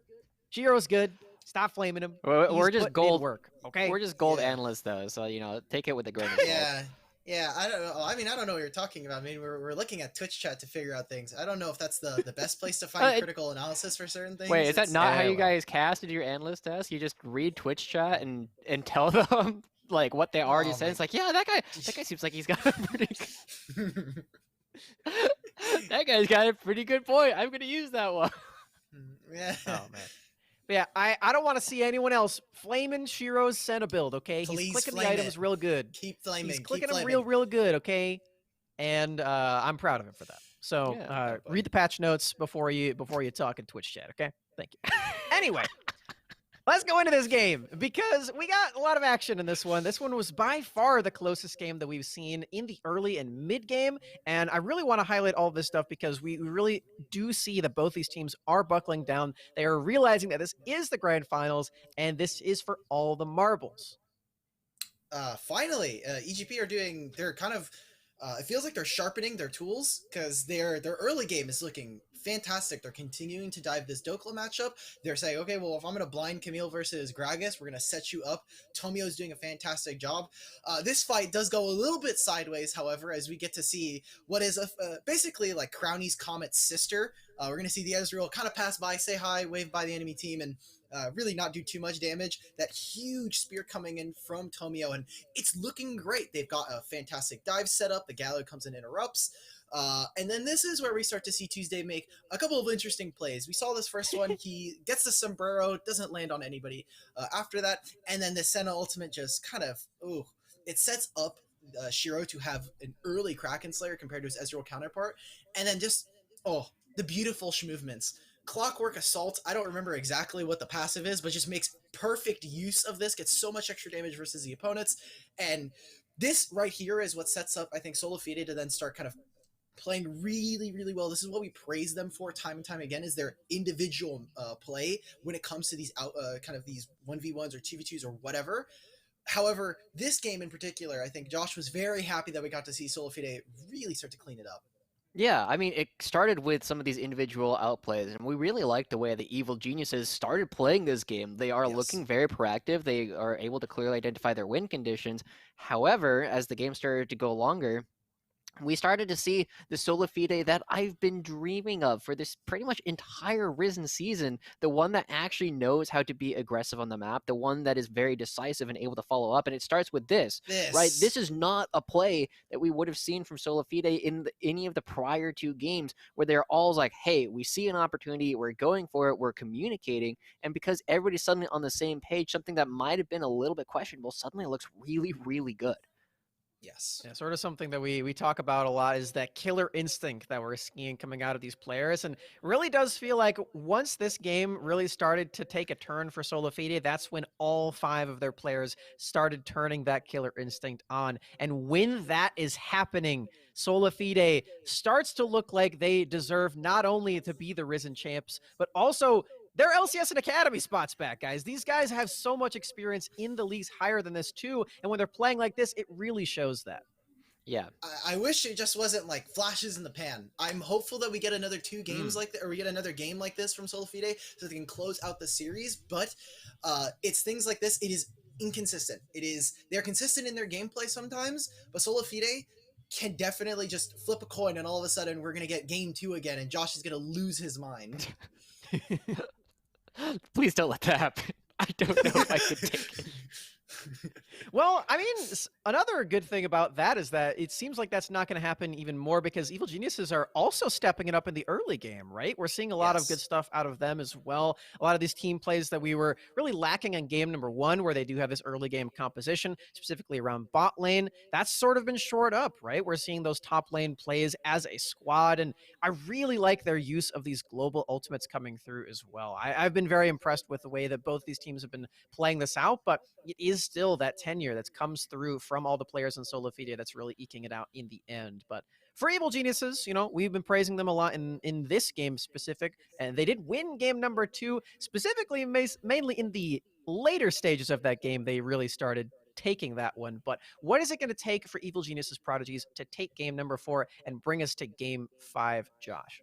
I mean, I think we saw the glimpses of it right there at the very beginning. We saw that they were able to get the dive set up rather effectively in the top lane. And so far, the only reason why we saw much of a reaction to all of this was how long it actually took EGP to set this up, right? You saw Winston come over a ways over. This is actually the first blood where they have a fantastic reaction to Dokla and just like push him off, find the early kill just because of the damage that Nidalee is able to put out. But later on, when they actually go for the full-on dive with the 3v2, it took them so long to actually get it set up that Zeyzal was able to go back to base, walk towards the top lane, and be in range of the ultimate. So a little bit faster on deciding whether or not you're going to be executing or backing away will be very, very helpful, because you can go, you can try it out, and then you can say, hey, not this time. We're going to come back in 2 waves and give it another good try. Yeah. They have a lot of non-committal CC. Like, they did have great non-committal. They can go for poke with that Nidalee. And like Josh was saying, just wait. All you have to do is wait. It's great. You can come back. You don't have to do it right now. You'll trust me. The kill will still be there. The 300 gold is worth the same. Oh, bring me back. There we go. All right, we're back. Woo! I was getting phased out of existence. SolaFide doesn't like when I talk about win conditions for EGP. Oh no. All right, well, yeah, we've definitely been seeing some really good plays here, specifically from Joshi's duo queue partner that he picked at the top of the day in Tomio. Really excited to see if Evil Geniuses can take us to a game number 5 and get us that silver scrapes. Promise we won't sing it again this time, so you got that to look forward to. But you also have game 4 to look forward to too. Let's take it on over to the casters. Welcome back to the caster desk. We are here with a game 4 of a best of 5 series in the grand finals. It is EGP versus SolaFide. An exciting one at that. I mean, we've seen a couple of phenomenal games here. Both sides constantly fighting for control. EGP never letting it be simple for the side of SolaFide. And much to Josh's dismay, I'm sure they're going to make it the same way in this game number 4. We are getting a change of sides for the first time of the series, though, Rebel, and I'm hoping my namesake of this wonderful tie of Beatles helps us get to game number 5. We'll have to see, though. SolaFide on the blue side this time around, EGP on the red. The first time SolaFide has taken blue. Yeah, I'm very curious about what the decision here is from SolaFide. I feel like on red side, when they're getting the counter picks, that's the ideal situation for them, where they're the ones that are going to be able to dictate exactly what their matchups are, at least at the end of phase 1 and the end of phase 2.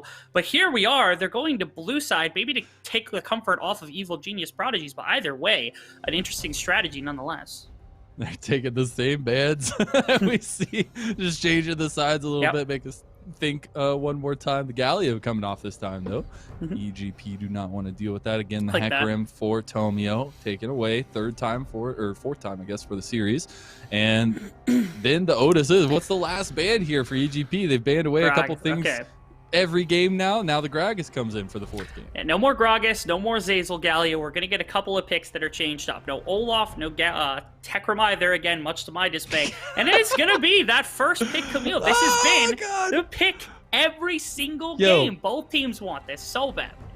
I'm just saying, Rebel, your boy over here, his brain's growing. All right, your play-by-play brain is getting a little too big for the play-by-play body over here. I called the Camille's could be super big. No, it was kind of obvious that it was going to be Camille with both of these guys coming in. I have thoroughly enjoyed every single game so far, and that is the pick that I was thinking for. It's been banned away. It's been taken away by EGP. They get red side. They pick it up, and they get the Talia. I didn't get to talk about it. I told you Talia was going to come in, and then I noticed. I was like, there's no blue side Renekton ban. What did they do different? There's no blue side Renekton ban. What have you done? So now you get this counter matchup with the Camille, with the Renekton, and the positively amazing matchup as well. The pairing with that Renekton in the Talia jungle. The amount of burst those two can do with that W that comes out from the Renekton, that Camille is not going to have a very fun time. You do give over Thresh Aphelios because there is no ban this time on the side of Evil Genius Prodigies to catch that one. So now, what do Evil Genius Prodigies want to take into that duo? Yeah, that duo is frightening for sure. And Apollo, he's been so steady in this series. He's been so strong in this series. And now he gets the Aphelios, this team fight menace that we've just seen rising throughout the ranks right now in competitive play. And here he is with this classic combo of the Thresh. Zazel piloting that initiation for his team is going to be a little bit different from the Galio, but still going to be really good. The TF coming back out for another game here for Aspect. I'm running into a little bit of risk right now from the side of EGP, simply because of the fact that now you've got Renekton, who's more of an early game champion. Twisted Fate certainly has his damage in the late game, but honestly, he's controlling in the mid game, things of that sort to move around. They're putting a lot of emphasis into this early game that, to be quite frank, it's actually been rather good for Evil Geniuses. But I am curious just how well it turns out, because again, this is a team, if TF falls behind, if Renekton falls behind, it's going to be a lot harder to get back in than something like a Camille would, something like the Twisted Fate alongside Senna. And I'm really liking the bans coming in the second phase. You get the Senna taken away. Shout out to Smacks for showing us the light. No. But the bans on the other side, the Oriana is no longer there for Tuesday. Don't want the threat of the Shockwave being there. And the Lilia is taken away from SolaFide as well, something we saw Winston pull out in the first game. If I had to take a wild guess, I would assume that if they have something specific in mind for ADC, it might actually tell what support they're grabbing. I'm having trouble trying to figure out exactly what they're going to go for first here. Samira is available on the side of EGP if they absolutely want to. Alistar looking to be banned. That's been taken 2 games. There it is right there. There's the Samira ban, making sure that ADC is taken off the board. So now, Kai'Sa, Senna, Samira, all off the board. There are a few champions left remaining in that pool still from before. Obviously, the Ezreal was available last game, but I don't think that's something that Shiro will go to. Not pulling out the Apollo price tag. There's the MF, another very strong ADC right now, and it will be piloted by Shiro. Okay, I think now, EGP has just tripled down into this earlier game. Misfortune's a pick for the laning phase. Twisted Fate's trying to attack side lanes. So the Talia Renekton pick to essentially establish all this dominance on top side. They are really heavily leaning into this early game that's been working so well for them now. They see the Syndra pick into the Twisted Fate.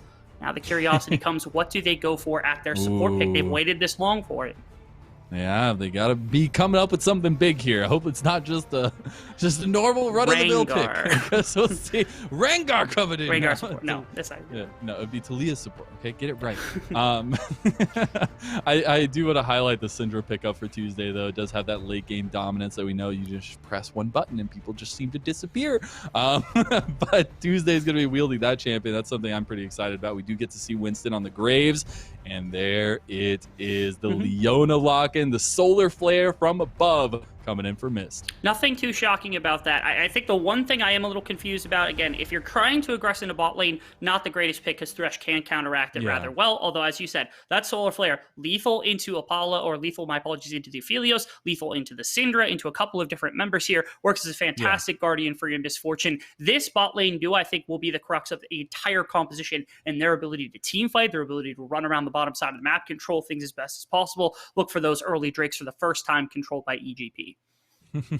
Yeah, we'll see. It's definitely been dragon controlled all series long by SolaFide, but EGP are holding the Rift Heralds in their back pocket. We'll see if they want to try to transition that into something different, but I think we are still going to see a lot of the same of what we've seen throughout the series so long, right? We're going to see a lot of that top focus, maybe some kills, a little volatility there with the Renekton coming in finally in this series, but it is setting us up for a similar trajectory that we've had, where it's early game fights between Tomio and Winston. How are they going to affect the map? What's the top lane looking like? The pulse of the series, the mid lane needs to be strong and steady, and then you always have the late game reliance in these two carries, and now this time being able to have the two team fight just monstrosities that we have had in this early season in 2021. Misfortune with the bullet time is just so scary, and then you have the Moonlight Vigil coming in, big AoE for Aphelios. That you do. They are very focused, though, on the scaling and the ability to team fight. I'm a little bit scared about the pacing of what this game can do, because if the snowball begins for the side of EGP, it might be difficult for SolaFide to try to slow them down, even if they have this miraculous team fight to work with. Indeed. Well, we are going to be hitting the Rift for a potential final time of the evening. Can EGP bring us to game number 5, get those sweet silver scrapes in our ears, or will SolaFide claim victory and grab up all those points? We are hitting the Rift now, Rebel. And this is, I think, the first time that SolaFide might have been willing to not take the challenge of this early game. They know that they were missing a couple of the champions that have been crucial to their earlier game strategy. So this time they're saying, okay, if you want to beat us, come beat us. That's their challenge right now to the side of EGP. I'm curious if they're capable of doing it. Obviously, this early game has looked good. Aspect was amazing on this Twisted Fate in the earlier stages of game number 2. And now, and it was all that focus towards Sortie too in the top side when they were doing that, using those destinies to get the tower dives early on. So I wonder if we'll see more of that earlier in this one, especially with that little onus that we talked about, where they are trying to play for this early game. They are trying to get this lead. And Renekton also, or my apologies, Sortie, he's going for, I call it the Niles build just because I know Niles was a huge proponent of this, but it's the longsword triple bot. No bias at all, of course, no miracle, nothing like that from the casters. No way, no how. But going for the longsword triple pot is a lot more damage just purely from the longsword, but you don't get that health, don't get the sustain coming out that you would have to challenge against Dokla. It's volatile, but it's something that can work in individual second-to-second trades. It's that min-maxing this Renekton build, making sure to have that available, have that sense of the game, working towards those items, those first ones that you can use to beat this Camille in the laning phase. Yep, and we do get to see another difference here, Rebel. We get both junglers starting on the bot side of the map. Wow. Oh my goodness. It's game-changing. Yes, it is. And I'm curious what this Talia's pathing will look like as well, simply because Graves likes the red to start things off because he can control the first Scuttle Crab if he's got red at the time. But Talia could look for very early ganks. So starting on bot side might be Tomio's way of just preparing to come up to the top side and gank for this Renekton, or even into the mid lane to try to force the flash from Talia. Or my apology, from Cinder as well. And that's why I'm really interested in where Winston is going to go after this. I mean, he's already getting a decent start on this red side, but like, is he going to try to go back, or like pathing towards the top lane to potentially counter something that Tomio is trying to get going early on? How is that all going to kind of go? It's going to be a little bit slow and steady to the start. That it is. And Sortie not having the most fun in this lane already, taking quite a bit of damage from this this Dokla. That is a big ward from Tuesday as well. Walks forward. So Tomio actually, oh, that's great communication. Thanks, boys. Aspect throws that out. He says, okay, Tuesday moved up. He looked for that rapid ward. He finds it. Now they're looking for Tuesday in the mid lane. They do. Tomio now showing his face for the first time. There's the yellow card flash forward by Aspect. There's a seismic shove too, and Tuesday could be going down. One more auto attack, and that's first blood to Aspect. EGP firing some shots. And that's Zenith Esports right there. That's not EGP. That's the communication we've been wanting from these two all series long. Aspect says he creeps up in the lane phase just a little too far, grabs that Raptor ward. If you go to Raptors, you're going to get spotted out. He adapts on the fly, heads right down the lane, comes to Tuesday. That flash immediately sets up his seismic shove, and you get this perfect play. Aspect, gorgeous flash with the gold card. Not that impressive of a mechanic, but buys enough time for Talia to get in here, get this first blood on this mid laner. Thank you, boys. That's great. Good stuff. That's little freeze CC right there. It just feels so bad because it's so early. It's like, how can I get stunned up for this long? But the combination is just too much there. And Winston coming down for the Scuttle fight as Tuesday joins first. See who else is going to join this little kerfuffle that could be happening. It looks like EGP have claimed security over this Scuttle. That they have. Not to mention, bot side Scuttle is going to be there as well for them if they absolutely want it. That's a double. Yeah, priority is here from the my apologies, from the SolaFide bot lane to be able to walk up and support if they want to try to challenge for that. But outside of that, they might not have to worry about anything too heavily. Ooh, started getting very low here. Does have the slice and dice available to get out just in case he needed to. Got some extra damage down on Dokla there too. Winston looking in mid lane. Scatter. The Wee's going to get a nice stun onto Aspect. Flash forward from Winston. That will be another kill going, and now it's 1-1 with Winston responding of his own. And a return kill here in the mid lane because the flash was burnt. Nice little play as well, because this will give access to bottom river and be able to get that Scuttle Crab back. I was worried a 2-crab would come in from Winston and that would have been the response play, but Tomio stayed on his top side, cleared that Raptor camp as soon as that ward was gone, and now likely can't go for that Scuttle Crab on bot side. Oh Okay. my God! I was distracted. I saw the 2v2 still happening in mid lane. Somehow it was still going down. Winston takes the kill, but we got the 1v1 in the top side, Rebel, and Dokla won it.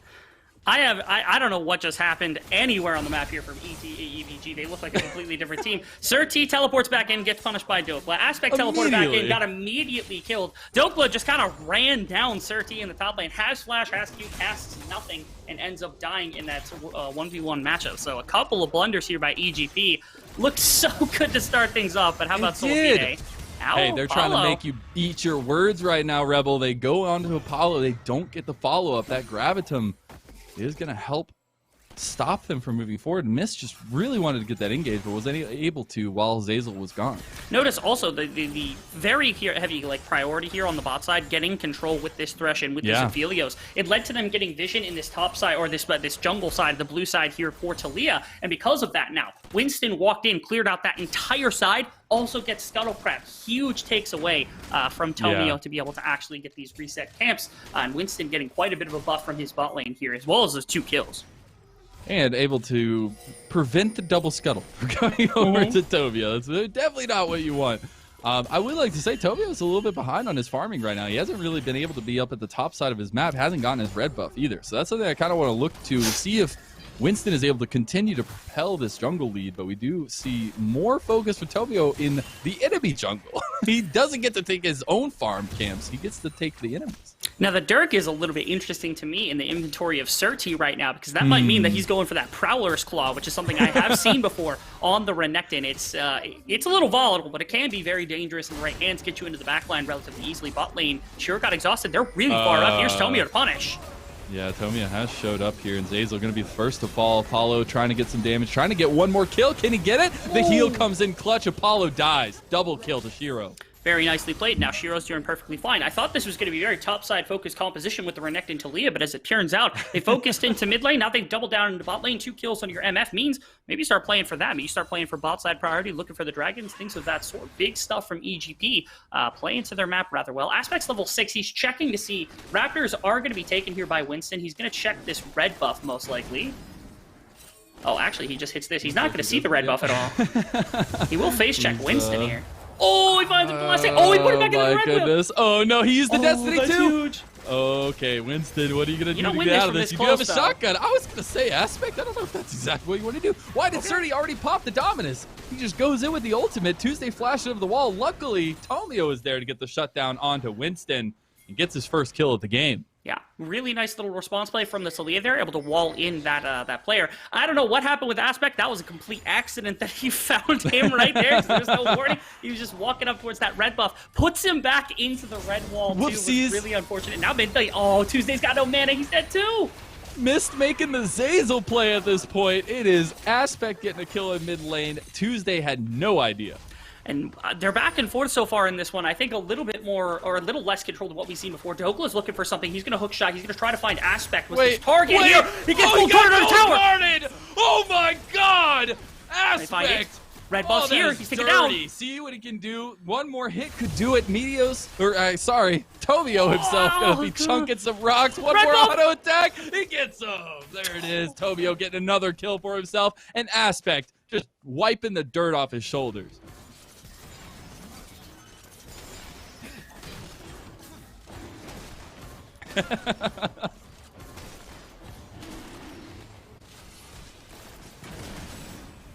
Oh, man. As soon as he flashed, that yellow card just hits him. Oh, goodness. That feels so bad. Well, Dokla, maybe next time. I do believe we are having a little bit of technical difficulties, but I believe we're going to be getting right back in. And looks like blue buff is being invaded on here as Dokla has actually found some trouble in top lane. It is absolute chaoticness here. Chaos, if you will. In this early game, 9 minutes in, we've had 10 kills already. I feel like the most we've had in an early game at all in this series, and it is just continuing to go. honestly in favor of EGP. I mean, they're 3K up in the lead right now, early on in a game where we have seen SolaFide have such good early games, such control, such dominance in the early games, but EGP have finally found their niche. They have finally gotten a lead for themselves. We'll have to see how they can adapt to it, what they can do to use that lead and make sure that these late game team fights do not go the way of SolaFide. Although Aspect needs to find a better solution against Tuesday, I feel like, in the mid lane. But I do believe we have lost Rebels, so you get to listen to my wonderful voice for a little bit longer, and we'll get the big brain analysis back in just a few moments for sure. Until then, again, early game going on.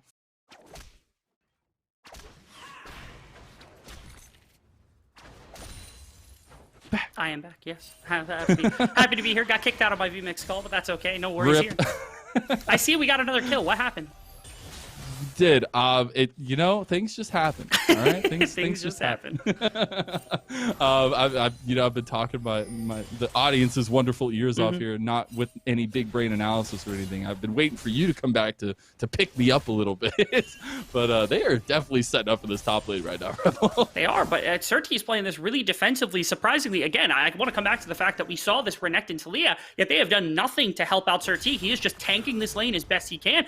Dodges out on the hookshot, could have been a death sentence right there, but it's not going to be quite yet. All right, I'm waiting. They're still setting up this play. They're getting nothing right now. Like forever. Like I can't even. Oh, here comes Destiny comes in the Weaver's Wall. It looks like they have been duped. Destiny not going to be used. Okay, here it goes. They're using it on the Tuesday. The yellow card comes out. Solar Flare 2 is not going to hit the stun. They do get the Zenith Blade, though. Mist trying to help out his teammates. Scatter the weak. Buys Tuesday some time. Not going to be able to get it. That call down gets it. Mist picks up his own kill. The top side, 30 got blasted by Winston. We don't even know what happened. I'm sure we'll get a replay of that, but it is only Tomio on the top side. We still got the 1v1 of ADCs down here, right, Rob? Yeah, we do. Okay, so we have the play in top side, which took about 4 minutes for the side of SolaFide to set up in the slightest, counteracted by the 1 kill. This is the top side play right here. They just could have backed off here, so I'm a little shocked what exactly happened. Surti He just Surti, come on, man. I know you're trying to ego check Dokla this game, but geez, He almost got him. He did. He really did almost get him. Yeah. If he waited just a few more moments or didn't take that path down into the river, he would have had Tomio literally right there to help him. Yeah. Tomio's just saying, like, dude, I was here. Yeah. I was right there. It's also possible, potentially, that, like, his thought was if they get to roam down, they can maybe punish because of the stalling tactics by Tuesday. So he walks back into this team so that they can trade 1 kill back, which I think that's completely fair. If that was your idea, here, Surti, big brain to you. If not, don't enter the river, please. Thank you very much. Don't enter the river. Good words to live by here from the Rebel Fox himself. All right, I'm taking a look at everywhere on the map. Again, Tuesday's not having a fun game, is he? He's just kind of getting bullied right now. We are seeing across the map, it's still pretty well controlled for Aspect. He's still got a T-port readily available. How did the dragon go over? EGP, you need a dragon. Can you take 1 dragon this game, please? Please take a dragon at some point. Like, maybe if we don't talk about it, they'll take it. I think that's the approach now. Maybe, don't talk about the dragons and they'll grab one. Yeah, nice little invade here. They've got the priority on this map because Graves have just left. They're looking for maybe a play on Apollo from behind. They're walking right through. They're ready for this one. Okay, they get spotted out on this ward. They're going to catch this. I don't think they forced this. I love this. Okay, so SolaFide had this exact play happen earlier. They stayed. They waited, and eventually they got a kill. This EGP instead, they just walk away from that one, not going to take anything at all. Graves redeploys into top side. There's no Rift Herald to take there. Instead, they're coming back to Tuesday. Tuesday, no. Okay. He's trying to get him. He gets the seismic stomp. Oh, he just uses the power unleash just because. Oh, he doesn't get him with the Hextech rocket belt. Oh, so close. Oh, Aspect. It was so close. The damage calculation is just not there for EGP right now, but they still gain some pressure in the Destiny. Going down to the bot lane. It's going to be a beautiful lantern from Zeyzal to get Apollo out. Moonlight Vigil and Redescendants come down. They found the bot lane for SolaFide, and Apollo's dead. Killing spree for Tomio. These globals are coming in such clutch. Aspect is doing an amazing job on this TF this game. They burned Tuesday's summoners. He's got nothing left. He had to come back to lane. He had nothing left after that last play. Apollo has to burn the cleanse, and they still don't get out. No dragon up quite available. This is a big wall. Man. Oh, my goodness. Also, if Aspect goes in too quickly, he dies there, and there's no play to be had. But right here, this gold card's going to set up the seismic shove eventually, and everything's coming down onto Apollo. Big kill. Great play from the side of EGP. And I know it was an EGP play right there for sure. But I really like the separation there from Apollo and Zeyzal. They would have both died if it weren't for Apollo stepping forward. So you got to appreciate the small things there. We did have a dragon go over. EGP got their first one, Rebel. That they did.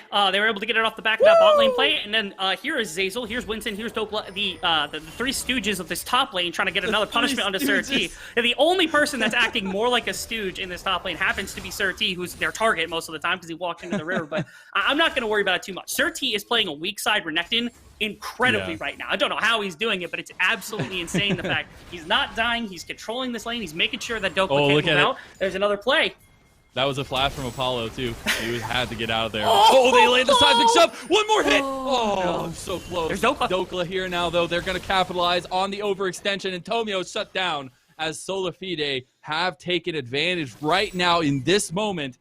They do lose their topside tower, though. They've got to try and make something happen here. The flash comes out from Dokla. They get the collateral damage on top of it. One more attack. He flashes! Aspect, you're too clean! And now they're losing so much pressure on topside. They lean into this by shifting Zero and miss. And now, what do you get? You get one kill for the flash on Apollo, and then you also get a kill otherwise. You got the flash in return for Aspect. Yeah, you're maybe going to be able to return this one with your Camille. That means absolutely nothing. EGP is smothering SolaFide this game.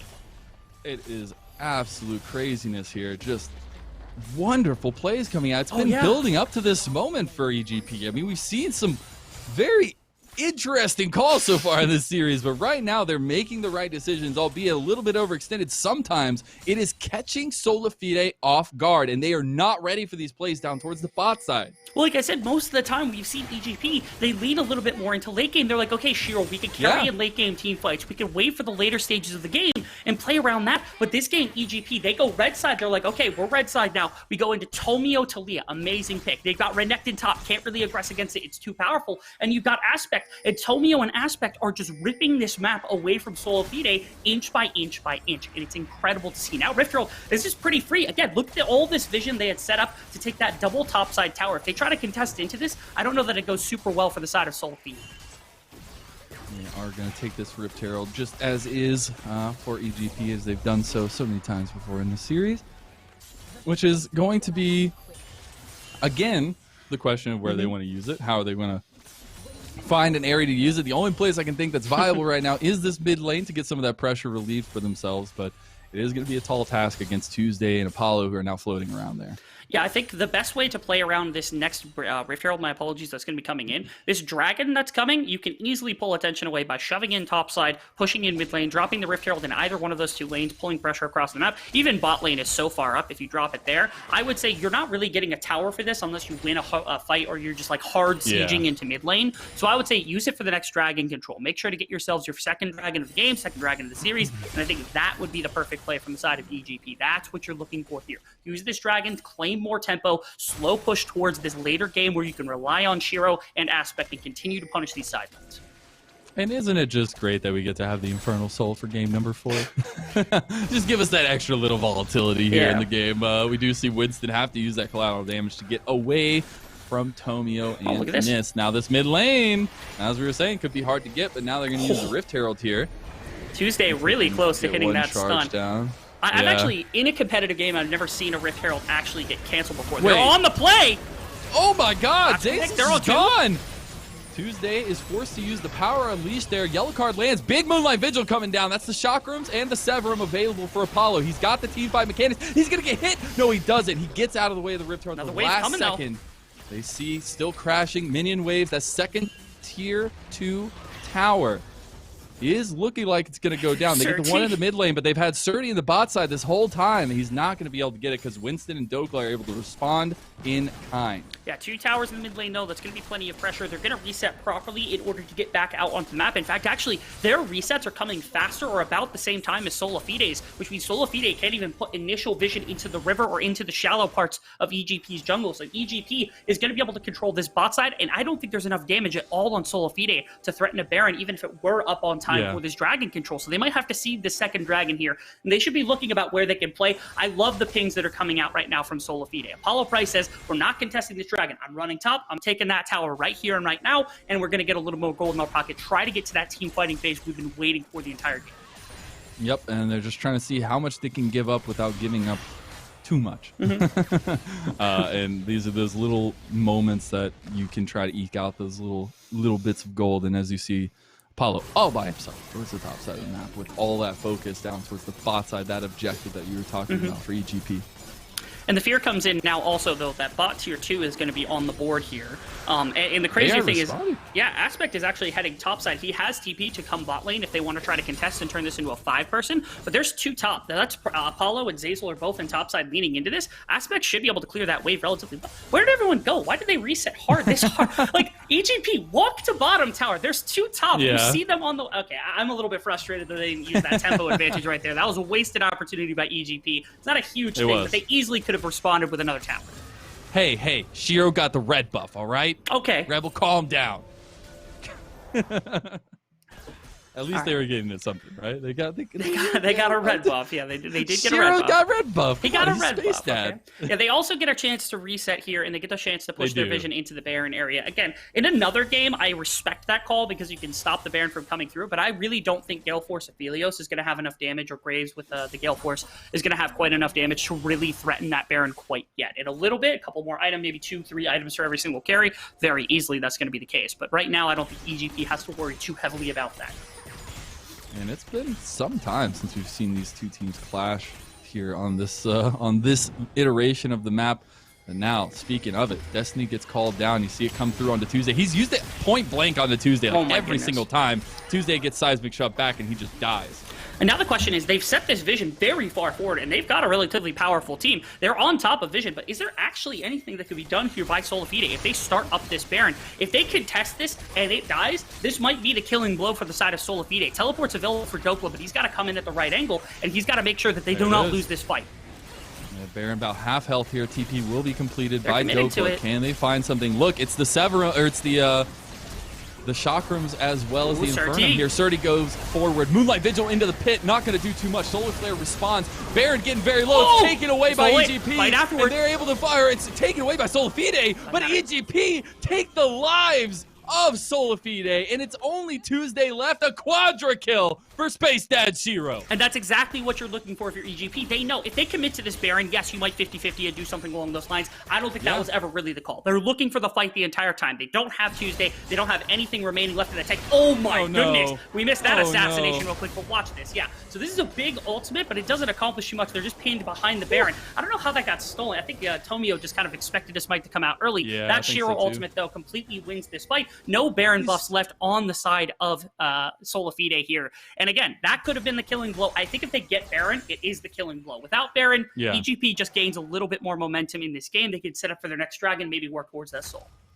Yo, he is 7-0 right now. He was just chillaxing in the back of the pit there. They had him like one of those little coconut drinks with the umbrellas. He was just chilling, man. And he's just laying down the damage with that bullet time. It was so good. And that's the position that we said was so key for both of these ADCs in the team fights. Where will they be? How will they be effective?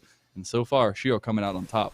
And hard flexing this misfortune, I think, is now going to be the win condition for EGP. Again, if you get your Aphelios and your Syndra to late game, it could be very, very scary here for SolaFide. But this misfortune should control the pace of all fights up until at least the next dragon that comes through. So I'm waiting for that to come out. All outer towers have been taken. Oh, bottom outer tower, my apologies. The one they could have gotten earlier is still standing. But all they're going to do is probably slow play this game for the next dragon. Both sides are comfortable doing that, I think. And if there's an improper setup or something along those sides, SolaFide might contest. Otherwise, they're going to wait for the fourth dragon. I think that's the smartest play to do. I do like EGP's positioning here, though. They are looking back at this bottom tier 2 tower, trying to get that down while they split push with Surdy, who does have TP advantage available to him. Now, Tuesday does have his TP available, but we saw what happened last. Well, I guess we kind of saw what happened last time they tried to go up against each other, where Surdy just found at Tuesday and killed him. But Apollo gets Gale Forced on, flashing from Shiro. Takes a lot of damage. Can he get it? That's going to be Tomio, ending Apollo's life very quickly. And bot tower's there. I think part of this is because you saw Tuesday rotate into topside. Winston goes into mid lane. And when you're this far down, you can't deploy into 3 lanes like that at all. No, so once they see that, that's an illegal maneuver. They immediately dive bot lane, get that tower. A little bit more pressure towards this next dragon that's coming. It will be coming up in about 30 seconds for that dragon. It will be soul point as well for EGP if they can grab it. But their eyes are on the base right now. They're pushing with Tomio and Shiro on the bot side while getting him back with Aspect, who does have TP available to him as well. So still with this extra little bit of it's a weird 1-3-1 kind of thing coming out right now, but it works out so far for EGP. Yeah. Okay. So I also want to point out the fact that Mr. Surti has a gold bounty on his head after that miserable of a laning face. So that speaks to the level of Surti. That was kind of nuts. Just flashed? Okay. He's trying for this. Okay, they're committing 3 members to this topside fight. I do not like this in the slice. That's Dragon, and they Here can comes even... Aspect. He's already won. That's already one down. Yep. Okay, Winston responds with collateral damage at least. 1-for-1, and Dragon's still winning for the side of EGP. That's a big play. They spent a lot of resources, and it's very clear that I don't think Dokla can 1v1 the Renekton anytime soon with the items that he's on right now. You do get a kill over to the side of Winston, who's been doing well this game. You see him 4-2-2, even leading Tomio and farm. Just hasn't been able to keep up with what Talia's been doing the entire time. It's been the kill participation that is so good for Tomio. He's been everywhere he needs to be. Those huge seismic shoves, especially early on the Tuesday, putting this mainstay mid laner that we've talked about so much in this series at 0-5 on the Syndra. And that is where we were saying, like, Tuesday's not feeling too great. You see that kind of echoing throughout the rest of SolaFide in some of these fights where it really is the advantage of EGP just being shoved into them. And notice how hard it still is for SolaFide to just defeat SolaFide. In games like this, in other amateur games, if you've got 9,000 gold lead to 25 minutes, a lot of times you can just call that one right there. But SolaFide, they're not making it simple for EGP. They're making them beat them with this 9,000 gold lead. And while I think EGP has done a very good job of doing so, they haven't like accelerated their gold. They're not building upon their gold lead. They're just building it up little by little, hoping to take everything they can. This next dragon will be big. If they get Infernal Soul, I think at that point you can really start to consider this game. I know that's what SolaFide is looking for in their attempts to try to wrestle this one back into their own arms. Take this series right here and now instead of taking it to a game 5. And you're just seeing SolaFide's movements around the map is just so strategic. They're trying to pull things exactly where they need to be. Sometimes it's not working out for them, but they are ready to pull the trigger on when they find these moments. And it's especially Apollo and Zeyzal who've just been kind of walking around. And yes, Apollo has been being able to catch some of these waves that are crashing into their base, but it's always looking for the plays for them, making sure that if they can make it, they're ready to go. And Surti wants to shove this wave out as far as he can get it so that he can walk towards this Baron buff. Otherwise, he could always put on split push pressure, try to get the Camille to respond. About a minute out from this Baron, no resets. It's a reset coming through from Mist, so we can grab a couple more wards. Misfortune in the same vein, likely to complete an item like the Rapid Fire Cannon, something along those lines. And then, of course, Surti is still in the bot lane, level 16, ready to take the 1v1 against Okla if necessary, forcing him out of the rest of this fight without having to TP into this one. The Baron setup is going to be big. Again, I don't think the Baron itself is going to be the dictating fight. I think it's going to be about the dragon afterwards. If EGP confirm the Baron, they're going to have the wave setup very necessary to take that last dragon and get their Infernal Dragon Soul. And that's where all eyes should be, right? That extra damage, that extra pop that you can use on your burst potential that this comp has gotten, especially looking at Shiro, especially looking at Aspect and Tomio. It can get really scary. And I think the biggest differential right now, we talked a little bit about the steadiness and some of the CS leads here, but Shiro, man, is popping off. Oh yeah. He's 7-0-2. He's got 40 farm on Apollo, and they've started with the Baron now. And they cannot step into their own jungle. Look how deep that vision is. Yeah, blue buff's there. They're pushing out mid lane. Winston's just looking for a pick off here, but he's not even going to find that because of the gold card coming through from Aspect. And they might walk in, but they're not even going to come close to contesting this Baron coming out from the side of EGP. So again, you talk about what they can do with this Baron. They're looking for wave control specifically, even if they lose mid tower. They shove out mid, shove out bot. Look for the Infernal Soul. At that point, I feel like this game is completely in control of EGP, and it's theirs entirely to lose, if not already in that state. Indeed, 11,000 gold in the lead is a pretty good one to have at this point in the game, but, you know, you're still up against SolaFide. You're still up against these top dogs of amateur. You can never let yourself slack off and see what Death Breath Zeyzal. I liked it. Zeyzal really wanted it. He's like, I know somebody's gonna be there. Yeah, that's what they're kind of waiting for, but they can't even find that. That's all that they have. They have a little bit of desperation in their back pocket, trying to get themselves back into this game. TP and mid just for a little bit of movement. They might even look for the play right now. Wait. They got the yellow card. Solar Flare follows, but they don't get the damage down onto Tuesday. Shiro finds it. This could be just going for the throat. The bullet time comes down, and It's SolaFide Down. running away. Dokla Dokla. goes back in, but Zazel's getting Apollo's low. in. Dokla goes They're on done. a killing spree, or he gets taken down for a killing spree, and Apollo left with the perfect guns for a team fight, but no team to fight around. EGP are waiting for Silver Scrapes, baby, as they are taking us to game number 5. And this side selection was SolaFide. I told them the whole time, you want red side. You do not want to swap onto blue side. You're going to give EGP the ability to take away your counter picks and give themselves the better option. Look what you've done to yourselves on the side of SolaFide. You've given over Tomio the Talia. You've given so much pressure and so much control through Aspect and Tomio. And now we're going to the 5th game. I am so unbelievably happy with this. Everybody talking beforehand. It's easy. SolaFide, the top dogs, they're going to take this series easy. They showed it. They showed their mental strength in the semifinals, but it was EGP who I had my heart set on, who I know they can come and perform just like everybody else on the day, and they're showing us that right now. And how about this little caveat, because I want to throw this in. Every one of our deskers called a 3-1 in favor of SolaFide. Both of us called a best of 5, and while we're on different sides of the coin, how about that, desk? That's right. You got caster gapped by Mazel and Mr. Fox. That's right. How about that? Gotta appreciate it, but it has been an absolute banger of a series so far. Exactly what we were expecting, or wanting at least, not expecting, but EGP have showed up on the day, and I do can't wait to hear those Silver Scrapes rebel. It's going to be awesome. Can't either. And not to mention, that was probably the first really definitive controlling game from either team. Every game has been kind of coin flippy. It's been based on just a couple of fights. That was the most clear, definitive advantage that we've had in any of these games, completely held by the side of EGP. And now they also get side selection. You have to think they're going back to red side. They're going to try to repeat exactly this composition. Yep. And the biggest thing for me, SolaFide, the whole time, they felt okay. They weren't in the lead. They're fine. They're mechanically strong players. They were looking for those catchouts every time. Zazel was trying to land those insane death sentences, but it was just EGP playing too safely, too calmly, and they were never too far overextended, or at least where they couldn't get back up from, especially Aspect, who, again, on the TF, was everywhere he needed to be with those destinies. Tuesday had an awful time, as you pointed out in the cast. And think about where that started from. Again, this was communication from Aspect to Tomio. He warded his Raptors. I've seen that ward countless times in scrims, and all of the time, that ward messes up a jungler's pathing. They either have to tank it or they have to completely reverse. And this time, Tomio turns that around with Aspect and makes it an advantage, putting Tuesday in the dirt. And yes, you can talk about the next 5 minutes and how exactly that little play went down between top and mid lane.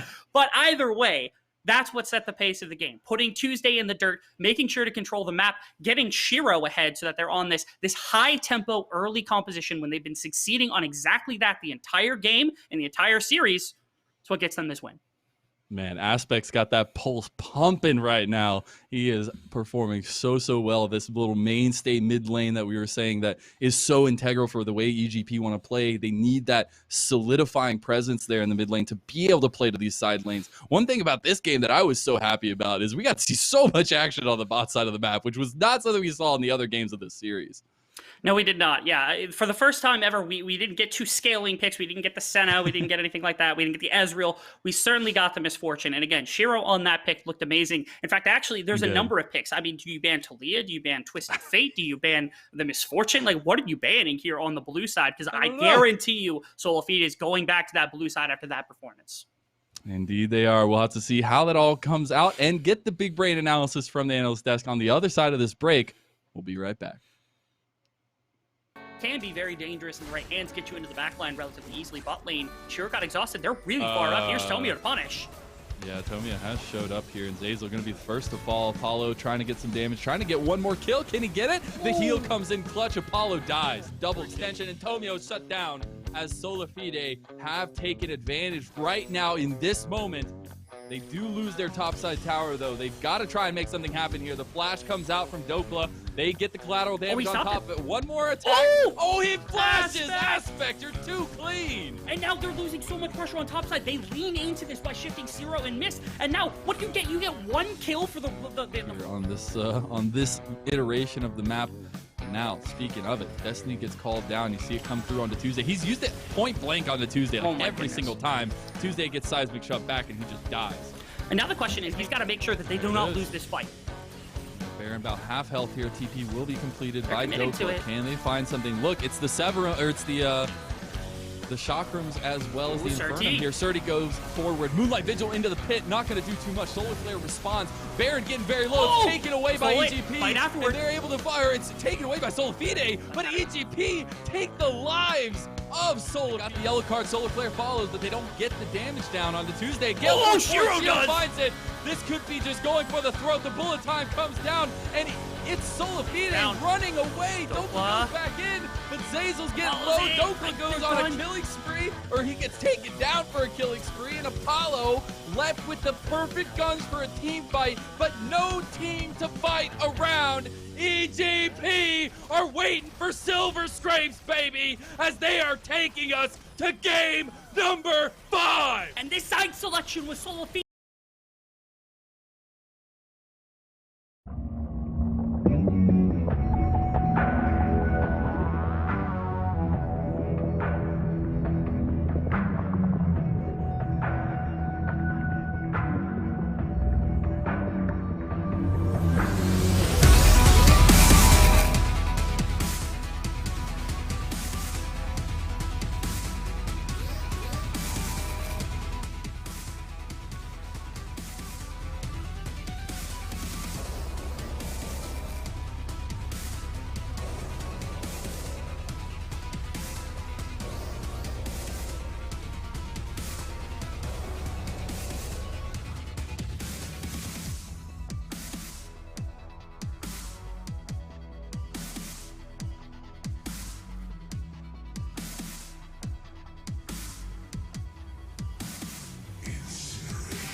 I think it's definitely Winston or Dokla. I feel like their roles are the easiest to like take advantage of. Jungle obviously has a lot of coin flip in it because, or actually, I don't know, not a lot of coin flip, but a lot of variables that determine the outcome of what will happen. And top lane, I feel like our top laner will absolutely smash Dokla, and he will make Dokla cry. Hello, everyone, and welcome back to the Analyst Test. We're going to a Game 5, but before we talk about that, I have a poem from the late Rophocles. O Tomio, wherefore art thou, Tomio? Deny thy camp and refuse thy smite, or if thou wilt not, but be sworn by my dragon, and I'll no longer be a jungler. 'Tis but thy name that is my enemy. Thou art thyself, and not a laner. What's a laner? It's not hand nor foot, nor graves, nor Nidalee, not any other champ. Belong to a player, oh, be some other team. What's in a team? That which we call an evil genius, by any other name would smell as sweet. So Tomio would take all myself. Thank you.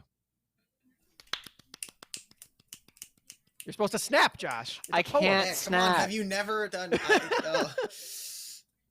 You can't read. You can't snap. Come on, man. You know, moving past that, thank you, our friend Rafa for typing up that poem, and thank you, Cubby, for birthing that brainchild. I guess I don't know, but yeah, we're here, game number 5, and yes, just like that poem would recommend, Tomio popped off so hard in this game. Super proud of what Evil Geniuses was able to bring to the table today in this game 4.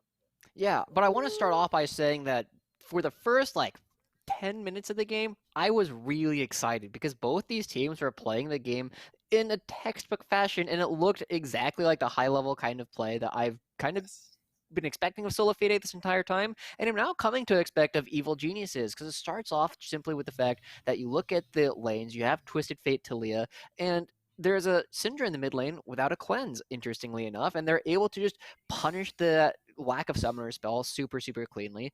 And then we see the exact same return coming out from the opposite side of the map as Winston comes back and is like, now the Twisted Fate has no flash, and we're able to turn that around. And suddenly, everything looks like it's going according to plan. Both teams look like they're playing the way that they're supposed to be playing. Yeah, it was really nice, especially as soon as we saw Winston come mid lane, we're like, okay, well, this is great. He got the return kill for his mid laner, and the best part about it is the we're talking about punishing summoner spells. Well, Syndra has no flash here. They're like, okay, well, oh no, we're gonna be able to kill Aspect. They get this kill immediately. Winston's here, or sorry, Tomio is here to try and at least pick up some of this wave, but it was beautiful to watch. It was the first 10 minutes. After that, I got a little bit spicy.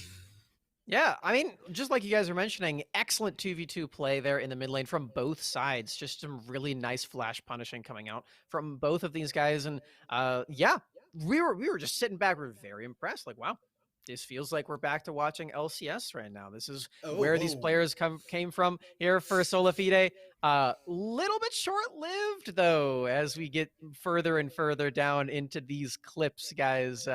We get some little bit of that SolaFide flavor ego in these games, and I remember Josh just ended up being a sad boy in this one. Yeah, Dimitri cursed us a little bit when we saw an early lead for 3-1 towards SolaFide. It's like, oh, this is looking good. They're playing clean. This should be a clean victory from here on out, right? Right, guys? We're gonna be done. Side eye. And then after that, it starts transitioning into something that is much worse. Tomio suddenly is everywhere on the map, and we see this kill or this fight that was almost close, like it looked like Apollo was going to get it, but there was a heal the entire time. There was no way that they were actually going to find that because Tomio was everywhere and had such a massive impact on a lot of these early fights. And as we'll start to see fairly soon, it ends up getting a lot worse for SolaFide because Evil Geniuses, they seem to be thriving in a lot of this chaos. They seem to be really liking the way that this map splits out pretty consistently, and they are actually the ones who are proactive about a lot of the plays, and it's giving them some pretty big advantages. And that's why I love things like this Talia and this Twisted Fate, right? We got to that first part. We're like, okay, the Twisted Fate comes across the lanes, can go immediately over there, and the Talia does the same thing, right? You're able to help that Renekton, able to go down bot lane, and that was also a weakness that we saw that last series versus Barrage. if you just gank this bot lane, Apollo and Zazel are very susceptible to early ganks before we start to get into these team fights. And if that's the way that we start to see them kind of taken down, then I love that EGP is taking advantage of that and taking it to that Apollo and Zazel lane, because we've been praising them for their stability, praising them for their team fighting, but 2 minutes 15, maybe that timer is a little less ingrained into them than maybe their top laner. Yeah, I mean, this game in particular really shows what Evil Genius's Prodigies are capable of doing, right? As a team, with all of these globals that they're putting together. And in conjunction too, they're just using them all at the same time to get Tomio to these really big plays, to get everyone super fed. I mean, we saw that Shiro in the early game was 7-0 on this Misfortune. Yeah. Pretty gross when you put all these giant ultimates all together, and it really feels like Evil Geniuses are really stepping into their own. Is the first few games that we were seeing, they were taking a bunch of punches back and forth, and I mean, it definitely shows as the game score is alternated between these two teams. But yeah, Evil Geniuses are really coming into this fifth and final game with a really big stride of team-wide momentum, and we can see a lot of that in the clips to come as well. These team fights are really, really sick. There was one in particular around this Baron. There it is, where we do see that SolaFide are just trying to collapse them in, but yeah, it just does not end up working at all. Yeah, they're standing all there, and Apollo is putting out as much damage as he can, right? He has this Infernum, he's doing a ton of damage, and although Winston is able to kind of steal away this Baron and stop EGP from maybe ending the game in the next 5 minutes and delaying that for his team, Shiro's positioning has been something to watch throughout this entire series. It's very important on things like Senna, and we got to see it this time on Misfortune, completely just rips apart this team. Yeah, and it kind of just gets worse, right? We see this cleanse not being on Tuesday continue to get punished throughout the game, and by the time that this happens, like, you see Sturdy off on the side finding a solo kill, and everybody else has to run because you just can't stand up to the full might of EGP. But, I mean, I kind of want to go back to something that we said at the very beginning of the day, which is, you know, we're looking at SolaFide and Barrage as the expected top two, and EGP looking to be a solid third, and maybe even in the conversation for even higher than that. And so far, you know, before this game, I was not necessarily expecting to say that, but after this, they were playing super, super cleanly, and I'm willing to start putting them in that conversation as potentially one of the best teams in amateur because they're pushing somebody that we thought should be the best team to 5 games. All right, I've got a hard question for you, for you, Josh, and then also you, Dimitri. Do they solidify themselves as the #1 team here, at least in Risen, with this fifth and final game, Josh? That's going to be really tough, especially before we see the draft. I still believe in SolaFide. I still think that they're going to be the stronger team because they were able to have a lot of mental stamina yesterday where they were able to play the full best of 5 series and come out on top by making fewer macro mistakes. And I think this game 4 has kind of been another wake-up call for them. It's like, hey, yes, we are able to play really high level, but we also just need to play basic League of Legends well. And I think they'll be able to do that again. Oh man, I take a look at this, and my faith was not rewarded last night. I think I might have to dip. I will say EGP. I think we'll be able to solidify their first, and we will have to probably remake the tier list because of it got blown up after this game. Very true. All right, before we take it to the casters, I have a little bit of a game for us. Who do we think did the most damage in that game? I'm gonna go with Tomio. What do you guys think? Ooh, I'm gonna say Aspect. That's interesting. I actually think that it's probably going to be Surdy just because of how much he was brawling off in the side lanes the entire time. Sure. Okay. All right. Okay. Well, All right, I'm told that it is very close in the damage chart. So bring it to us, producers. Let's see. Oh, holy moly. It was Shiro. No, that was my second guess. It was so close. When you asked me this before we went live, I was like, it's gonna be Shiro for sure. And then I was like, yo, but what if Aspect though? What if he did like dummy damage? Like, what would be, that would be such a it'd be out of left field. Damn. Yeah. Well, you got to trust your gut more there, Alk Battery. Yeah. We'll see if maybe you could get this game 5 number. The damage number is correct this time, but yeah, we are going to game 5, everyone. We are going to have to see if Evil Geniuses can break that alternating game score pattern, or if SolaFide can keep it the same and claim the throne for Risen Champions League Winter 2021. Take it away, casters. Welcome back to the caster desk for what is definitively the last cast here of the Risen Champions League Winter Split. I am so ready to see what these teams are bringing to this final game, and we're going to be getting into the draft here pretty quickly, but I got to talk a little bit about how we've gotten here, Rebel. We heard a lot of the stories through the desk, a lot of the stories that have been developing this series alone, but it is EGP who have slapped back on SolaFide. And honestly, that last game looked like SolaFide was just caught off kilter and not able to respond in the way that they wanted to.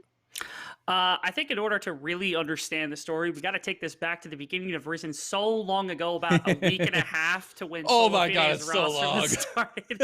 And I just remember seeing this roster for the first time because we weren't allowed to see it until a couple of days before we actually started competition. And so we saw it and we were just like baffled by the number of players, the amount of people, the talent that was on the SolaFide roster. Exactly. Even though we had known who Zenith was, even though we knew who EGP was, all of us thought that SolaFide was going to be the destruction, which is why on the desk and all of us have this inkling in the back of our head, just like, look how good these players are. How could they possibly be beaten? EG's trying to break that mold. And that's what this story has come to. Yeah, and as we get into the final mold here, Rebel, as you say it, we'll see what those pieces are looking like. You have SolaFide back on the blue side this time around, EGP still on the red. That they do. And this is, again, I would have considered this to be the ideal setup for EGP, as they got side selection in games 1, 3, and 5. For some reason, we're going to blue in the first game, despite their lack of champion pool compared to SolaFide, and you see what that did for them here. So now, do the bans get crazy? We see immediately Seraphine take so out far, no. They don't want that double moon staff in the bot lane cropping up in the last game, because that would be tilting beyond belief, but we'll see what they go to. They did play the Santa out last time, too. Yeah, just saying. But yeah, a lot of similar bans that we've seen throughout this series so far. The Galio coming off too, the Olaf, the Hecarim, not seeing any of those junglers. And and the Camille finally gets taken away. All right. First game not taken away. So now on blue side, they have one more champion that they can add to their arsenal. Again, the Talia, the Renekton is still available. Camille is now gone, so the Renekton not likely to come in as the response. So a little bit of the drafting strategy taken off the board. And now maybe Talia as the first pick. I'm curious if EGP is willing to just ban that one away, or maybe they take away Graves, or whatever their preference jungler is to take off. No, see Orianna making sure that is not going back to Tuesday's hands. Yeah, they don't want to give over that power pick to Tuesday, although it was so menacing in a couple of these games on either side. But they do not want to deal with that one. Now the first pick for SolaFide, and we're just trading back and forth throughout the whole series. This time it's not Camille, it's Renekton. The B1 Renekton. You gotta be, if you're looking at Dokla and you're just like, wow, what champion can I take? Actually, I'm gonna hold that tongue, because Tuesday did play this champion at least one time. They will flex it if they absolutely need to, just to make sure everybody is aware of that fact. I do expect it to be going to Dokla. He's been wanting to smash this game all series. He's been talking about it beforehand. There's a reason why, and this is maybe the champion to do that on. Gragas, reverse matchup taken. Oh, man. I love this series, Rebel. I love it so much. It's so good. Oh, goodness. We just get the tradesies back and forth, see who's better. The confidence building up for both of these sides, and the Graves is going to join that Gragas. I don't know that I'm in love with the Graves, but I agree. I don't know what else blind you can actually take in this situation on the side of EGP in order to make this composition tick a little bit better. You still have flexibility if they want to throw that Gragas into the support role, but again, the Graves didn't work out fine. Okay, this is the same matchup we saw. I think it was game 1 or game 2. It was. Yep, it was game 1. Seen Graves and Kai'Sa not bad. I was trying to figure out what it was that they left out. There's Kai'Sa here for SolaFide. That's been one of their favorites. Yeah, it's huge too right now. Just giving that agency to Apollo, that killer instinct. And just being able to have that onus on himself. It's been a pick that has been heavily banned away this entire series. We do get that Twisted Fate yet again for Aspect, though, so he gets to highlight a little bit more comfort for himself. Yeah, ban out the mid laners as well. There's no Galio, there's no Orianna. The Victor can be taken away. The Syndra obviously didn't work out too well last game, so maybe they're okay leaving that up.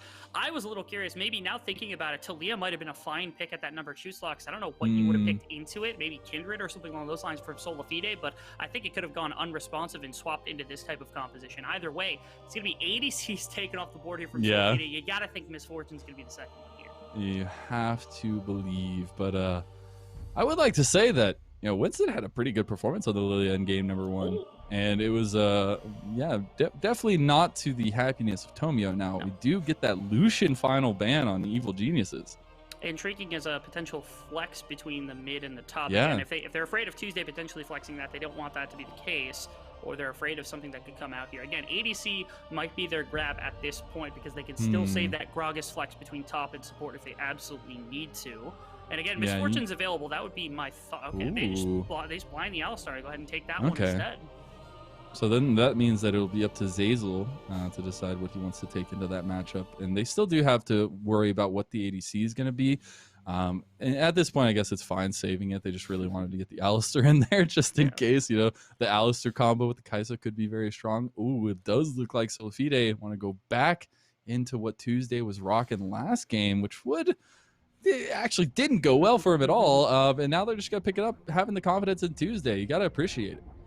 Yeah, again, this time there is no Talia, so you can't follow up on that gold card just as easily as well this time, so I'm sure that's part of it. I was a little bit curious. Again, this Alistar, I'm sure that somebody like Zeyzal has a response to this that will work out very well. I'm curious what it is. And to save your ADC, when you already see what the opposing ADC is, a little curious as well. They must be really trying to go into Shiro. Ooh, okay. Is that the Shen support? Interesting. Don't like that at all for the laning phase. That is a very yeah. The laning phase is not going to be fun. Not at all. Okay. Although I am wondering what gets picked up here by the likes of Shiro. Yep, and there it is. Yeah, I mean, you look at this bot lane and you're like, okay, Kai'Sa Shen, but you're playing into Alistar. Yeah. So, like, Shen never gets on top of this bot laner no matter what. And now you have low-range Kai'Sa against a very lane-dominant and oppressive Misfortune. It worked really well for Shiro last game, as well as a Twisted Fate to boot. Like, that bot lane setup doesn't look good to me from SolaFide. Of all the things they could have grabbed out, I'm really shocked to go to the Shen. That's a little bit out of left field, but hey, maybe they're still playing baseball somewhere.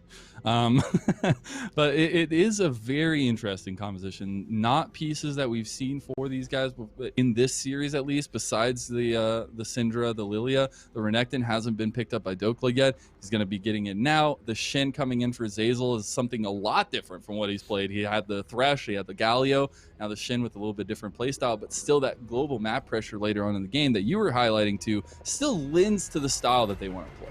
I suppose. It looks like they're going back to what worked for them in the game 1 and then even partially in games 2 and 3. It's that topside dominance. They've got the Renekton, they've got the Lilia that worked for them really well, and now they've got Syndra, who, I mean, hopefully without the Talia in the game doesn't get just completely bullied out. They've got the Shen also to be able to work towards topside.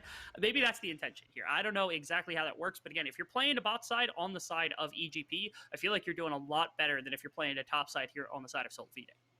I completely agree because it's got. I just think the influence that Aspect has had on this TF is monumental, man. And it was a lot focused on Tuesday, being able to get that first like little bit of aggression onto Tuesday and kind of set him on the back foot there the whole time. But it's been those destinies towards the top side, towards these ganks have just been so good. Yeah, Aspect on being Twisted Fate for Game 5 is not where I would want to be if I'm on the side of SolaFide here. So I would say if they're getting ready for this game, they have to have a game plan ready for what this Twisted Fate can actually bring. Maybe they're going to isolate lanes. Let's see. We will have to see as we are finally hitting the rift for the final time. I am so ready. Ladies and gentlemen, it's time! We have arrived at the final of the grand final, game number 5. This will decide who takes away the championship of the Risen Champions League. It starts here. And this is the foothold. This is the establishing principle that we will operate all of their tier 2s, even into tier 1s on, is who wins in this game. Is it EGP that can defend the rights of amateur teams everywhere? Barrage tried it last week, didn't quite work. All of that all those advertisements, all of the paraphernalia that they had made, it did not work out for themselves, unfortunately. But here it is. EGP gets the second shot as a defense for amateur teams, and SolaFide looking to say that these professional, well-developed players are going to be the best. They are, and it's been a long couple days for SolaFide over there, going in straight back-to-back best-of-5 series all the way to Silver Scrape. So see if that mental toughness that they are known for can shine through for them. We will see if that's the case. I do know specifically, I talked to Tomio just a little bit before this series had started, and Tomio talked about how he trusts all of his teammates. And again, this comes from the fact that they were Zenith Esports. They played together so long. They know each other so well, and that really came to light in the 4th game. Hopefully it comes to light in this one too, because when that was running, looked like an unstoppable machine. Really loved the way that they had played that one out. It was indeed. Now I think for the first time, and maybe I'm wrong here. It's been a long night, all right, Rebel. But I think we get different side starts. Yeah, it's changing it up. Game 5. Yes, they are. Okay, actually, Dokla is hanging out here. He's waiting to try to check Surti on his way in. This is, I mean, these two have been just at each other's throats. They really have. The whole series, and now Surti might run face first into the croc. That was good, just a little bit of damage. The body bump actually does more damage than Dokla. Well, it's not that he did more damage, it's that like he healed all of that health back from the snagging that. It was like there was no auto to come through from Dokla. He just committed the one Q. He just got the Q. Yeah. That was, like, that's all I wanted, right? Yeah. That's all I needed. Even more differently, something I'm confused about is like the body slam got started by Gragas. Why even walk through the trap? Why not go over the wall? Why risk it? Like, what's the point? It's like, I don't. These two top lane have been confusing me literally all series. I have no idea what they're doing. Hey, I appreciate it. Gotta get Rebel off his normal strides there as a fox. No, but it has been topsy-turvy, up, down, sideways, left, right, diagonal on the top side up there with Dokla Surti against each other. And this game could be the definition of the series for them if they can come out on top in one of these matchups. But so far, it's been pretty even. It has. Actually, some initial play in the mid lane. That level 3 quickly for Tuesday. He's not letting Aspect sit here anymore. After last game, you know Tuesday is going to be playing angry all day. Yeah. A little bit of lane priority for that Syndra, using that range to her advantage to make sure that he feels the effects of that initial trading, keeps him locked in the laning phase for the first little while. Actually going to back as well. It's a 3-wave push here for Tuesday, and a teleport back to lane, likely to continue to abuse him as he tries to collect the rest of this wave. Indeed, indeed. And that's where trying to get the same start from last game for EGP, it's not going the same. They've got the priority in the bot lane. They've got Zeyzal pushing up, and now Winston trying to find out the Scuttle Crab here. Will be a jungle tussle here. Whoever gets this first. Actually, Scuttle Crab is an afterthought at this point. Tomio goes forward, taking shotgun shells into Winston. Now Hero flashing away. He's got him! Tomio takes first blood on the Graves. You've got TPs coming in. This is a team fight at 3.5 minutes right now, and it's actually SolaFide who are running away. They need to try and get out of here, and it looks like EGP will back off too. Oh, Winston, man, what are you doing? Yeah. He flails his flash over. He's so far from the wall, too. It's not even like he was close and he got a misclick. He was so far. There's no way that flash works. What a play. Not to mention now, also, Tuesday has to walk so far out and around. He burnt TP to get into this play and is now going to get his wave crash. It's going to give time for Aspect to reset after an amazing 3-wave push right there. Oh, my goodness. So much tempo pulled back by EGP. Indeed, and it is a second Scuttle Crab started up here for EGP as well. Tomio feeling really good on the Graves right now, and it's a very far cry from what we saw in the early game in game number 1, where it was actually Winston who's coming out with the wins in the early parts of the game. But right now, Tomio is doing a really good job on the Graves. What was really nice about that, I think, during the course of that play, Mist was actually zoning the enemy bot lane out. Instead of trying to come in and assist and allowing the entrance to that fight by Apollo, by Zeyzal to maybe turn some CC, maybe get some taunts and something along those lines. Instead, Mist was making sure they don't get to access that fight, keeping the 1v1 true. And that failed flash came in through Winston. That was going to be execute for Tomio. Yes, it was. And a nice one at that. Okay, Surti, I see you up here getting some damage on Dokla. Dokla not liking that very much. No. It did go Cole first item. Also goes for the Doran shield instead of the Doran's blade or even the longsword like what we saw from Surti in the previous game. But nothing too crazy. Did you see that, though? So Mist was looking for the gank, looking for that classic Zeyzal play. And Zeyzal got the scrying brush on him. So Tuesday was able to find it out. Knew it was there. Zeyzal coming up clutch, even when he wasn't the first one to make the roam. And this is Mist yet again trying to match Zeyzal as best he can. This time doesn't work out as perfectly, and thankfully he also realizes not to walk into Apollo right here because he gets pinched by Zeyzal as fast as possible. So Mist with some good respect getting back around. He's a little lower level than Zeyzal, but that's going to be okay. He's just the Alistar. He got his level 3. He's got the full combo. The curiosity to me comes level 6 for Aspect. Are they able to make a play for this Cloud Drake? Because they will have a faster move with everybody, given the no teleport here on Dokla or Tuesday, especially since Winston just showed down. Yeah, they thought they were going to try to keep them up in the lane, try to get that combo down, but it does not look like it. Actually looks like Aspect is hovering towards the top side. Does have that level 6, so Destiny is available now. That's what we're kind of waiting on, and it's really up to EGP where they're going to pull that first trigger. If they show mid lane with Lilia, especially if this dragon is just confirmed immediately, I think this is a immediate double play into topside and into this dragon. Oh, they get it. Yeah. They're gonna stop for the ward. They just got dragon. Oh no. Okay, Tomio's waiting to. Okay, don't go over that. Oh, they're Destiny? going for it. There's Where's the he first dropping? He's on Destiny call. It Winston. comes in onto Winston. It's point blank. He does get the yellow card.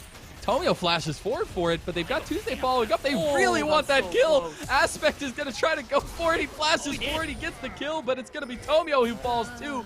2 quick trade kills back over to SolaFide, and now Shiro and Mist are running here. They need to find some safety, but Apollo flashes forward with that killer instinct, not even having the ultimate yet, but it is there in his blood as they get another kill, and all of a sudden, just like that, 3-2 in favor of SolaFide. Same thing happened in the last game. This like weird 7-minute int by EGP. Why are you going for that play? Why did you go that far? You don't need to. Aspect could have gone to top lane and tried to punish Dokla. They could have just held mid lane. They got a free dragon. Why walk into the jungle? What are you doing? Why? I could just hear the malding coming up here.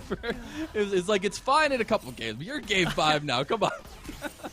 No, but it's just buying into this SolaFide win style right now. I mean, the SolaFide have been able to respond in some very nice terms here against a lot of the EGP pressure that's been being put on early on, especially last game, where, as you said, it was kind of that 7-minute mark again, where we saw EGP with a lead, but then they give over a couple extra kills.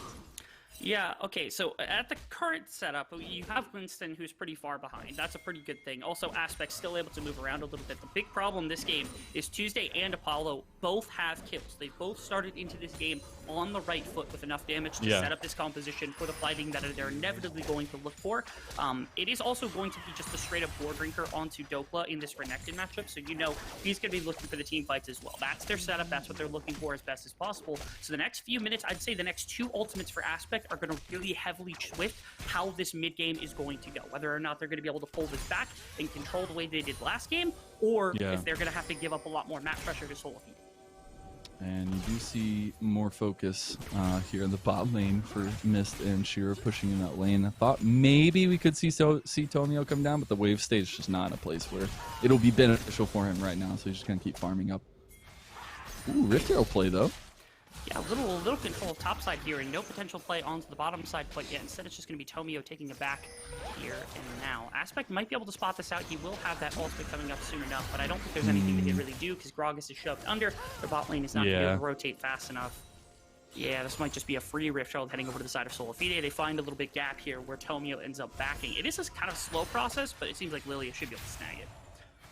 I think it's kind of funny because it's been EGP who have had pretty much every single Rift Herald. Just about, yeah. And SolaFide who have had almost every single First Dragon. And yeah, we're changing the script here. We're flipping, turning the tables. Tables turning over here or something.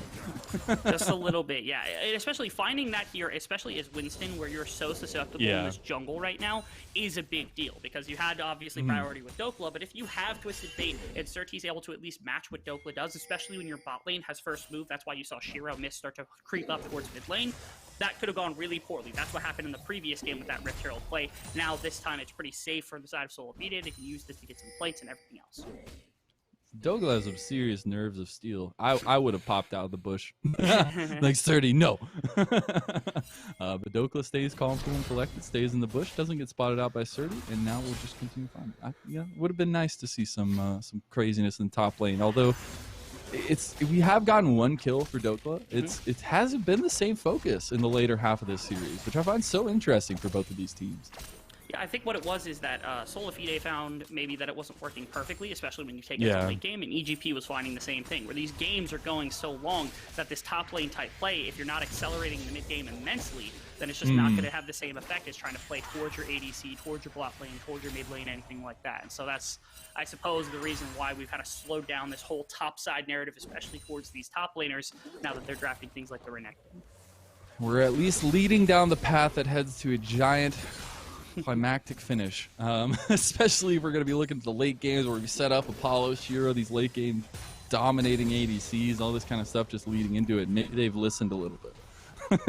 Hopefully they have, especially now that, I mean, you've got Shiro, who's a little bit far down on Apollo, but not too bad. We haven't seen fights really break out anywhere for the most part. Still just waiting for those next plays, waiting for those next objectives. It's going to be the Dragon popping up here in just a little bit. Shen's already putting some wards in the river, and it might just be an attempted retake by Shiro and Mist in an attempt to grab control of that. You see Tomio is deploying, although Gragas is heading up towards top side, so they're not full committing 5 members to look for this Dragon anytime soon.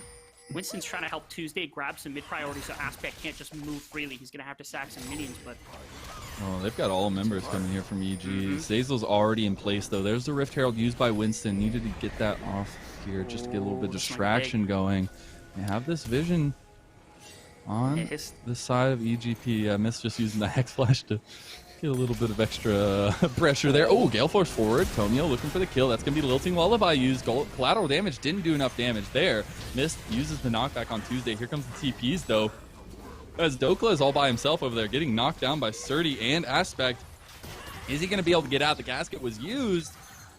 And 12 minutes in, it's still calm. I mean, we had some fighting. I wonder if they're going to commit for this, I don't actually. think they can. Their health is so low right now. It's so low. Has Ignite as well. This could be a tough try. I think they just give this as best as possible. They've taken 3 plates off mid lane. They're willing to take that gold trade for just the Dragon that comes out. So EGP, they're the ones with Dragon stacking. This is the first time in the series we've seen them really control Dragons this dominantly, this early. Please stop. I swear, if you go back into your code, I'm going to lose my mind, EGP. You win this trade if you continue with the Dragon stacking method. Now Tuesday, in the Punish Meteos, Miss is here for the support. Oh man, they've got the power unleashed. They got the full combo there. Tuesday gets knocked up from the head, but pulverized. But Tomio forced to flash out. He goes down, and just like that, I want to hear that mauled coming out from you, Rebel, because it's SolaFide who respond immediately to the overstep of EGP. Oh, Mist.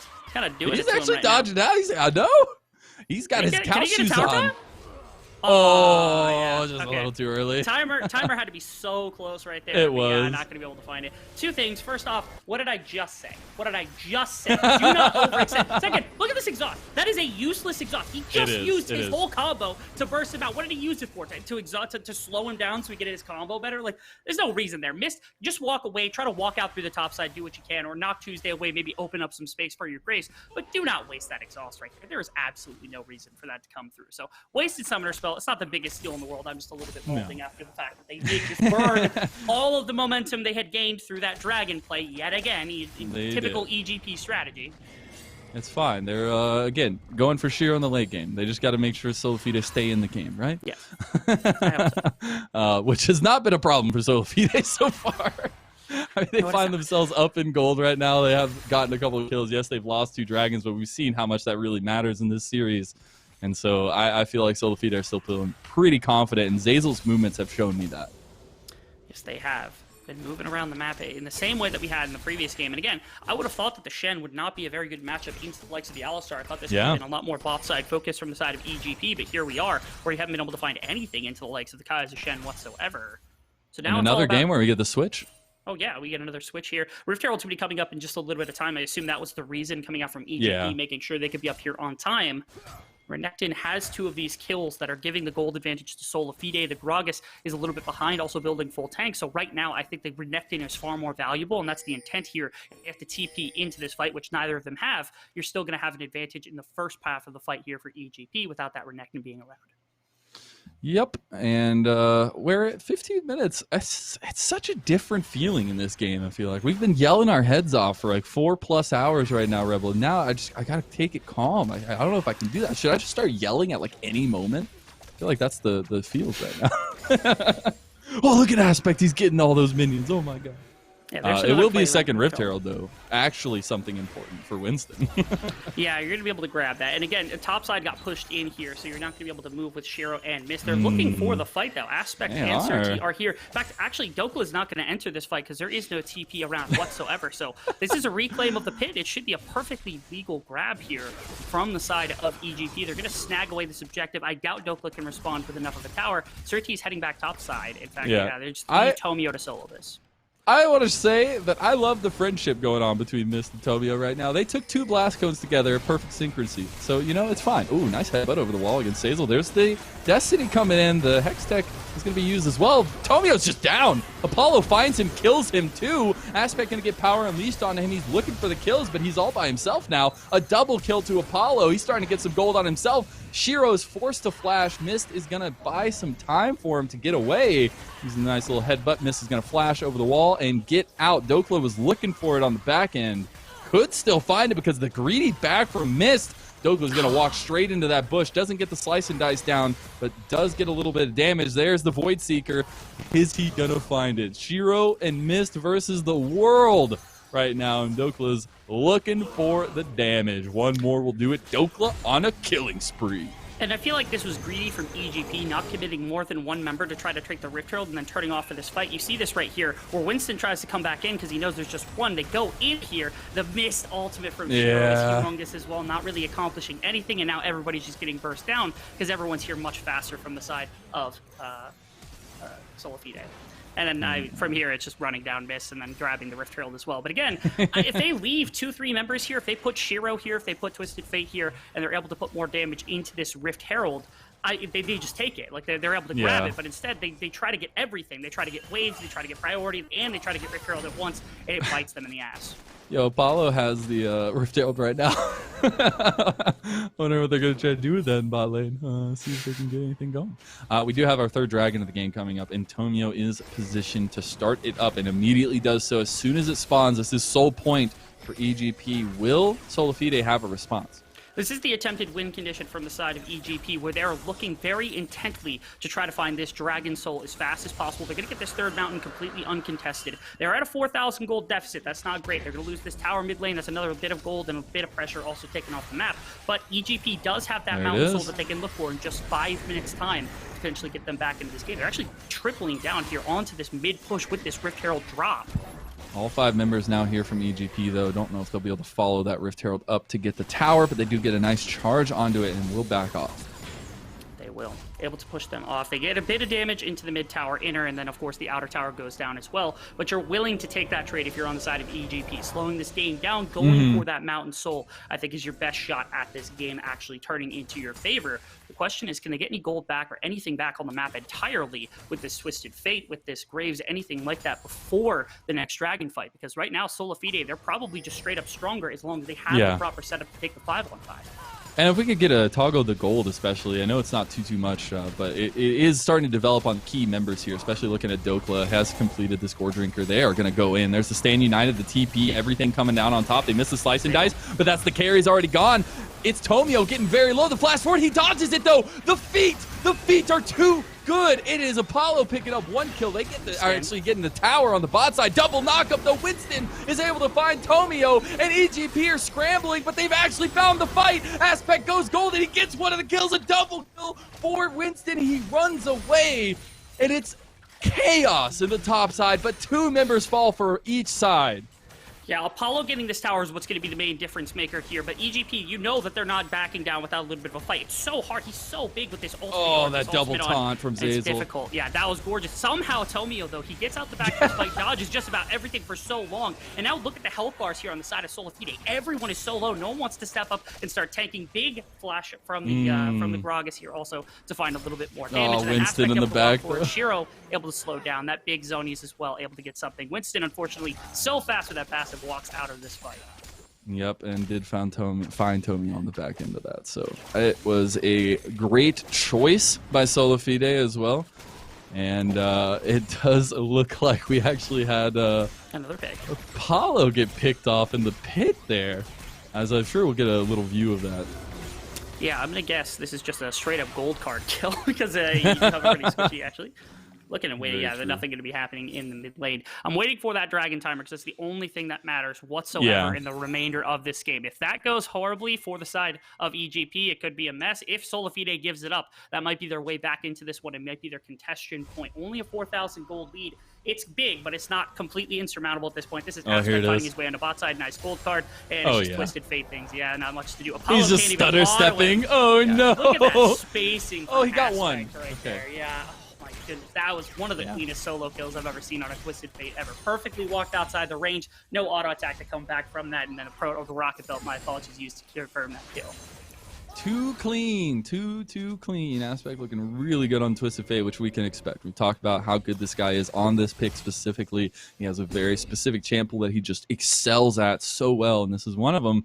But he's got to come up clutch for his team right now. I mean, they are down in gold, 4,000 right now, and they have some pieces of themselves, but they don't have gold on those pieces. And when you look at the other side, you have 3 kills on Apollo. You've got a 2-1 and 5 Syndra, who's going to be scaling to the late game, and you have this Renekton, who's been so scary in these team fights, honestly, sitting at 3-1 and 2. So it's about these crucial decisions for EGP and where they want to fight. They can no longer afford to toss some of these out the window.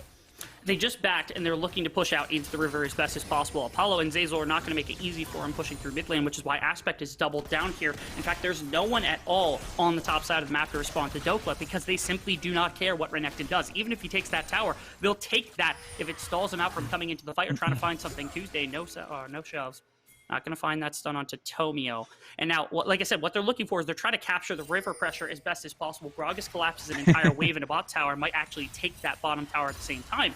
And like I said, they're just looking to fight for this dragon. Or maybe what they're doing is they have 3 dragons, they have 15 minutes of free time to just try to scale. Maybe they think they can outscale in this game if they just wait long enough because they've bought themselves plenty of free time with 3 free drakes.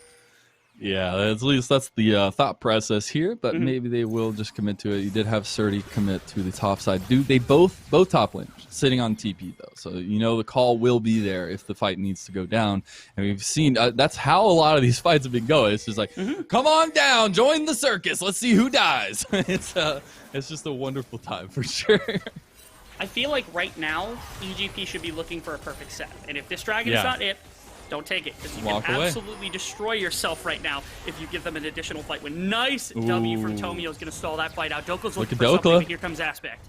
They got the flank here. Mist getting caught out, though, by himself. They've got the wrap around now. Nice stun onto Tuesday. Bullet time's going to go a little bit wide. Still getting a lot of damage onto Dokla. Aspect has found Zeyzal on the side, but that's already certainly going down, and that's going to be SolaFide taking the fight. Aspect is all by himself. He's not even with the team, and his team is getting obliterated here. Dokla cannot find the follow-up onto Tomio as Aspect is taking on everybody right now. He's in a 1v3, could be a potential 1v5, but it will not be. They're just going to leave a couple stragglers to deal with it. Might not be enough, though, as Aspect's with the fancy feet, but Zeyzal comes in with the taunt, and he's just going to get the tower. All right, this is a very interesting. Can we get the Yakety Sax going at this point, or what? They got their first dragon for SolaFide. He is 100% going to die to Zeyzal. Those minion shots come in just in the nick of time, and it will be Aspect finally falling. So on one hand, EGP, they looked to take a fight, kind of messed it up, couldn't like disengage in time, ended up giving up this dragon, all really bad things. On the other hand, they don't hard commit to this fight. They lose 3 members, they get the tower on bot side, thankfully, and they lose their dragon. Yes, again, they still have 10 minutes to work with, but SolaFide, they're starting to get this massive gold advantage. This Syndra Tuesday is looking phenomenal after that last performance on it. Kaisa is looking huge, and Apollo is not somebody you want to describe that with. And so at this point, SolaFide's team fighting might just be too much from the side of EGP. They have to pull out a miracle around one of these objectives if they want to look for this Dragon Soul. And that is going to rely on Tomio pulling the trigger, finding the Aspect destinies into the fights at the crucial moments, and it just hasn't worked out that place at that point so far.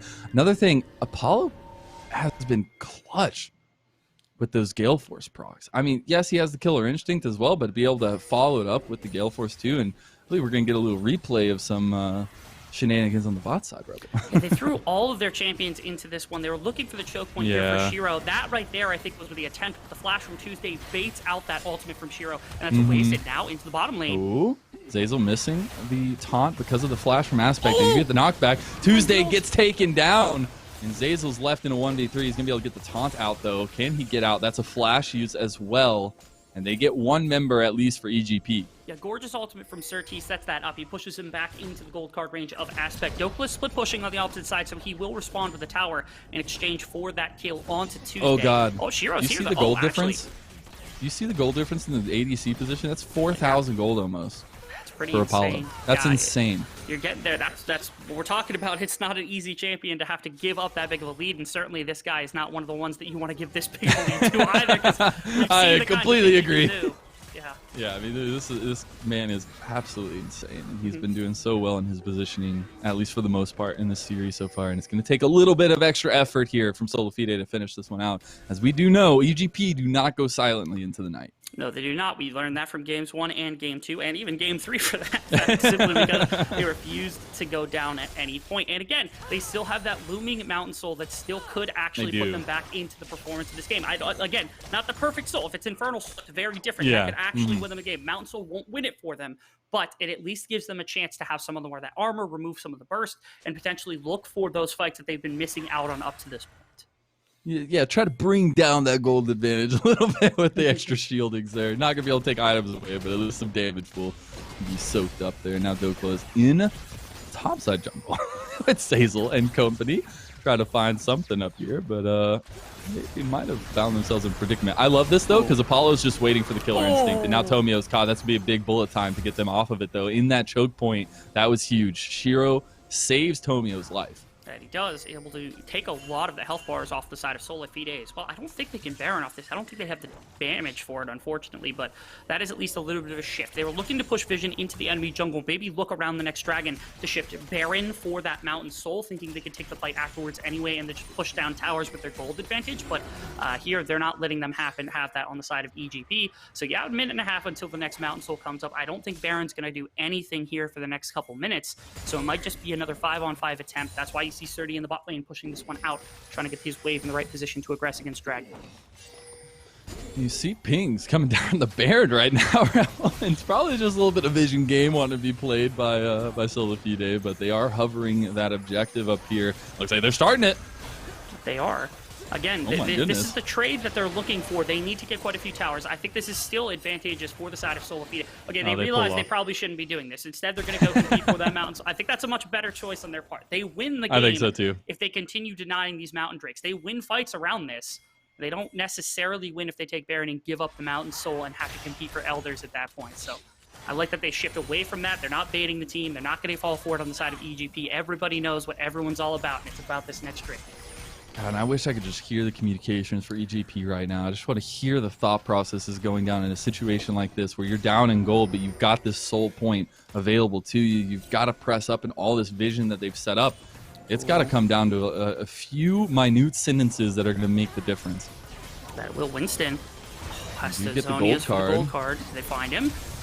That was a big knockback by the Scout of the Week, though. There's the Destiny coming out. Don't know where he's going to use it, though. He's getting flanked by Dokla. Dokla pops the Dominus. Big bullet time onto the carries there, though. But they've got the damage on Winston. They back off, but it's not enough to get anybody. This goes in with a triple knockup, but is it going to be enough? They're on the back line. Dokla is taking the fight, but he gets dropped. No, he's going to go golden for a moment. Apollo Price is there. He's got this damage potential, and he is wrecking face right now. SolaFide take the fight. They leave Surdy to go tell his friends what happened, but the second dragon for SolaFide will be secured. And they're not able to find anything onto Apollo. That's the big difference maker in this fight. I think a couple of times they're looking. This is the attempted pick onto Winston, and they get a couple of CC moves, but again, right there, this Scout of the Week, it kind of separates everybody off the back line. They muscle their way into River, have to stop the connected. That right there, the heal, the shield, that was insane. Keeping Winston alive just barely at the last second, and then missed. He's going to find this massive triple kill, but their damage is not far up enough. They don't have enough of it,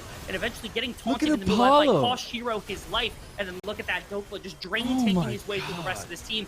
I mean, Tomio tries to scavenge this fight at the very end, picking up 2 kills on his own, but that's not close enough. Not getting that Mountain Soul is not an option here for the side of EGP. And I'm biased. I will say it right now, but Apollo's positioning as an ADC in that fight, yes, he got knocked up by Mist. Every other portion of that fight was insane. They did not deal with it. I don't even think they touched him besides that knockup from Mist. And it is just that kind of skill, that kind of fifth game buff that these players, having played at the professional stage, have in these kinds of series. It is so impressive to watch. That is. And in that fight also, I just have to criticize Shiro's positioning because he was so far up, it was easy for him to get caught out by the remainder of everything. He got taunted eventually by Zazel, which was also Zazel being able to catch something after getting dropped so low by Shiro's own ultimate. So finding that carry, making sure he doesn't get the kite backwards whatsoever on the MF, drop a couple more shots. Maybe they turn that fight, maybe they find Tuesday ends up being like a 4-for-5 or something along those lines, 4-for-4, whatever you want to call it. But again, Shiro finding himself in the middle of that team was kind of a rough spot for him to be in. It was indeed. And you're definitely looking for more from these late game ADCs, or at least this late game ADC for the side of EGP, where Shiro has come up so clutch in so many fights. He just needs to do it a couple more times to get them this victory. That he does. And again, they're still not out of it. This gold lead has not grown at all for the side of SolaFide. It's still sticking around at 5,000 gold. They haven't really advanced. You got to assume most of that's on Apollo at this point, too. So if they find Apollo, it could be a massive shift in the dynamic of this game. But now the Kai'Sa has to be powerful enough. 4 items completed. This is a quick Baron here from the side of SolaFide. So this has now become a very legitimate threat that EGP is going to have to respond to. It has, because you've got 4 items on Apollo now. He does have that burst potential with the passive stacks there on the Baron too. So it has been a lot of SolaFide just biding time, looking for these picks, trying to get Zeyzal in little predicaments himself in the backside in these invades of the jungle. But I don't know if that's the exact play there. Nice scout of the week from Tuesday. Backs off Mist and Shiro, so the engage from Surdy is not going to be what they wanted. Have his help from that gold card, but it's too far. Apollo was able to get that distance. Dominance was popped by Dokla. It's going to be a bit of confidence play coming out there from SF, but they get away without losing anybody. And you see the danger to Apollo's health bar, because if Aspect finds that card when Tomio is available, or when Surti can CC, or when Shiro can find Tomio! That's it! Tomio's down. Apollo has taken the advantage, and now Surti's getting caught. Is this it? Power Unleashed comes out, but it's not enough. Surti survives, but now the Baron is the sight for SolaFide. They get the Destiny in from Aspect. He goes over the wall just to make sure he doesn't die. They still have the vision here of the members of SolaFide. Here comes the TP. That is going to be Surti coming in. They're in the Baron pit. This is a nice fight, but they still don't have Tomio. They don't have Smite. They don't have one of their main damage sources, and Doko's on the back. Oh, actually, Aspect has Smite. You have to watch him. He can flash over the wall. He does. As well. Can he go in? Oh, we got Dokla going in early. They're trying to stop the fight from ever happening. Mist getting very low. It's body block, though. He gets knocked back up. Bullet time coming in. Who's going to get it? He missed times the smite. Aspect is gone, but they do get the damage on the backside. Aspect is done and dusted, and that's 2 kills going over. Mist is left gone. It is Surti and Shiro who tried to make the hero play, were unable to, and Baron goes over to SolaFide. And you have to think right there, Aspect and Shiro were thinking the same thing. I'm going to drop the bullet time on the Misfortune, and then you're going to flash over the wall, you're going to get that card out, and then you're going to smite this away, and you're going to see it doesn't quite work. They're body blocking this Renekton so well, so Zeyzal tries to do it. He can't get it done either. You see this drop? This smite is it's slightly Yo, early 220 right on Aspect, 220. And I mean, if that's not a jungle diff, I don't know what is, right? I mean, you've got the calculation coming in for Winston. I love the intent from Aspect to be able to get in there, but yeah, it was just too close there, and unfortunately just 200 damage off of that smite. And the patience from Winston right there cannot be lauded. So good. Right? They're so good. Knowing that he was not going to be able to jump over and immediately smite that one ability, one auto attack somewhere right there wins them that Baron. But instead, Aspect falls just a little bit right now. They're struggling now. He's fighting the jungle. The carousel keeps on turning here, and it's SolaFide all day long. They're going to get Dokla on the back line. That's already Tomio down. Again, the mainstay here for EGP is gone, and they are scattering. The only ones that are left are a few straggling members. Mist is buying some time there, but Aspect goes down. This could just be it. This could just be SolaFide showing why they're so dominant. They are looking at the base now, Rebel. This has got to be it. There's 30-second death timers. The only one who can stop this maybe is Shiro. If he finds the right kills, he might find Winston, but he goes in his gold, and he gets taunted in the middle of the bullet time that was going to kill Winston. Winston goes gold and actually gets killed by Surti. He just wanted a little bit of extra damage down, but Surti's going to go down too. Actually going to buy a lot of time here.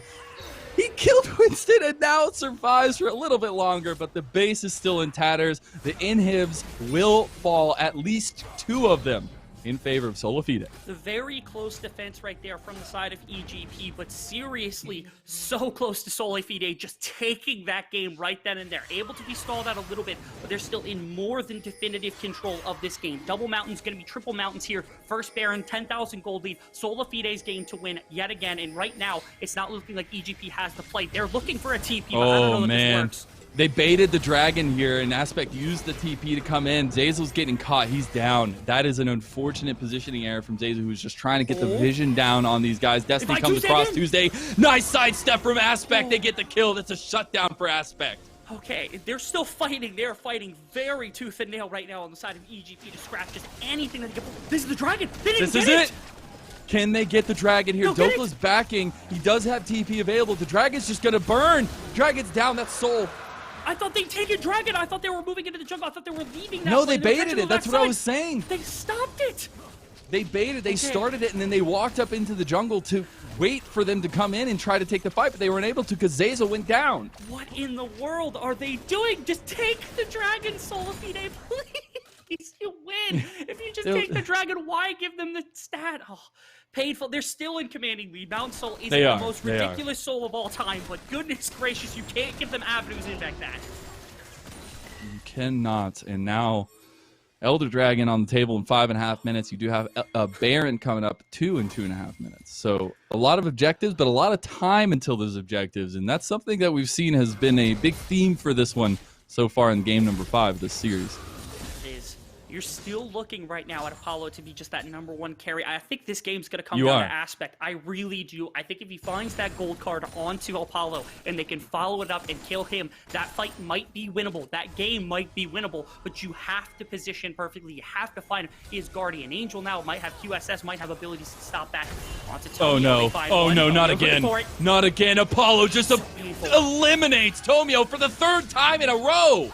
How does this happen every single time? And now Aspect is caught. He's going to go golden. It's not going to buy time. And it is all the carries, at least besides Shiro, gone from EGP. And this could just be their season if they don't find a way. And the assassination comes in from Kaiser. This is how strong he is. Didn't even pop his Guardian Angel, unfortunately, so this is going to be a hell of a defense to make. Look at Dokla. Here it goes. The Scatter of the Week goes down. Shiro's already Shiro's dead. dead. That is going to be it. SolaFide are looking to slam home this win. Mist goes down. That's 2 kills for Tuesday. And they will find this 3rd. They get the Nexus. They have Surdy in their eyes. But the real prize is going to be attained here by SolaFide solely but surely. Here we are, the top dogs in the amateur scene, being crowned champions of the Risen Champions League. SolaFide comes in week 1 with one of the most hype rosters we've ever seen. Week 3, they lose 2-0 to Wildcard, and we're like, what happened there?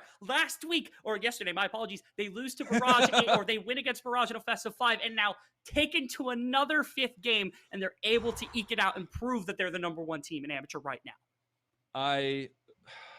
This series delivered everything I could have ever asked for. I was so happy that we were going to get to cover finally SolaFide. We've been wanting to this whole season long. We weren't able to, and now we get them in the finals, and they dropped the ball a little bit in some of these games where EGP really had some good stuff going for them. They show us why they're still those professional tier style players here on the side of SolaFide with the late game decisions, especially, my God, Apollo just had Tomio's. I mean, he was pulling out cards with Tomio's name on it throughout the entirety of the late game in that last one. Those killer instincts, impeccable. Yeah, he was popping off that entire game all the time. Games 1 through 3 were some of the most competitive wins I think I've ever seen, especially in the last few series. You come out in these final 2 games, they're a little bit more one-sided in either direction. But seriously, this was one of the best of 5s I think I've ever seen, ever casted. And this is just proof of what we're going to have going forward within this Proving Ground series. This was Tournament 1. This was Finals What? Just 1. one? It was just one? There's more. There's plenty more to come. And you're going to see more SolaFide, more EGP. Big congrats to SolaFide. Again, when they had that struggle against Wildcard, a lot of people questioned them, but there was no doubt today that they are the #1 team anyway. Absolutely, no doubt. And they actually, I want to take some of Tuesday's words in chat from yesterday. And there's some competition in the amateur scene, and it is showing alive here. I have to give the biggest round of applause to the guys at EGP. They have gone through such an interesting story throughout this entirety, going from Zenith, going into this EGP style structure for themselves, this semi-professional structure, and just having such strength in all aspects of the game. hats off to you guys. You guys got second place in the first Proving Grounds tournament. I cannot wait to see more of them, Rebel. Yeah, and now we also get to see this is 2 series in a row that SolaFide was taken to 5 games. You have to think the respect that they need to start giving to some of these other organizations before we start stepping into other tier 2s and even into tier 1s. You're going to have to increase that as much as you possibly can, because 2 teams taking you to best of 5s back to back with a roster loaded the way that you know that it is, I don't think that's what anybody would have wanted to expect or anybody expected at all. So gotta give SolaFide a ton of credit for their win today, and you know they're coming back to the drawing board, and they're going to definitely come up with some new stuff for the next few tournaments. Yeah, definitely. Maybe taking some of those wonky ideas and be like, okay, let's hone this in a little bit. Let's find it. No, they have performed so well, and they get to pick up 100 points here in the first tournament. So they're setting themselves up to be that redemption arc that they've kind of started here. Oh yeah, and now I mean, you're talking about like we've held it as Barrage being like the #1 amateur team competing. EGP stepped into that role as well. Now we have a new King of Amateur, which is a team of academy members. So now we get to see the climb of who gets to test the Titan next. Who is it who's the David that beats the Goliath that is now taking the #1 spot in everyone's eyes and everybody's hearts.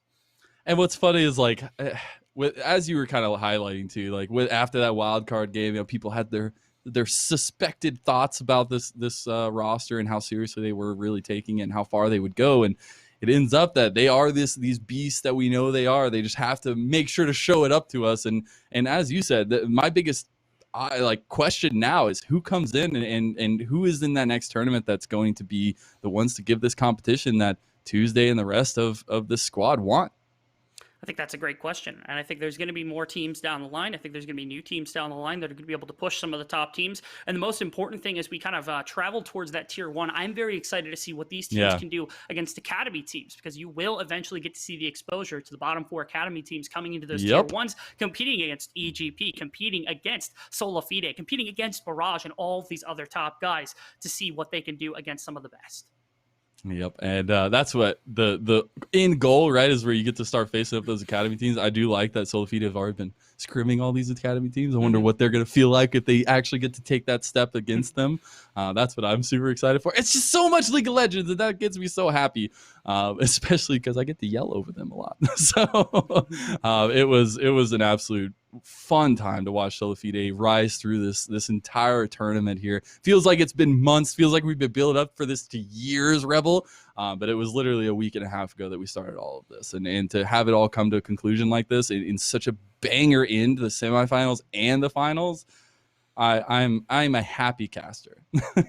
Yeah, as am I. Getting to cover anything like this, teams of this quality, is something I wouldn't have dreamed about when I first started casting, but here we go, being able to cover some of the best and brightest players that we've seen, even on the world stage. We talked about Zeyzal. Well, actually, I'm going to highlight, I love Zeyzal. We don't get an MVP vote, but man, what a performance from all of SolaFide today. They showed why they were some of the best. I completely agree. And now we get to hear from one of my personal favorite players. We get to talk with Will, who gets to sit down and chat with Zeyzal. Take it away, Will. Thank you very much. Thank you very much, Lennon. I just want to welcome you guys to the post-game interview. My name is William Chillick-Moore. I'm joined here by the support of SolaFide, Mr. Zeyzal himself. Zeyzal, that was a hell of a series. I think a lot of us were sweating while watching that. But I actually want to ask the first one. During the pregame interview, I got a chance to talk to your fellow teammate, Mr. Winston, when it comes to going into the series. He said that Barrage, honestly, were in his opinion, the toughest opponent going into the entire Business Champions League. And he said that you guys would have had an easier time playing against them, playing against Evil Genius Prodigies. Do you now support your fellow teammate and his words when it comes to analyzing Evil Genius Prodigies and playing against them in a best of 5?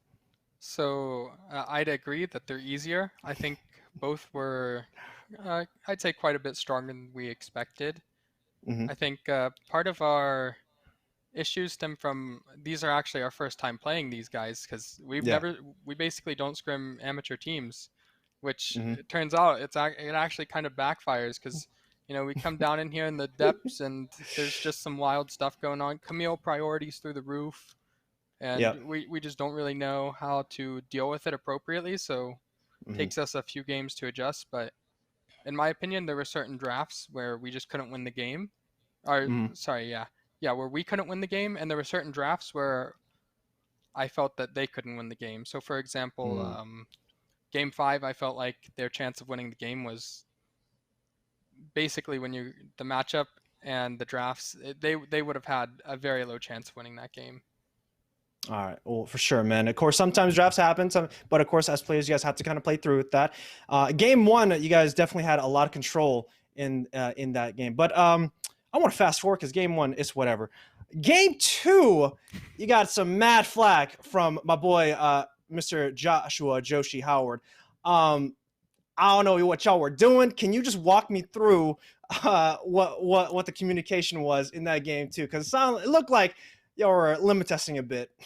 Yeah, I mean, it doesn't really come down to communication. I can run you through the communication. I'll run you through one scenario. So we're hitting Baron, and Tuesday wants the red buff, so he jumps out of the pit as Yone as our only DPS on Baron, and then immediately we start yelling, "What are you doing, Tuesday? Get back in here! Get back in here! What are you doing?" And then we get TP flanked, and 4 of us die. So that's one time. So that's one. Okay. Then the next one. So we have the next play where we all died was top river, if you recall. Yep. So we're walking through their jungle. 3 of us walk through mid. We're saying, Winston, just pick up this mid wave. And then Winston goes on Raptors, and then I say, Winston, what are you doing? Get to this mid wave. And then he got caught in rotation because he was hitting the Raptors. So in conclusion, we were losing to jungle camps, not to the enemy. I just want to clarify that. That's an important point. All right. Well, you know what? I think I know Winston has praised a lot when it comes to teaching him about game knowledge. I think you guys might have to teach him a little bit about making sure he doesn't die to jungle camps again. All right. Going into game 3, though, something kind of flipped because in game 2, y'all stopped dying to jungle camps. Y'all stopped kind of running it down in a sense. And something actually kind of flipped because in that draft, you guys drafted basically near same things from B1 to B3 and R1, R3 here. And I want to ask, like, how was the emotions going into game 3? Were you guys like, you know what, we screwed up game 2, and going to game 3, let's just stomp them, easy clap? Yeah, I mean, we were pretty disappointed. We said, like, let's not even talk about that game. I went and played a game of Bloons Tower Defense. I won that. That's so a dub. My mental was at an all-time high. Went into game 3. I thought our draft was decent. We did end up winning that one. So, but that one, to be honest, they were really outplaying us early. But Tuesday had a 1v9 performance in the top lane that allowed us to recover from our mistakes. And yeah, that one was really a Tuesday versus the world, including some of his teammates. Yeah, Tuesday was the one for sure in game 3 that was a big pivotal factor when it came to that victory here. And that's why we're going to game 4. Something with EGP in their communication was like, let's pin Tuesday down. Let's make sure he's not get to play the game. And it kind of goes to show where Tuesday was a big person, a big factor who was the one who was targeted. What was the communication like? And talk me through what you guys were going into when it came to that game when Tuesday was just getting bullied. So going into that game, I think we misunderstood the draft basically. So there was kind of a hierarchy of this draft where Camille seemed like the top pick, but it actually wasn't. It was the Renekton that was the top pick because it beats the Camille. So in the end, we ended up first picking Camille and then kind of got a bit taken off by the Renekton Talia into the third pick TF. So I think automatically we knew top side was going to be difficult because they've got good gank set up in both lanes, mid and top, and they've got the global on mid.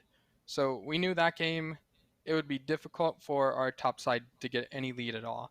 So we communicated that, and basically we had a winning bot matchup. We went quite a bit up early, but around level 5 there was a mishap where got ganked by a jungler, and then from that point we kind of spoon fed them. Like Winston got caught at their red, and then right after that our mid laner died to their support roam, and then the game kind of just felt like it was over. They played quite well with their leads, and I think they understand how they want to play their game. Basically they just want to create one strong area of the map and play heavily towards it and split sides very hard. And it's really good to see these amateur teams that have such strong identities and able to execute on them well. Yeah, I think a lot of the analysts would agree that Game 4 was EG Prodigy's best performance in the entire set so far when they actually managed to claim that lead. So credit to them, and I appreciate you praising them for their play here. But going into Game 5, this is where, backs are against the wall. There's two. And then, and you said that the draft kind of just favored you guys overall. I actually want to ask because in that game, looks like Aspect was kind of like the wild card that you guys kind of had to deal with here. It sounds like you weren't afraid, but I actually want to just see. I always want to see if you can clarify what you guys wanted to do to tackle Aspect because it just looked like he was the one who was trying to pin everyone down. So the main thing is the entire reason for the Shen was to deal with Aspect's Twisted Fate. So that is why I picked Shen. It's not particularly a good lane matchup, but I knew that with Shen Global I could match a lot of the TF plays. I think I canceled out 2 of his plays early game, which allowed us to not get snowballed on early. And then utilizing that, we were able to slowly get leads through taking better fights. And there were some outplays by my teammates who they just made good plays on their own, so it wasn't really team communication or play. But I mean, the TF was the sole reason they were in that game, I think. And the whole idea of my Shin pick was to try to limit his influence on the map. I think you did a really good job with that. Every time I saw Aspect try to make a play, Stayna was right there to help out Apollo, and of course Apollo was one of the biggest carries when it came to that Game 5. So credits to you, credits to your bot lane, credits to how you guys played that Game 5, and honestly, resulted you guys to get the win at the end. Second last question for you, Zazel. I want to kind of just look back at the overall amateur experience and you coming here in the atmosphere here. After playing Risen, what's your overall kind of analysis of amateur overall, and how are you looking to move forward going into the next couple tier 2 tournaments? So my analysis is going to mainly focus around the top teams. I think there are a lot of bottom tier teams who don't really have identities, but there's a select few top teams who have very set identities. As I spoke about Evil Genius Prodigies, they split the map and make a super hard side where basically they'll just sack everything on the other side and double rotate and play very strong into one lane or 2 lanes. And that's, I mean, it's a good strategy. And then again with Barrage, they have a style where they try to move their mid laner around the map, and they do something similar where they're willing to give up farm in the mid lane, create leads elsewhere. So it's something that's really unique to see, because I think a lot of teams above amateur actually try to focus on how to be the best team possible, whereas these teams are just willing to realize their identity and they play heavily into it. And that's something that is really interesting to see, but also you kind of have to learn to adapt into it. Awesome. Well, I appreciate your kind of words when it comes to those two and, the amateur atmosphere and focusing on their identities. Last one for you, Zazel. This is the end of the Risen Champions League. You guys are taking home the victory for that. Any shout outs to your teammates or to players or to any staff that you want to give and, share some love to those people? Yeah, I mean, shout out to my whole team. I mean, especially Winston. He was feeling pretty down bad this series. I'm not sure why, but now that we've got him the win, hopefully his mood is much happier in the end and much more energetic. So, I mean, I really can't say much. I'm really happy with all my teammates, my coaches, my analyst Jito, and obviously my organization SolaFide. They're treating us very well. All right. Well, I'm glad. Thanks a lot, Zazel. I'm pretty sure Winston is perfectly happy, that he came out with W. But next up on the play for you guys is going to be the Bloody Invitational Gaming League here. So we're going to be keeping eyes on that. You can have a different broadcast crew bringing in and shining light on you guys. So hopefully you guys will be doing well in there. But for everyone else on the broadcast, this is going to be the end of the interview. Zazel, thank you very much for your time spending some of that with me in the post game and enjoying that sweet victory of the first place. But for everyone else on the broadcast, I'm going to throw it back to Sam, Dimitri, and Josh to break down that Game 5. Hello and welcome back to the analyst desk here for the Risen Champions League finals, where we have crowned a winner in this league, and it is SolaFide. We just got to hear from their support, Zazel, and my goodness, 2 back-to-back Game 5 series, guys. Whew, my heart can't take this much gameplay, this much good gameplay as well. We got to see a very close game at the end and just some really nice plays coming out from both sides. Yeah, I was It really excited. Go. Go No, ahead, you Josh. go. Take it. It's No. okay. No, it's okay. Fine, no, fine, no, no, fine. no. It's I okay. will. Here, take I it. will. Take it. There you go, bro. All right. Okay. Thank Okay. you.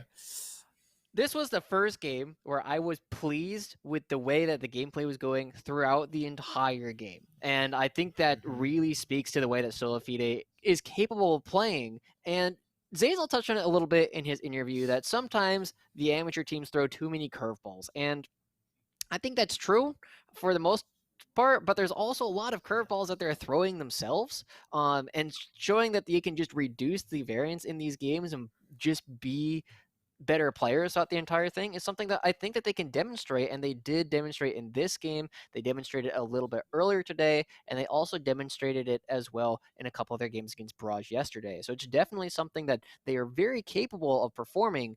It's just a matter of not playing with your ego. Just play as the way that you are meant to play the game. You don't need to do anything super flashy. It just matters that you get the dub.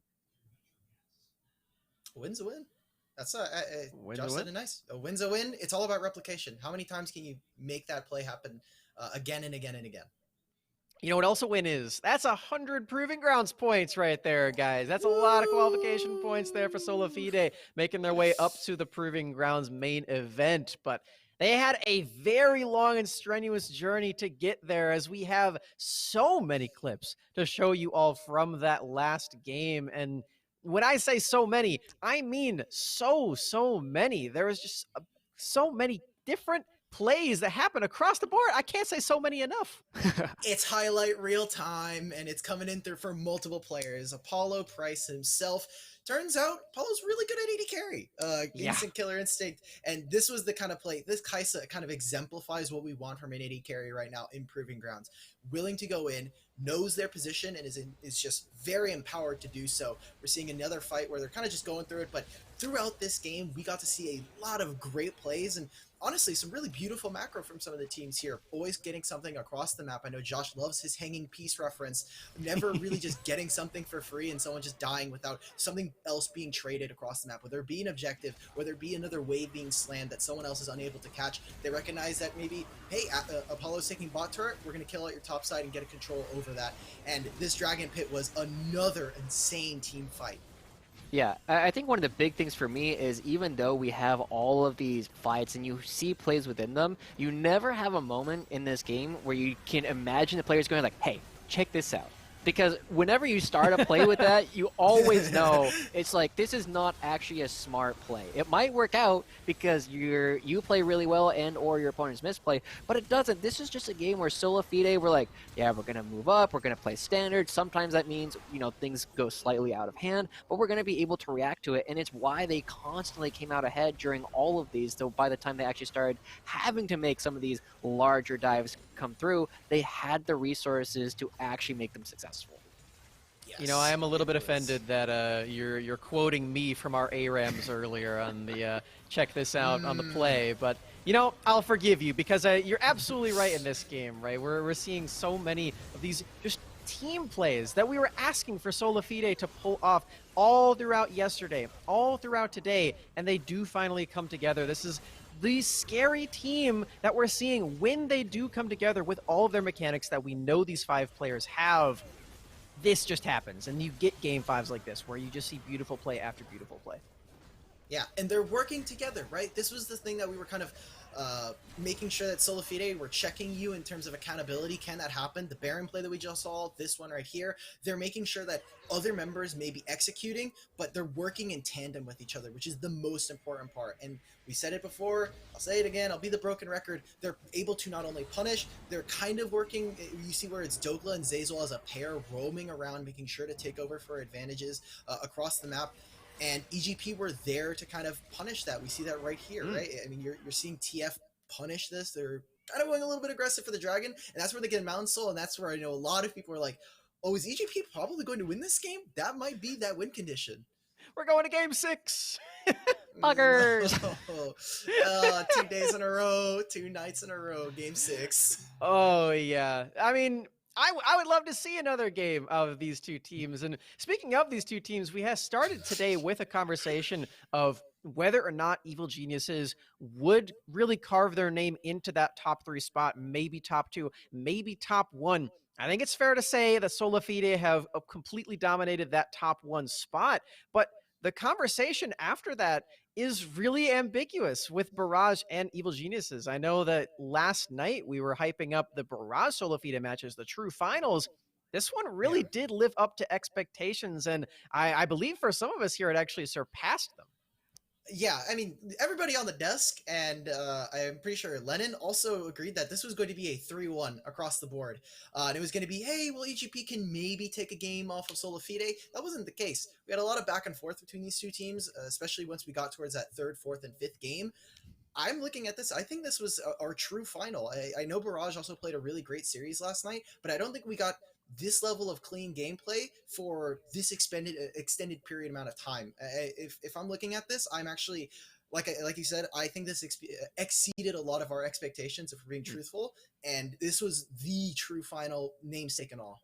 Yeah, I will maintain though that if we saw the SolaFide from Game 5 throughout this entire series, this probably would have been a 3-1, 3-0, right? They were so clean throughout that because they played as a team. They were able to buckle down and say, hey, these are the things we need to do.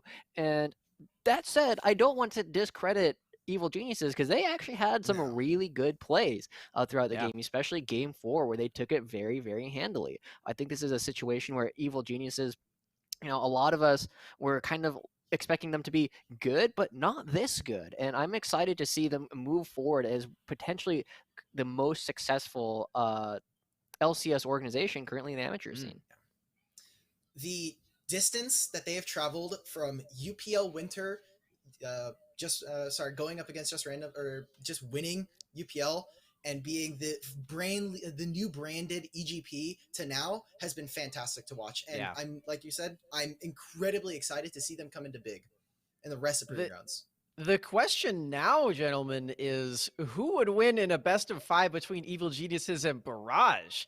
That is something that I really want to see throughout the rest of Proving Grounds. But speaking of, we now kind of have that carved in top 3 in amateur, right? We have the 2 teams that played today, and then also Barrage, who took us to a Game 5. I have a couple questions for you guys about this. I'll start with you, Dimitri. Who else gets into that conversation for the rest of Proving Grounds, or is it just these top 3? Right now, I have to look at the other people that we had for Risen finals, or for Risen playoffs, which was Revival and Anu. We take a look at these teams. These are the only 2 teams that are kind of staying apart, just because a new Blaze is obviously disbanding. So we'll see. So new players there. Unless we get to see more of them, I'm going to keep them in the back pocket for now. A new need to clean up their play, and they need to kind of just drop the ego. That I think they need another Josh talk real quick, talking to tell them like, hey, drop it all, drop the whatever. It is, if we can see them become that uniquely styled team where they're playing around top side and they're incredibly good across the board, all 5 roles, then that is our top 4, potentially pushing top 3 to push someone out.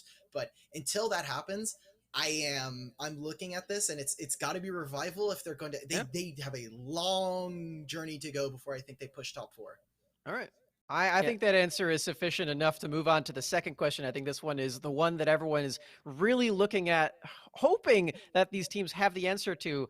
Josh, do these teams compete with Academy in the next coming months? I think so, yeah. If they are able to play at the level that we see them at their peaks, absolutely. I think that they can probably beat some of the lower tier Academy teams. But it really depends on how well they're going to continue to coordinate, right? It really comes down to what version of SolaFide, what version of Barrage or New or EGP are we going to be seeing on the day? Because all of these teams have much higher variances than we tend to see in Academy. At their highest, absolutely. All right. Well, that's very exciting stuff. And you know what else is exciting, everyone? We do have the next Proving Grounds tournament starting up tomorrow. Our friends over there at Big League are starting an entirely new tournament, which is still tied up with Proving Grounds. It's another Tier 2 tournament. You thought you were going to get a break. Not a chance. We're getting right back into the action tomorrow, so definitely take a look at that one. Again, huge congratulations to SolaFide for winning Risen today. Absolutely phenomenal stuff from them. Couldn't be more happy with how that all played out. Really, congratulations to Evil Geniuses as well for getting that second spot. Very well fought on the day, but that is all that we've got for you all today here in Risen Esports. Have a great night, and we'll see you all in the big league chat tomorrow. It's time! We have arrived at the final of the grand final, game number 5. This will decide who takes away the championship of the Risen Champions League. It starts here. Has completed the score drinker. They are going to go in. There's the Stand United, the TP, everything coming down on top. They miss the slice and dice, but that's the carry's already gone.